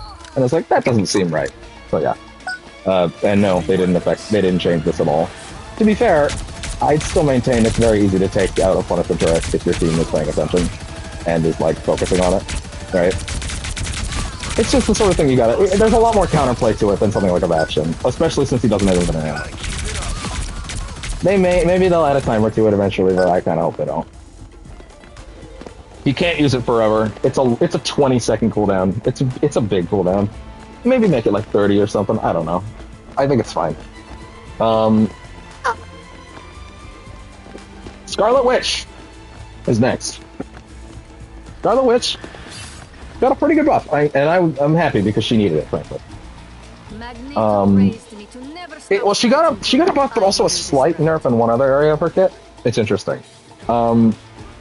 So her Chaos Control field's fixed damage has been increased from 50 to 60 per second. Chaos Control is her right click, so to speak, her right trigger, whatever you want to call it. I'm on console, so me saying right click is just me being poisoned by videos I'm watching. So this thing is doing more damage now. It's draining more efficiently. That's going to help. One thing that they did to compensate for that, however, is they reduced the percentage damage per second from 5% to 3%. Now, this is interesting because I don't think a lot of people even realized this before. But she has the same thing as Wolverine, where she's actually doing more damage to tanks. Wait. Please just put it in the tank.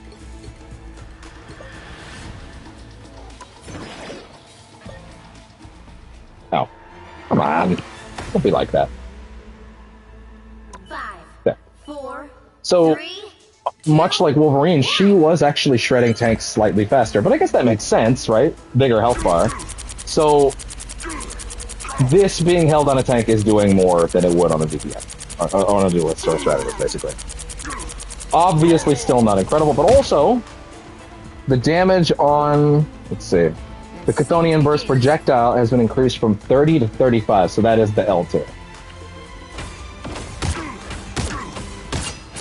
So, that could actually make a big difference.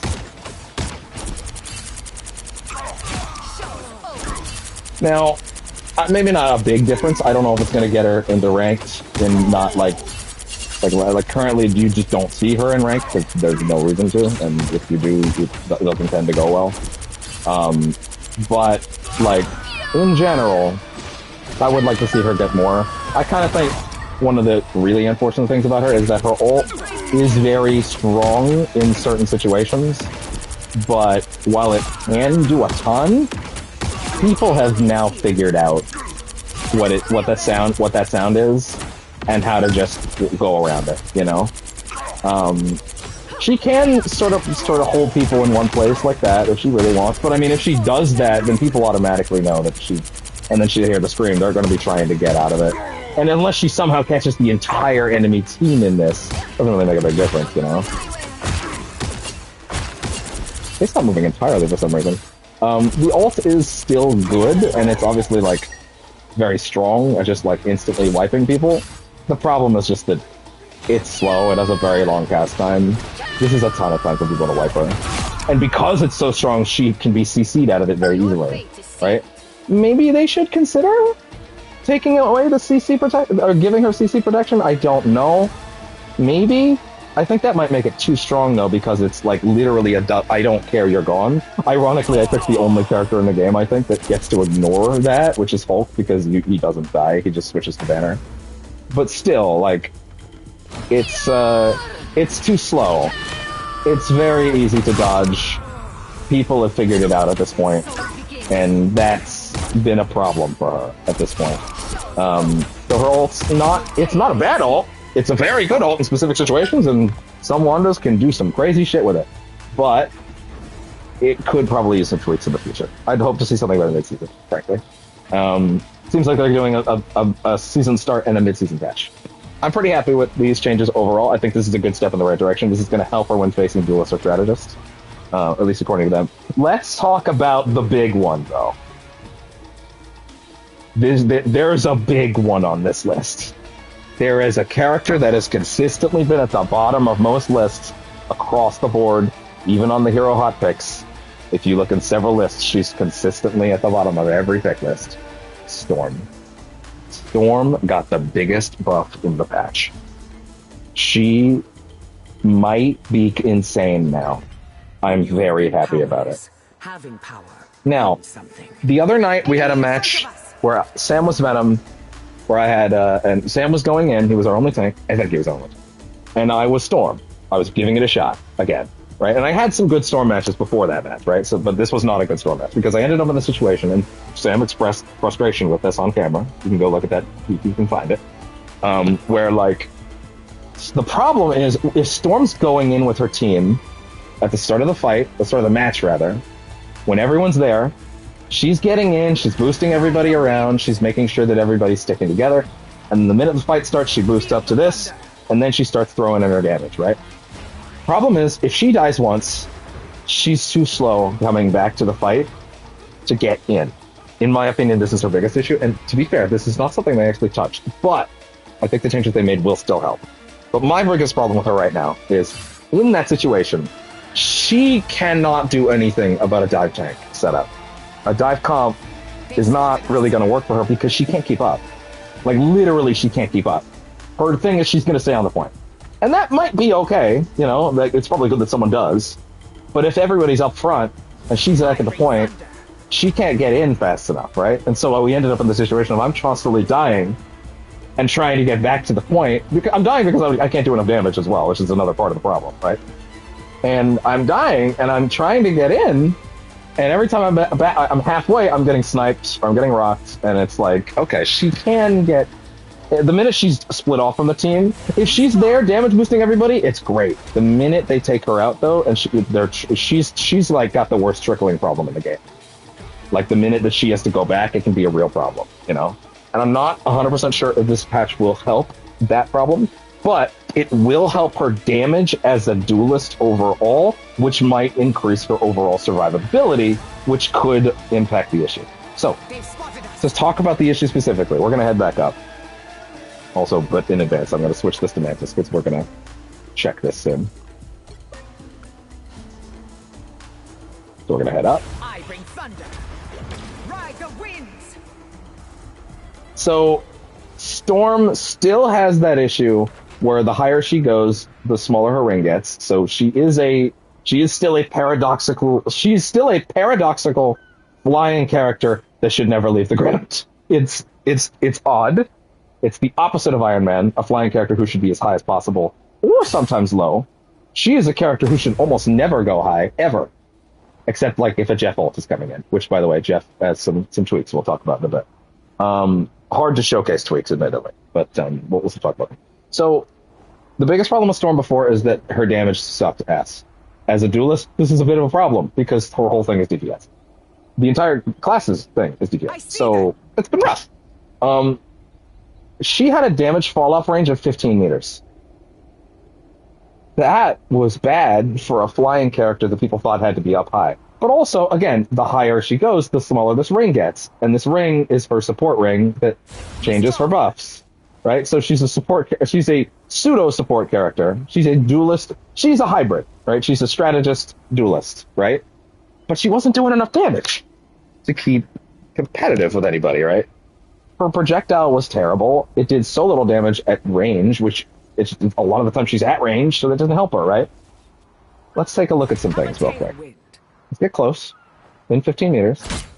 This is damage mode off, by the way. That's solid. That's good. But to be honest, her damage at range was already good. Or, sorry, at close range was already good. When you move out to, like, 30, it was really bad. Now, I'm going to read this real quick. The Weather Witch needed an overall increase to her damage capability, while also optimizing the feel of her left click projectile, and the release experience of her ultimate ability. Increase wind blade projectile speed from 100 meters a second to 150 meters a second, and left click damage from 50 to 55. So, her basic projectile goes dramatically faster now and does more damage. Dramatically faster. As you can see. Now, at a distance, you might say, that doesn't seem too crazy. To be honest, I actually think this is pretty crazy for this range at that speed. But remember, this is her in her speed mode, not her damage mode. Now she's in damage mode.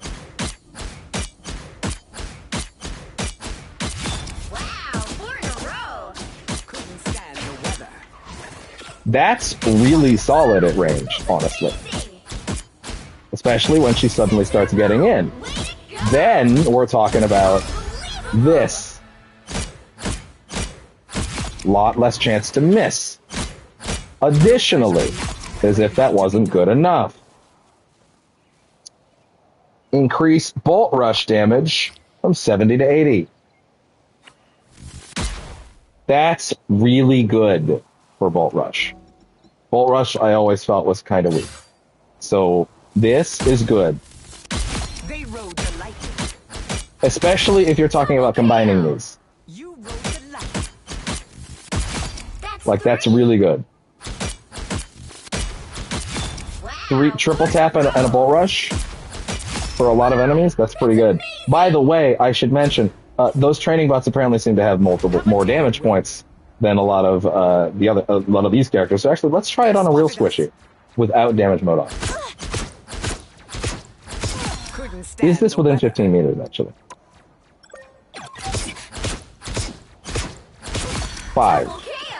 5's pretty damn good, in addition to her team also doing damage to targets.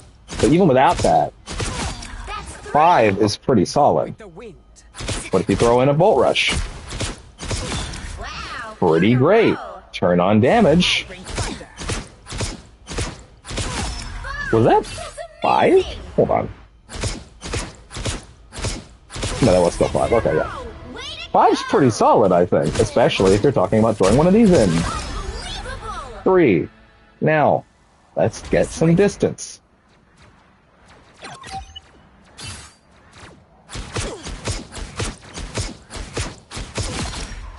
Honestly, not bad. More distance. For this range, that's okay. Especially because, what's the range on this thing? Okay, nowhere near as close. Fair enough.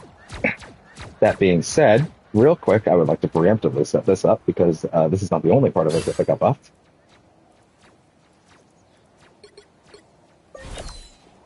Thor had a team up with Storm that was Chain Lightning. It was not good. Full stop. It just wasn't very good last season. No one used it. No one was picking the team up specifically to get it. It wasn't worth it. There was no reason to do it.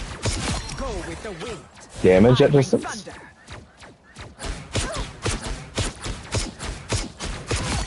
Feel good, I'd say.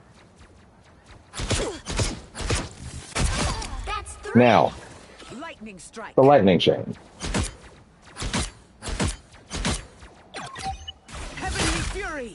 That's weird. Hold on. Is that actually out of the range? That doesn't seem right. Something's wrong with that. Hold on.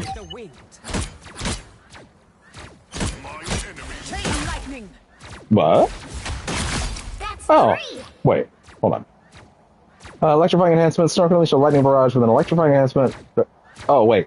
You can gain a lightning barrage. Lightning barrage is... It's just it's chain lightning.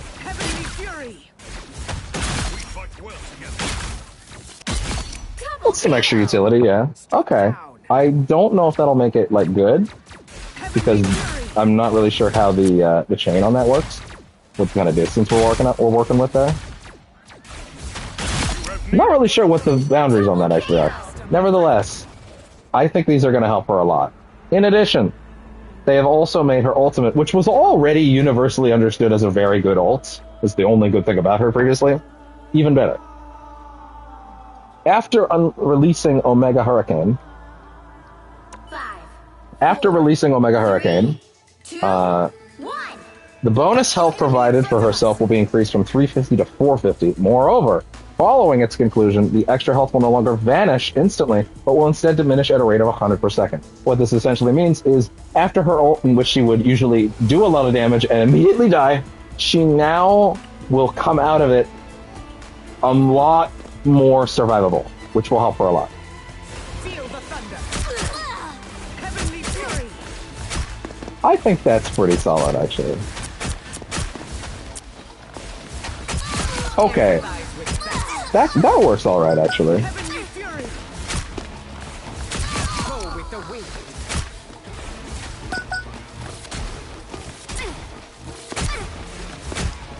Chain lightning. Yeah, in certain situations that can be really good, yeah. Especially if you have low health targets. Empathize with that. Triple strike. Enemy in Yeah, if she can time that well, like Cap Shield, honestly. Yeah, if she can time that well, similar to Cap Shield, she can get some good stuff out of that now. She just needs to use it like Cap Shield. It's not or like his Vibranium thing, his Vibranium Energy Saw. It's not a giant damage dealer. It's an ender. It's a combo ender. It's a closer. Finishing move. chain lightning.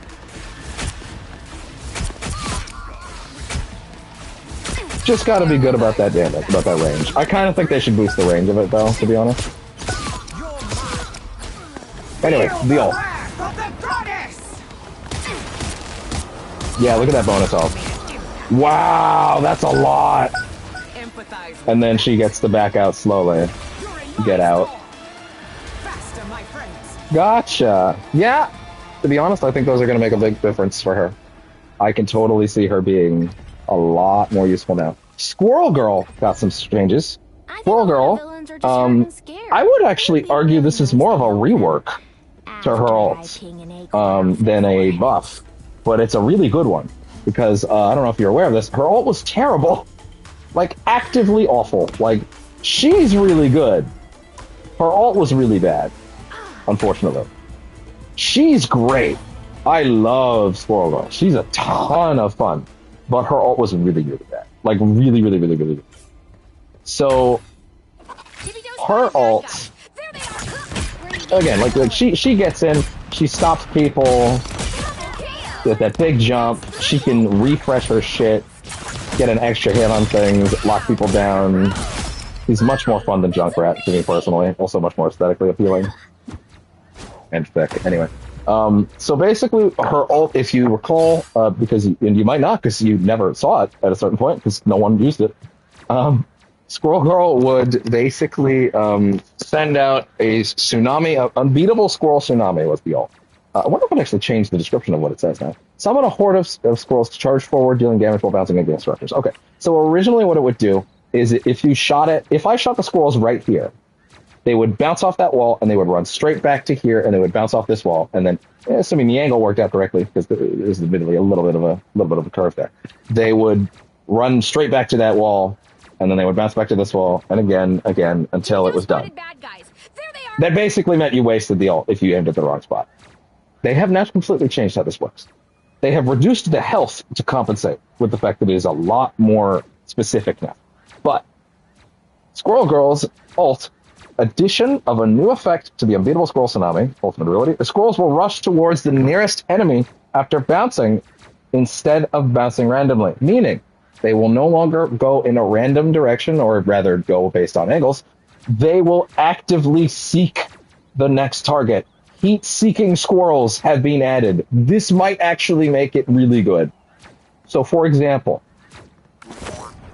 that's not it, but that'll actually still work. So now, rather than coming straight back towards me in the old patch,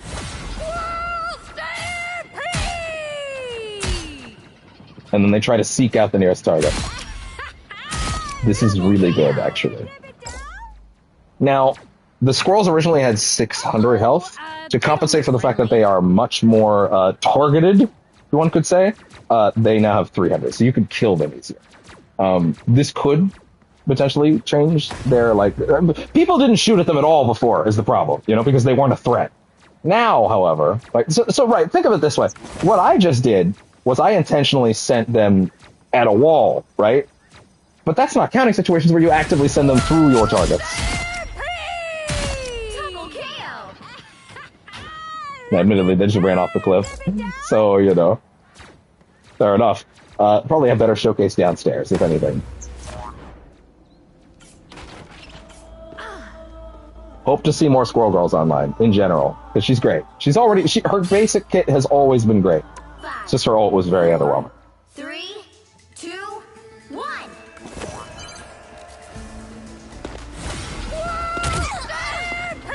See how this works in a more controlled area. This is going to be interesting because these enemies, these mantises are set to be super fast and unpredictable.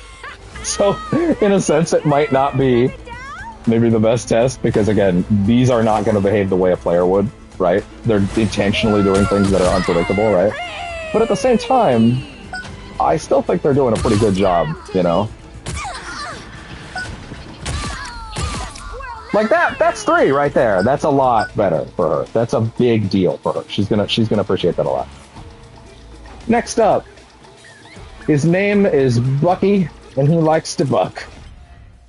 Don't worry about it. Anyway, go back into the deep freeze for a few more so we'll be adjusting Bucky by decreasing his long-range target combat strength and increasing his survivability in medium to close range. That might sound like he's getting nerfed, but do not fear. He's actually getting buffed a lot. So what they've done is they have, in an attempt to, they basically tried to make him less of a long-range problem solver and more of a mid-range one, trying to drive home that he's more mid-range than long-range. So like this, right? So if you don't know, his gun is explosive rounds, so they will explode and hit enemies around him, right? But they've decreased the range a little bit. Also, to be fair, it never really came up a lot, but see, that actually killed, you know? 3 in a row. To be honest, I don't really think I ever felt the splash damage effect of this gun too much, although that was actually pretty solid. Nevertheless, I'm sure it's helped in the past without me noticing. Nothing personal.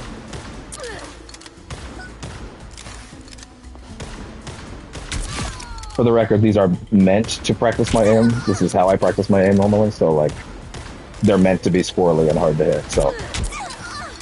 Just before you're like, your aim's terrible. Yes, they're intentionally built unpredictable so that I have a hard time. It helps me get better. Like that. So that, in general, that's solid. So they have increased his base health from 250 to 275. They've increased the rudder stern, that's the name of his gun for the record. The projectile damage from 70 to 75. So these shots are actually hitting harder than they used to as well. Nothing personal. That's in addition to the fact that, if you don't know, every time Bucky uses an ability, he refreshes all of his ammo. So any of, like, this refreshes the gun. This refreshes the gun. So it's all been really helpful for him. So the gun's damage, yeah, up 70 to 75. However, reduce the area damage, as in that area of effect damage, that splash damage I'm just trying to showcase, from 70 to 65, and reduce the damage decay on it from 65% at 40 meters to 60%. I'm not gonna lie, that last part I might not be the best at explaining that one. The damage decay just basically means it's going to be a little crazier at long distances. Basically, they're trying to say, if you make these shots at closer range / mid-range, you might get a little more bang for your buck out of those explosive rounds. You know, like the AoE effect might work better for you overall. You see? It's coming out a little more strongly. Like that. Target neutralized. Now, the other thing they've done is they've increased the if you don't know, Bucky, yeah, ceaseless charge. Rudderstone reloads all automatically while the bionic arm is in action, granting the Winter Soldier bonus health. So he gets bonus health as well for all of his moves. And they've increased how much bonus health he's getting off the bionic hook and tainted voltage. Tainted voltage, for the record, is this one. And the bionic arm is, of course, this one. So basically what that means is Bucky now gets extra bonus health off of this and this. Not this, though. They've left that the same. It was always the biggest one he got it off. Is this going to make him a new menace? He's already a menace, so I don't know. That being said, people don't play him to the same degree, but I'm starting to get used to it. I'm starting to play him more. I really like him. I mean, I always knew I was going to play more of them. I think I ended up playing less because Sam liked them so much. But, you know, we played the same characters. That's also fine. Either way, this bonus health, like, he can nearly stack 400 bonus health. Like, that helps him a lot, you know? So that's pretty good for Bucky, honestly. Those are really helpful changes for him. Okay, here's the last duelist that we get to talk about. Wolverine. Wolverine's changes are relatively minor. This is interesting because when the game first launched, everyone immediately labeled Wolverine as trash tier. And not worth playing, and if you do, you're basically throwing, and that was a bummer because Wolverine is a lot of people's favorite. But here's the funny thing about popular characters. If a popular character like Wolverine is bad, and he's popular not because of the game, right? Popular for external reasons, people are going to keep trying. And people figured out his deal, as you've seen on my streams as well as others, I'm sure. Wolverine is a tank buster. Actually, this is a bad place to show this off, but to be honest, this wouldn't be terrible to show off at least the basic game plan. Wolverine does percentage-based damage, meaning he does a percentage of someone's max health. Meaning, also, he does more damage based on if that meter's full, right? Meaning he's doing more damage if someone has a higher health pool. So while he can technically kill a duelist in less slashes, a duelist can kill him faster. A tank can't, right? Meaning Wolverine drastically excels on tanks. He is the game's designated tank buster, right? And like he's not like ineffective on smallies either. Like you can see, you just need to put in the work, you know. He's really good against tanks. They didn't actually change his damage at all, which surprised me. What they did was they changed his health pool and his damage resistance skill. This skill, by the way, it's called Undying Animal. This gives him damage resistance for 5 seconds. They've reduced that damage resistance from 50% to 40%. Now that sounds like a nerf, except for the fact that his health has been increased from, again, his base health has been increased from 300 to 350. For a duelist, that's pretty good, and it's also going to it's going to exemplify his healing factor and the fact that he's like tanky, right? He's like somewhere in the middle. I still kind of think it would be cool if they moved him into Vanguard one day, but that's just me. 5, 4, 3. But the main thing is Wolverine's whole goal in the game right now, which he is now more capable of doing because he has more health, is he goes in, he sets himself up like this, he misses, and then doesn't show it off properly.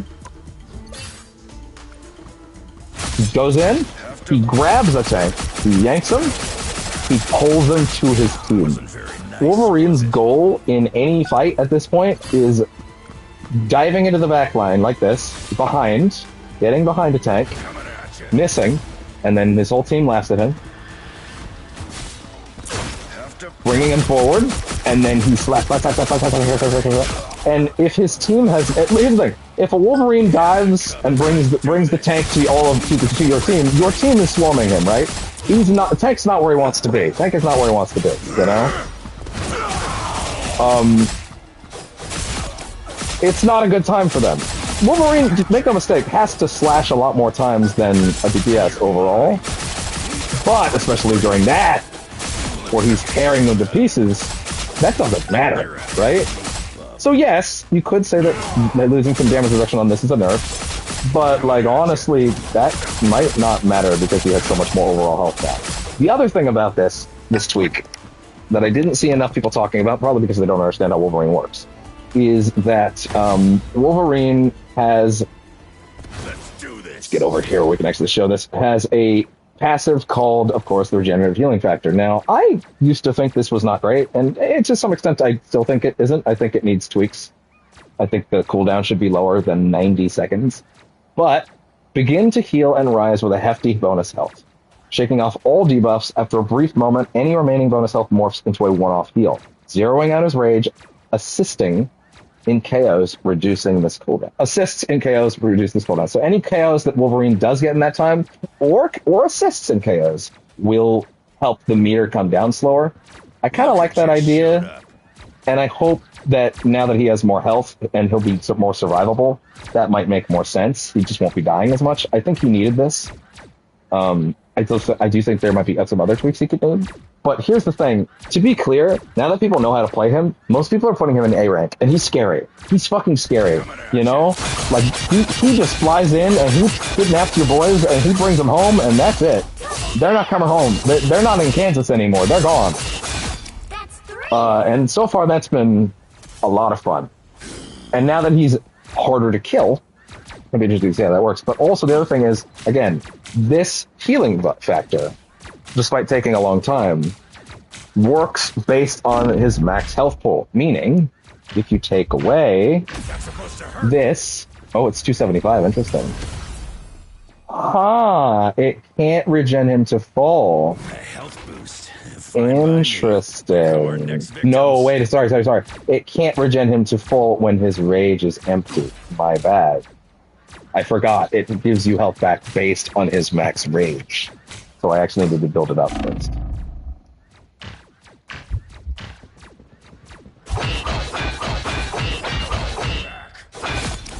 Also, yeah, that's the reset combo you should be doing on Wolverine all the time. Double KO. Every time you get to the end of the 4 slashes, do one of those. That's Every 3. time. Alright. Oh shit. No, I want this map. And then, 301. There you go. Okay. You can get a little bit extra. Still not 350 though, so he's not coming back to full. But he still gets that second lethal knife. And of course, you know, he's getting less damage resistance from this, which is rough. Really, you probably shouldn't even use him unless you're full health. Honestly, I'd argue. I guess it can help, but overall, like, there's better choices you can make, you know? I don't know if they've changed the radius on that. I have had issues with the ult. I've talked about them before in terms of like actually not missing people up in the air, but like I don't know. Overall, I think these are really going to help him. I think he's going to be even crazier now. Last category is strategists. Not many to talk about, and then we'll actually do Sue and Reed. We still haven't actually done Sue and Reed. Cloak and Dagger. Drink.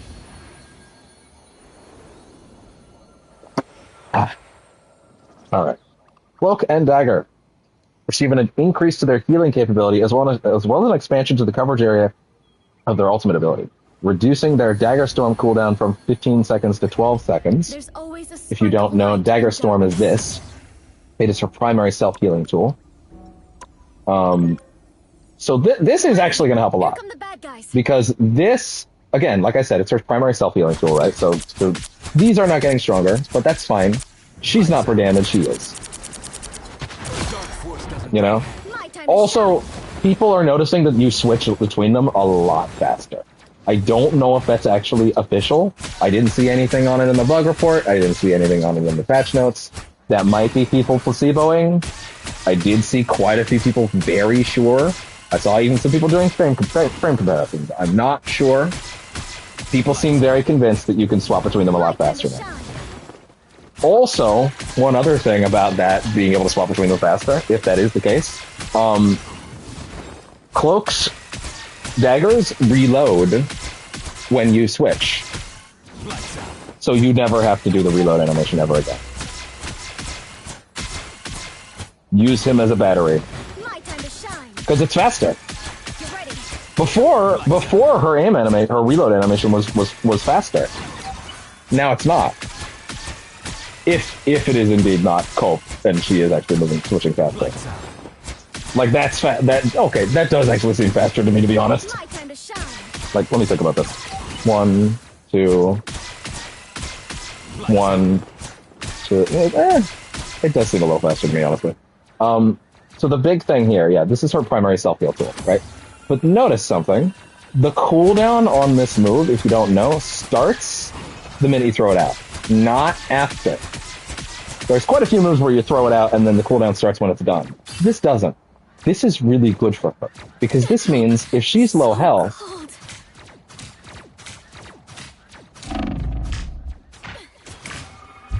she only has 6 seconds of downtime between getting it back. That's huge for her. That's legitimately huge. Now, the interesting thing is, I saw I saw some of the stats on the hero hot picks last night. They dropped stats for win rates, pick rates for every character in most modes. Cloak and Dagger have a negative win rate. They don't tend to be on winning teams as much as losing teams.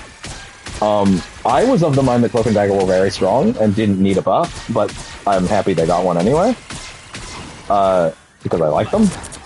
But, like, the game... Look, we now have the numbers. Cloak and Dagger are not in a lot of winning comps, even though I think they're really good. I'm actually really curious what that is, but if they have the numbers, then I guess that's why they're buffing it. The other thing, and this is the really fucking crazy thing, is they changed her ult. Changed their ult. 1, 2, 3, 4. That used to have 3 rotations, and now it is 4. And if you didn't know how their ult works, it grants 800 healing. It grants 200 healing a second per strip. So if you stack them, that's a whopping 800 healing per second. It's fucking insane. Absolutely fucking insane. Unbelievable. Ridiculous. This is gonna help them a lot. Yeah, her having this and being able to... So this will help with her being able to stay alive. Them being able to stay alive, I guess, a lot more. Because again, only 6 seconds of downtime between these. And again, it's her only self-healing tool, so being able to do that every 6 seconds is crazy good for her, you know? Alright. Next up. Luna Snow. Alexa, get off my screen. Oh my god. Put snow on the sea on my screen. Anyways. See them? This is more of a... You could argue this is a bug fix, but I think the fact that they put it in character... I think the fact that they put it in the hero balance changes means that it's not a bug fix. It means it's actually like... It was not a bug. It was an intended feature. I think it is an intentional fix. I think that's important to understand, is that I don't believe this is a bug fix. I do think absolutely that this is a nerf. So her ult. I'm missing. I'm an idiot. Sorry, I'm just quickly checking something on the screen and making sure it's not breaking. Man, the cooldown on that's really big. I actually forgot about that. Huh. Wow. What is the cooldown on that?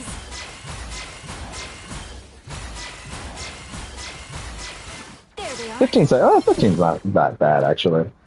To be honest. I don't think that's too terrible. Okay. Good. Alright. Oh, Susie Young is also the voice of Herbie. That's funny. Well, then I definitely did the wrong voice for that. Anyway, yeah, so, her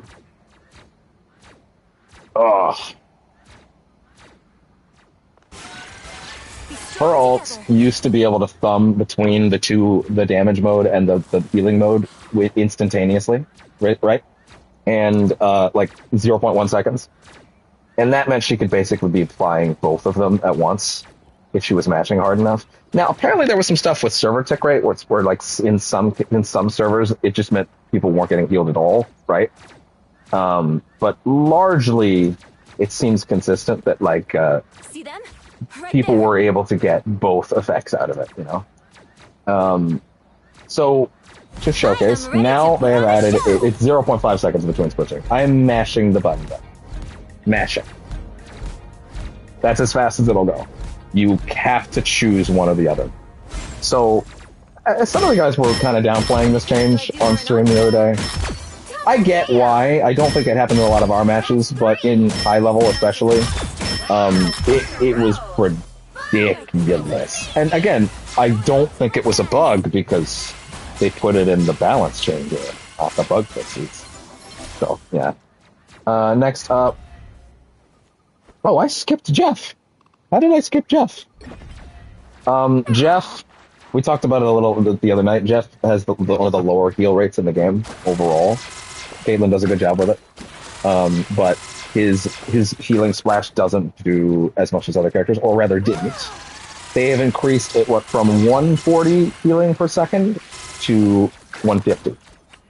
In practice, we're gonna have to see what that means overall, but I think this is gonna make a big difference for him, especially. Like, that's actually healing more efficiently already.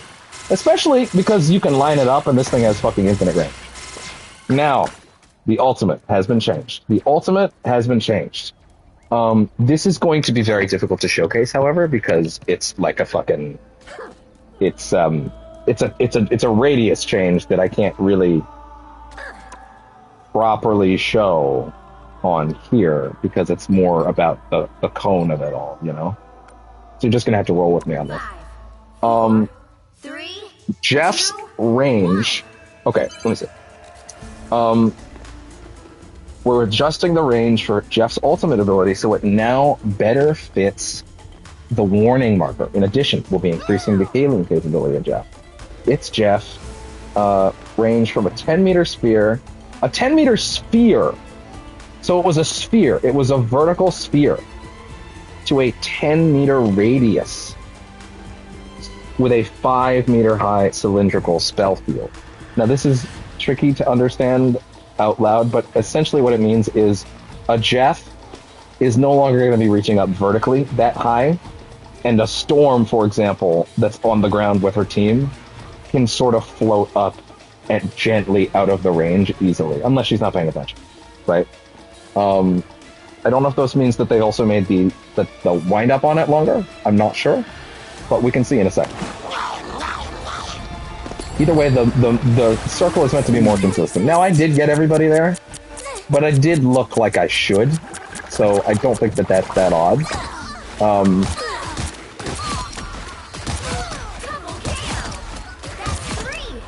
Obviously, it's hard to show in here, really, you know, but ultimately, I think this is going to be more balanced. I wonder if it will ultimately equal Caitlyn getting less, like full team Jeff grabs, but I think she will agree, and she has already agreed, that that's probably fair, and that she'll feel better about the grabs that she earns. So, I think that'll work out. So, overall, Jeffrey, I wouldn't really call it a nerf. If anything, he got a buff where he needed it, and more of a tweak where it was probably not performing correctly. So I think that's good. Mantis. Mantis has been a menace since launch, and they actually hit her in a pretty substantial way without affecting her overall, like, viability. Guardians of the Galaxy value all life. To refresh, Mantis has a passive called Nature's Favor. Receive a movement boost when not injured and healing over time. Hey, you know what? Really quickly, before we continue, I'm going to put on the big headset because these earbuds probably could use a charge. And we're almost done in here, and I'd rather have them ready to go when we start real matches in a bit, you know? So give me a second.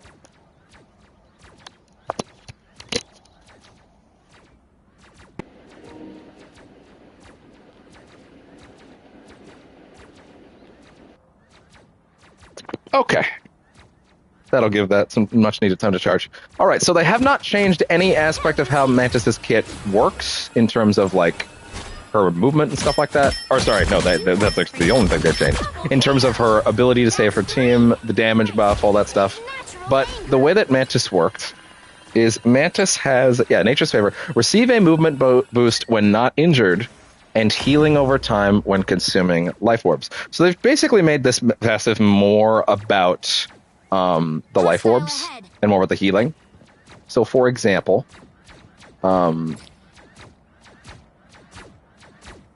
movement boost when not injured and healing over time when consuming life orbs. So if she's already injured, she's moving slower, right? But then, of course, she's gaining health back when anyone on her team is using orbs, right? And when she reaches full, she's moving quicker. They have reduced how fast she's moving. Reduced Nature's Favor passive movement speed boost from 2.5 meters per second to 1.5. So now this is her max speed. This is a lot more reasonable. She was kind of nuts before, You might think a movement speed boost at max health isn't that crazy. Honestly, I think it'll make a big difference because being able to catch her more consistently is gonna make a big difference. Now, is that gonna be enough to get her out of the like overwhelming top pick rates? I don't know, but it'll mean she's easier to catch, and that might help. My anger is held. Double KO. Focus on the battle. That's 3. Might help. I don't know if it'll be enough to actually make her, like, worse, though. Rocket Raccoon. Small change, good change. His healing orbs now do repair mode. 70 healing per second to 60 healing per second to 70 healing per second. Better healing. Personally, don't really think he needed this. I think his current healing is fine. But you know what? If they think he's underperforming in that area, then you know what? Fine. I think it's going to work out great. Also, we read earlier that some of his shots were missing sometimes, like server-wise. So maybe he's also more consistent in that capacity as well. Wow, 4 in a row. 5. That's amazing. You're welcome. Those guys are about to shoot at us. 6 in a row. Way to go. Unbelievable. I think the other thing about him that people find underwhelming is the ult, but to be honest, I don't think an ult like this shouldn't be in the game. I think there should be an ult like this in the game, and I don't think it's bad either.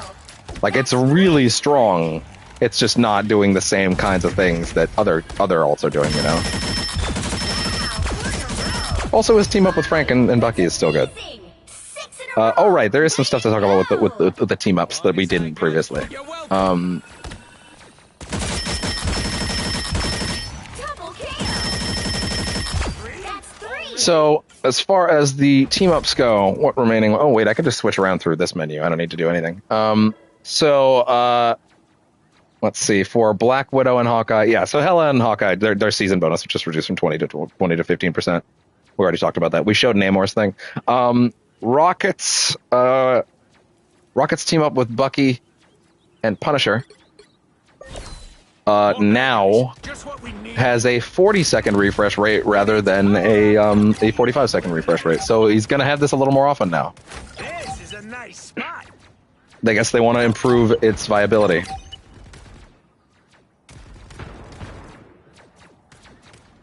Honestly, can't really complain. I want to see what this is like when you... yes, let's go... This is Oh, yeah. real firepower. You've put those together, I want you get some shit. Not even counting that he should also be shooting in this time.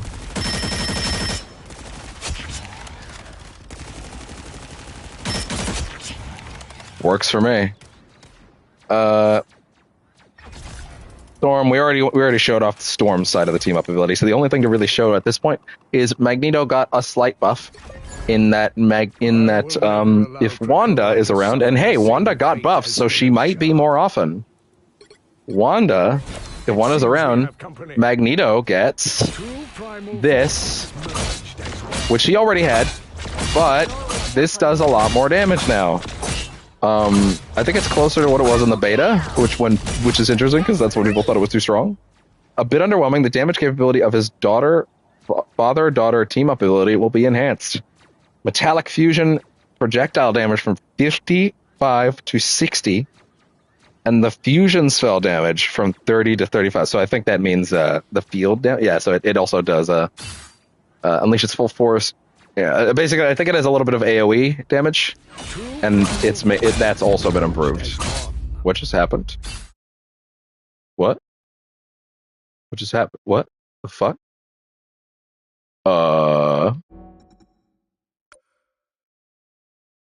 Did the server shut down?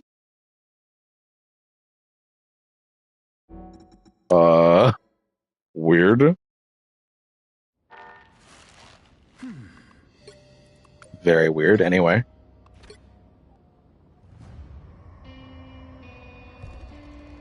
Hopefully people aren't bored by me wanting to do all this stuff and talk about the season, but like this is what I live for, so like apologies, but this is my bread and butter. Kind of sucks that happened on the last person we were going to showcase though. Alas, We can no longer hide from the dangers. Didn't that I lie tell beyond you our that you didn't have to hide my shores. name anymore? Ah, here they are now.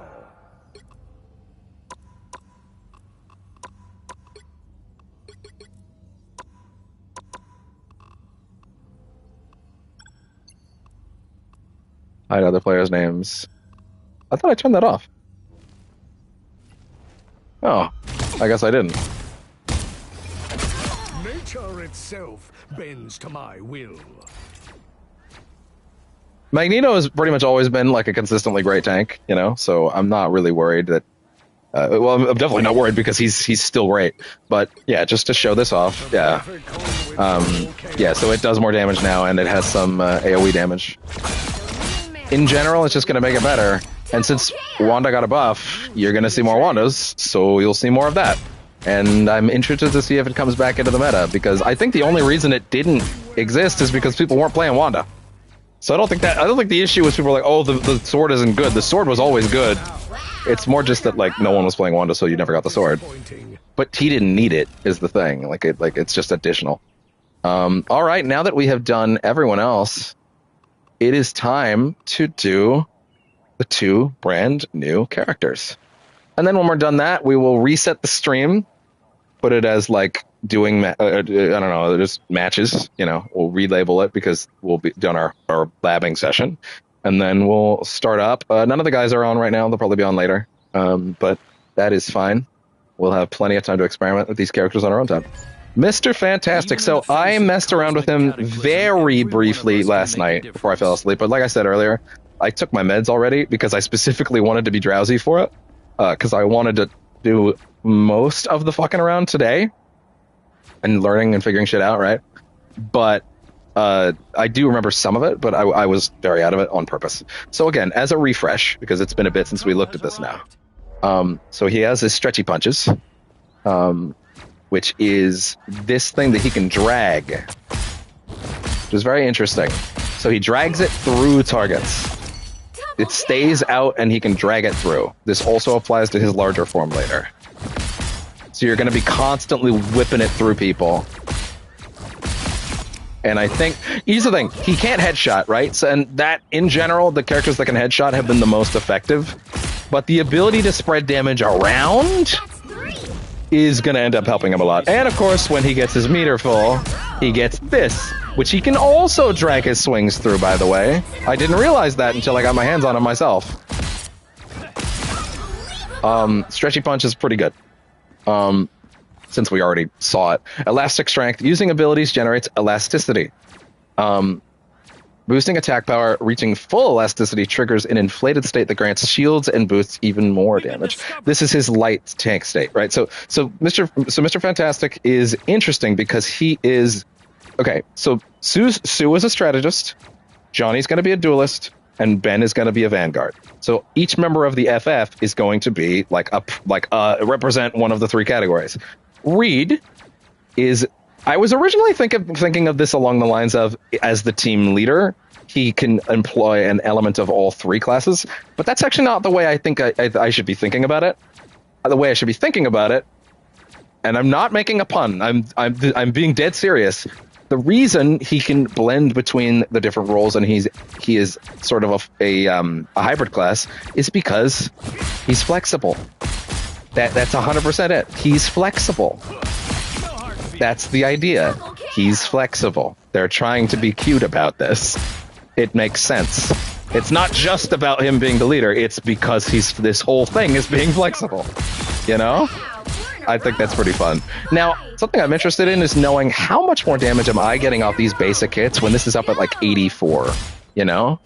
It seems like a decent chunk before it hits max and you go into big mode, right? By the way, yeah, look at his health. He gets a proper tank Vanguard life bar when he's up here, you know? And he gets about 2 swings worth, right? So he's got some Vanguard. He's got some Vanguard in him.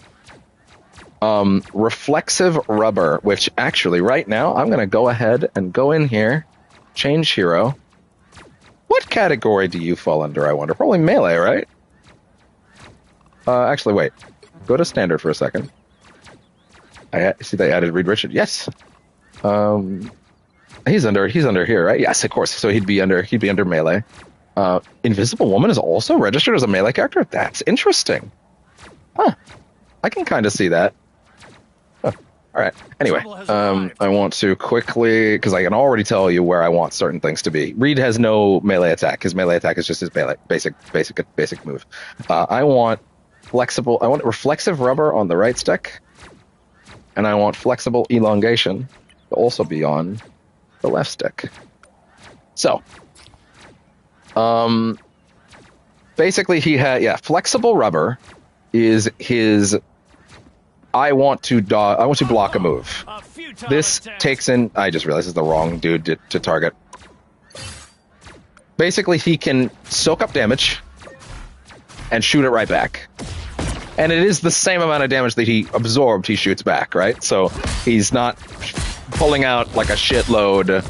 He's not pulling out a small amount and shooting out a shitload, right? He's actually shooting out the amount that he absorbed.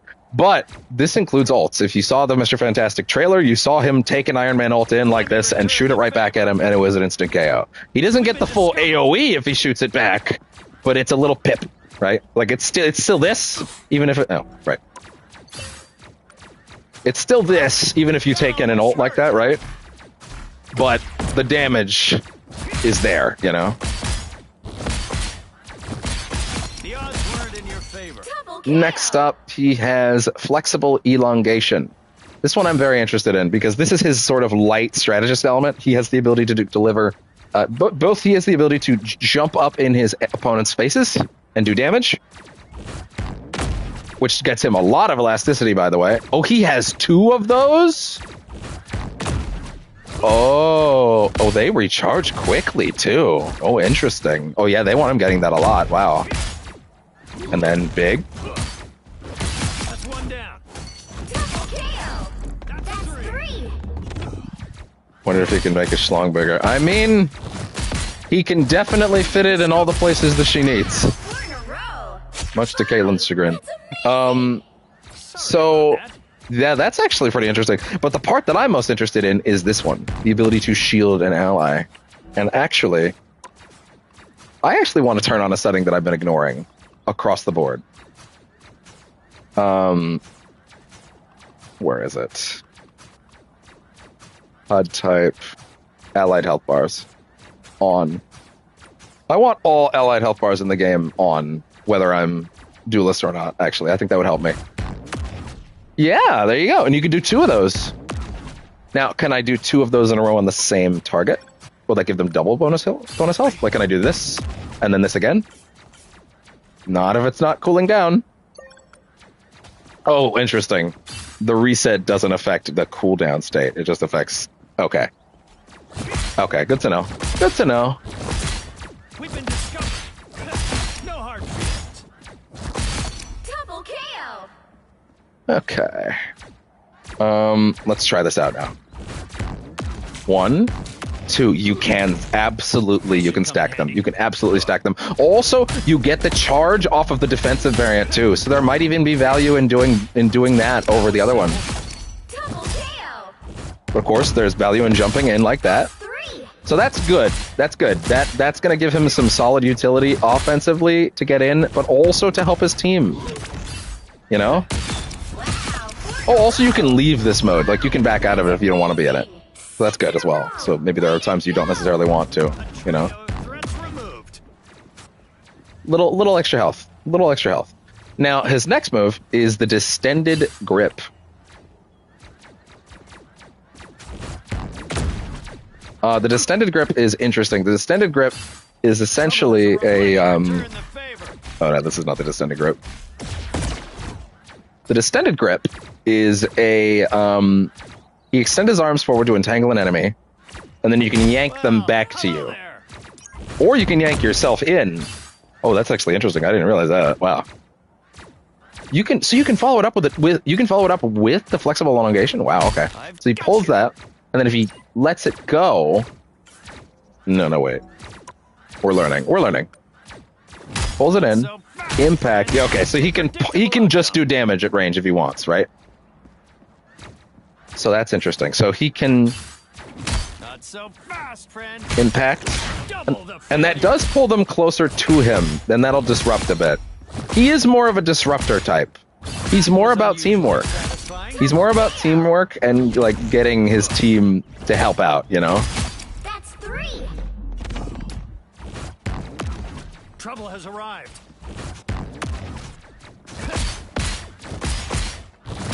That was simple.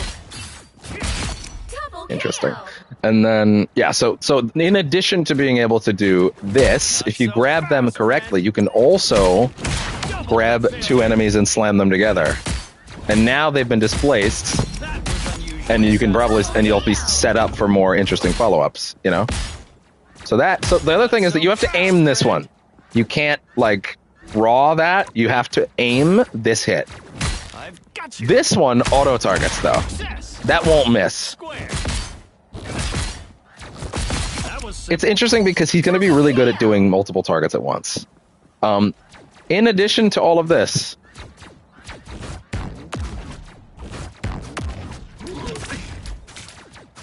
oh right. That was unusually So, satisfying. how far away from him can I do this? And then come in, and then he can protect. So you can jump in, and then you can also deflect, and then defend your teammate, you know? So those 2 moves work in unison, you know? It sets him up for getting in, as well as doing a shitload of damage. And then, of course, you get your grab, which I guess if it misses, you miss out on. Not so fast. Slam them together. But, Feel it. Double kill. yeah, 3. that's really good. In addition to that, his ultimate, Brainiac Bounce, sort of similar to Bucky's ult, but not really, is he gets to jump up in the air 6 times, a total of 6 times. He's not getting another one, right? Kill. And that's okay. Wait, can I... I guess that misses, it doesn't do anything. I want to set people up down here, real quick. 5, 4, The Brainiac Bounce 3, 2. is a move that will, oh. Why did those get fully... Oh, right, because I got backed out.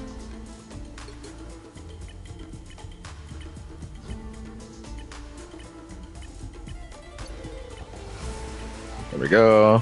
Back to how that's supposed to be. Good. Excellent. Set that up. Oh, wait. Oh, no, that was right. I gotta wait. 5, 4, 3, 2, 1. Okay. So, the way his ult works is he jumps up in the air 3 times, and as long as he hits someone on the 3rd, 4th, 5th, and 6th, he will keep bouncing. He's allowed to miss on the first 2, is what I've seen. He is allowed to miss the first 2 as long as he gets the 3rd. Now, the trajectory of it seems a little weird, but we're going to try it out. Unless that happens. Fantastic. 1, 2, 3, 4, 5, 6. Failed. That was unusually satisfying. Let me return the favor.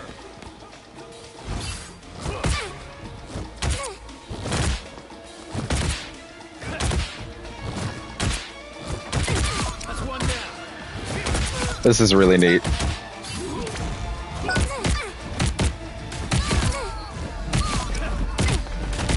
trio of threats removed. Gotta aim it. Hello there. Slam them together. That was unusually satisfying. That almost hurt. He is very cool, and I'm gonna enjoy playing as him a lot.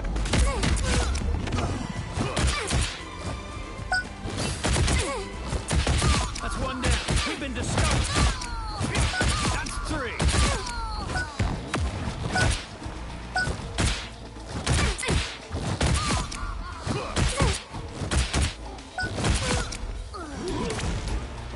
Fantastic!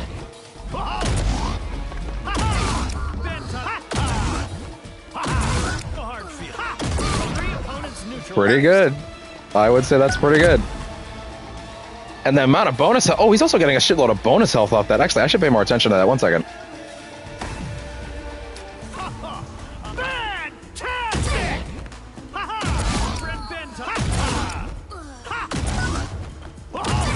simple. Oh no, he's getting the bonus health off the empowered state. A trio of threats from a futile attempt.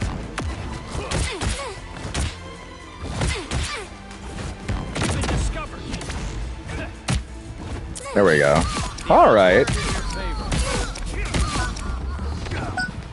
Yeah, Reed Richards is great. Also, I like how his legs slightly extend when he's running.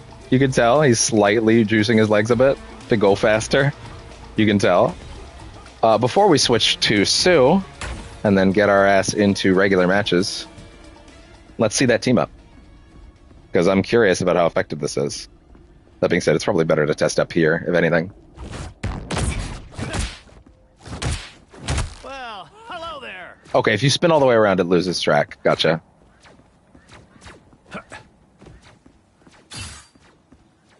Yeah, all things considered, he's not that mobile.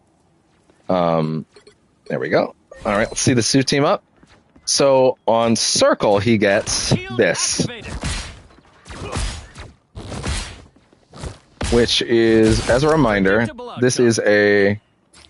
Yeah, this is probably not the right way to test it, to be honest. It is a shield that grants continual damage resistance, bonus health, making up for lost health with each passing moment. Actually, that very short window, though. Yeah, that's really good. Wow. With a 15-second cooldown? Yeah, that is just inherently really good for him. Wow. That's really good. All right. Okay, I have seen some Sue gameplay. I've not seen as much as Reed.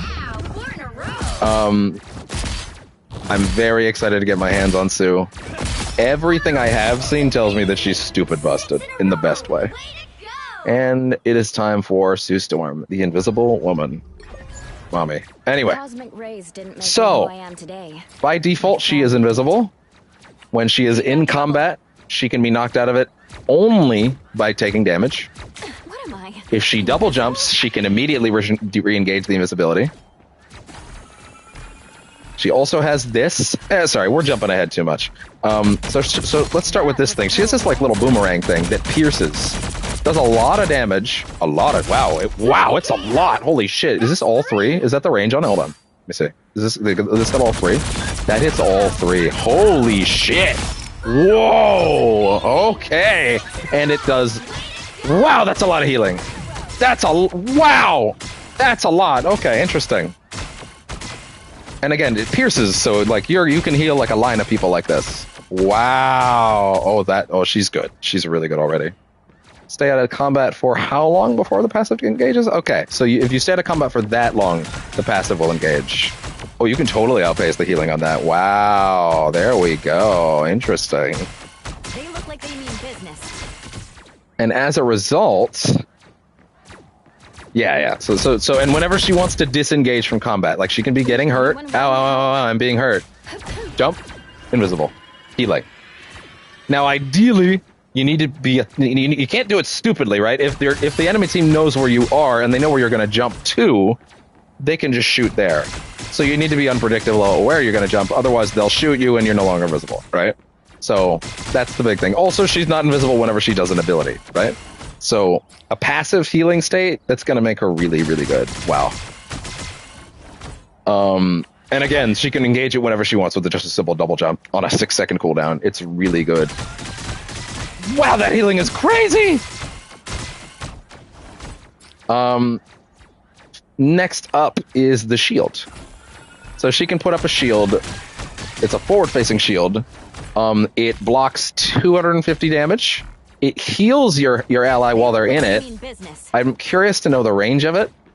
I kind of need to see some... I kind of wish I could see, like, some moving targets that were, like... Hold on. Friendly fire. Can I turn on friendly fire? Does that affect the bots? What does that do? Not necessarily. That's just for friends. Okay. Hard to test that then. But from what I've seen, that it's 300, not 250. It's even better than I thought. The other thing, so it's a forward-facing shield. So you're gonna need to make sure you understand when Sue throws it up to stay there. But the nice thing is when an enemy runs through it, they are slowed. So an enemy that wants to chase your ally is inherently going to be putting themselves in a bad position. Some people have mistakenly said that that it being like stationary doesn't mean it's that helpful. To be honest, I think their imagination is very low. We are absolutely seeing a case where this thing is like this heals a shitload on top of this as well. So you gotta remember, you're not just taking a second to just heal with that. You're also taking a second to like, hey, so your ally's gonna stay in there, and if they don't, I mean that's on them, you know. Ultimately, Sue is gonna have to be smart about where she places them, right? Certain corners might not make sense. Certain places will make a lot of sense, but she has so much healing on this that it's okay, you know? Not only that, if you do put it in on a point, right? A stationary place that everybody has to be. That's the other thing. Most of the game's objectives are point-based, right? But even on a capture point where you were like pushing the payload, right? Blocking down a certain segment for a second if the payload is being contested, having this be an area that like enemies have to go through, right? And be slowed in, that's a huge deal for them. What's the circle button? She can call the shield back early. Oh. And then it comes back faster. Oh, this just changed how this works. This just got dramatically better. I thought it was a commitment. It's not. You can put up a shield for a second, take it away, put it right back up, let them be done. If your ally runs away from it, you can take it away. No, you know what? Never mind. This whole stationary might be a problem thing. Never mind. Solved. Already fixed. Completely not an issue. The minute an ally leaves, she takes it away, puts it somewhere else. Puts it right back up. Ally walks away. Fine. Take it away. Put it back up. Take it away. Put it right back up. Works perfectly. You get a shorter cooldown on it. That's the trade-off. Okay. That changes how the move works. That's dramatic. That is a huge change to how I thought that was going to work. Okay. Okay.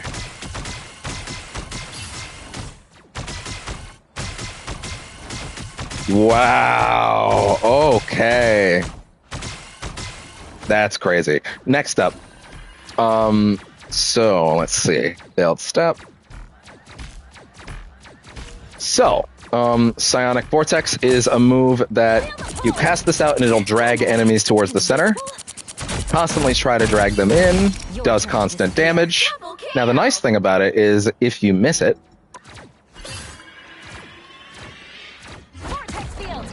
she has this. Launch inwards. So she has a psionic burst that can pull or push enemies away or towards her. Oh my god, that damage is so good. It's like a little boomerang. I love it. They look like they mean business. But basically she has the ability to launch enemies forward, including off ledges. That's a big push, holy shit. Or That's amazing. That's 3. she can pull them in, but that also means if someone is slightly out of the range, push them in. And then they get pulled in. Never even saw me. Wow, there is some incredible synergy there. And again, oh yeah, they're already healed. Call it back. Also in that situation, to be fair, I can also be healing them as well.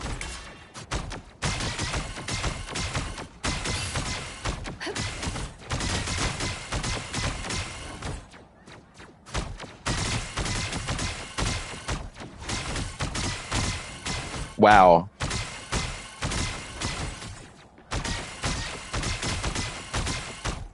That's really well thought out. And then, oh, they're full health. They're not. Let it come back. Charge up. Heal them for a second. Call it back. Heal them while it's going. Put the shield up. Yep.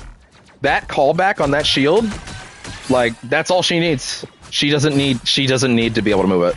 She can move it as much as she wants. It might even be too strong, to be honest.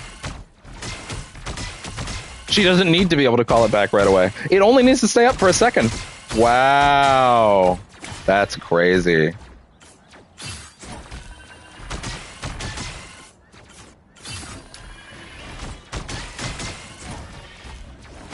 Wow.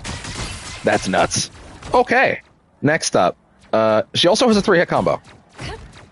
She has one of those launch-up combos at the end of her combo. Like Moon Knight does. So you can kind of prep that in. You can set it up. Yeah, you can like throw a few of these out, go around a corner. Bam. Yeah, you can like prep these. Yeah, you can prep the 3rd hit. That's good. That's good. You can stack it in. You forced my hand. That's going to be a big deal too. Curious to see how people work that in. Guardian Shield. Yeah, generate a force field in front of a selected ally. This shield can block damage and provide healing over time to nearby allies. Enemies that pass through the shield are slowed. Yeah, that's the other big thing, is if an enemy actually goes through it. Call it back. Wow. Call it back. Oh yeah. Wait a minute. And when you call it back though, it's not coming back out at full health. Interesting. Oh, it kinda is though. Oh no, look at that! It comes back really quickly. They look like they mean business. That's enough. Unless, okay, to be fair, this is a situation in which, like, you know, enemies aren't pelting it, you know? So there might be more interplay with it if it's like that. At the same time, it comes back really quickly. So, like, I don't even really think it's that big a concern. Hold it back.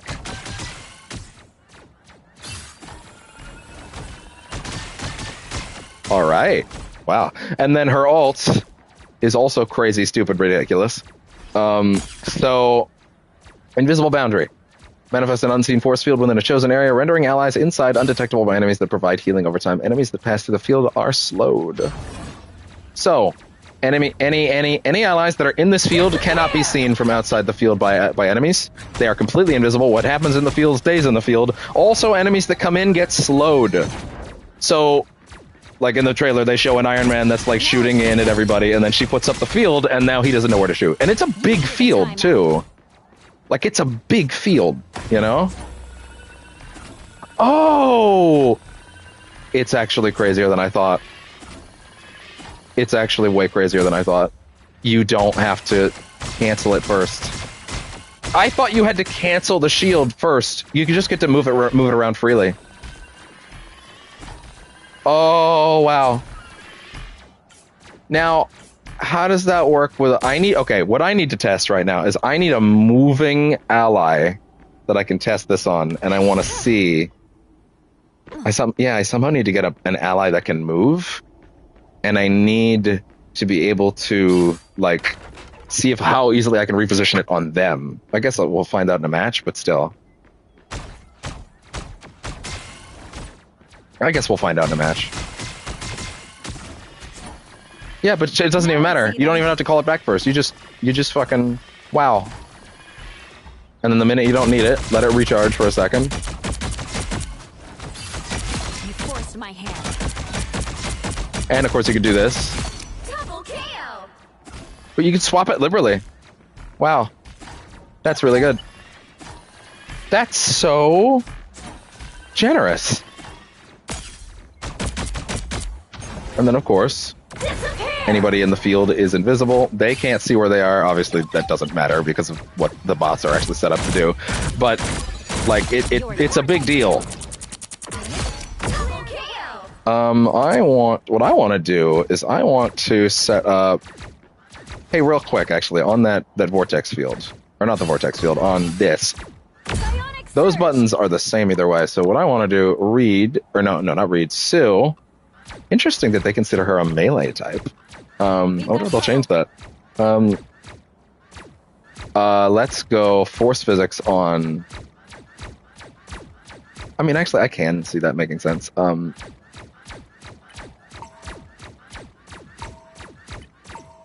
Left stick. Melee could still make sense for that. At the same time, if I did melee on R1, and then this on here, how would that work? So I boot it up, My hand. and then...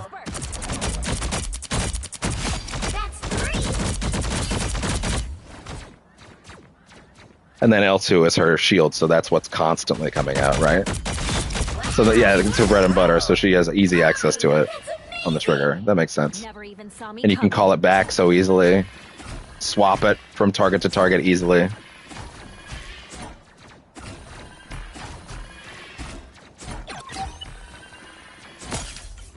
We've got trouble. You forced my hand. Double KO. That's 3. So she can move it around liberally. She can move it. Wow. Bionic burst. Vortex Pull enemies into the vortex field, push them into it. blindside. Double KO. Wow, she's really good. She might be my new favorite strategist. Wow.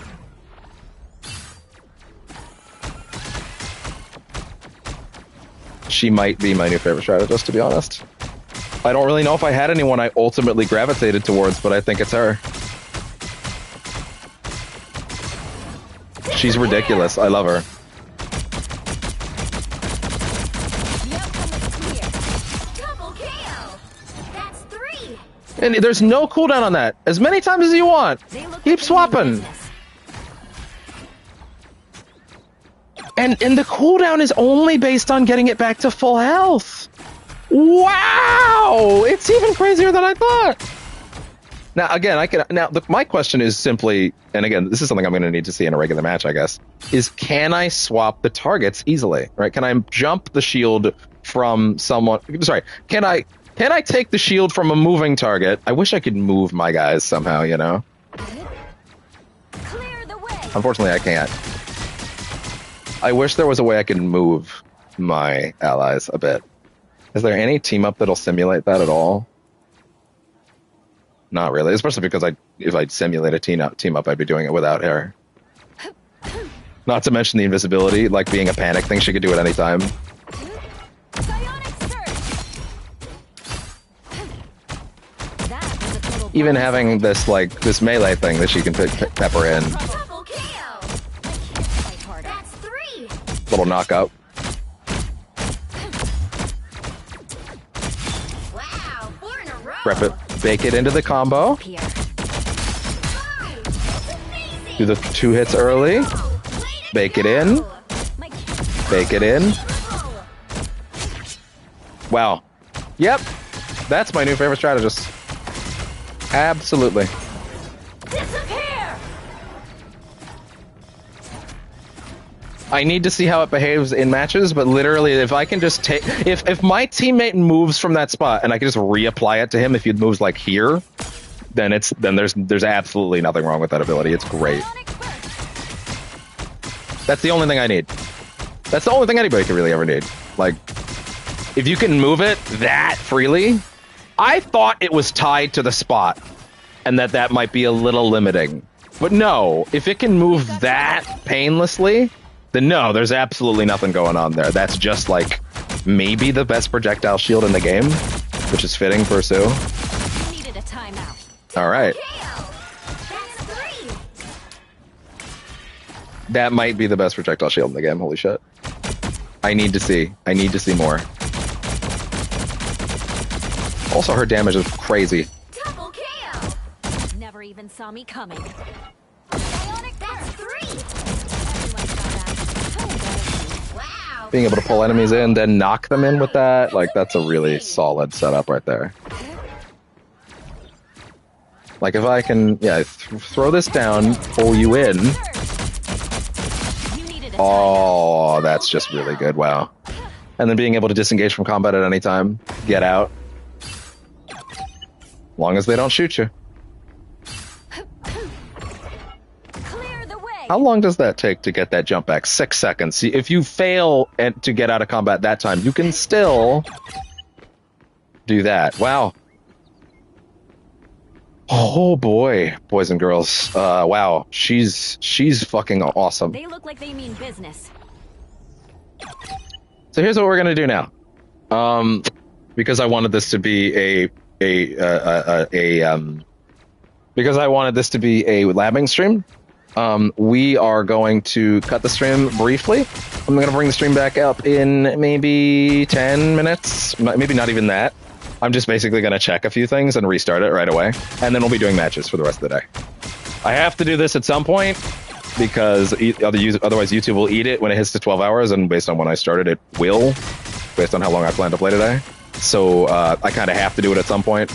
Now is as good a time as I'm going to get, really. Have the labbing stream be its own thing. I'll label it correctly later. I actually wanted to earlier. I did in the video stream links, but not here. Yeah, so I'll add that to the title after the fact. But yeah, so we will be back shortly. God, the healing rate is actually crazy too. Feel the pulse. Psionic surge. Knock him in. Wow. That coming. That's really good. Yeah, I love her. She's fantastic. Fuck, not on purpose. Help? But it's gonna come out of my mouth a lot, apparently. Anyway. Come back in 10, 15 minutes. Maybe not even that for real matches. Also, we'll check out Doom Match as well as the new map. Try to get some new stuff. We'll get a lot of these two in. Get a lot of the changes with the other characters in as well. Like, see where those changes lie with everybody. I'm sure the guys will show up a little later. And yeah, see you soon. Yeah, it won't be long at all. See you then.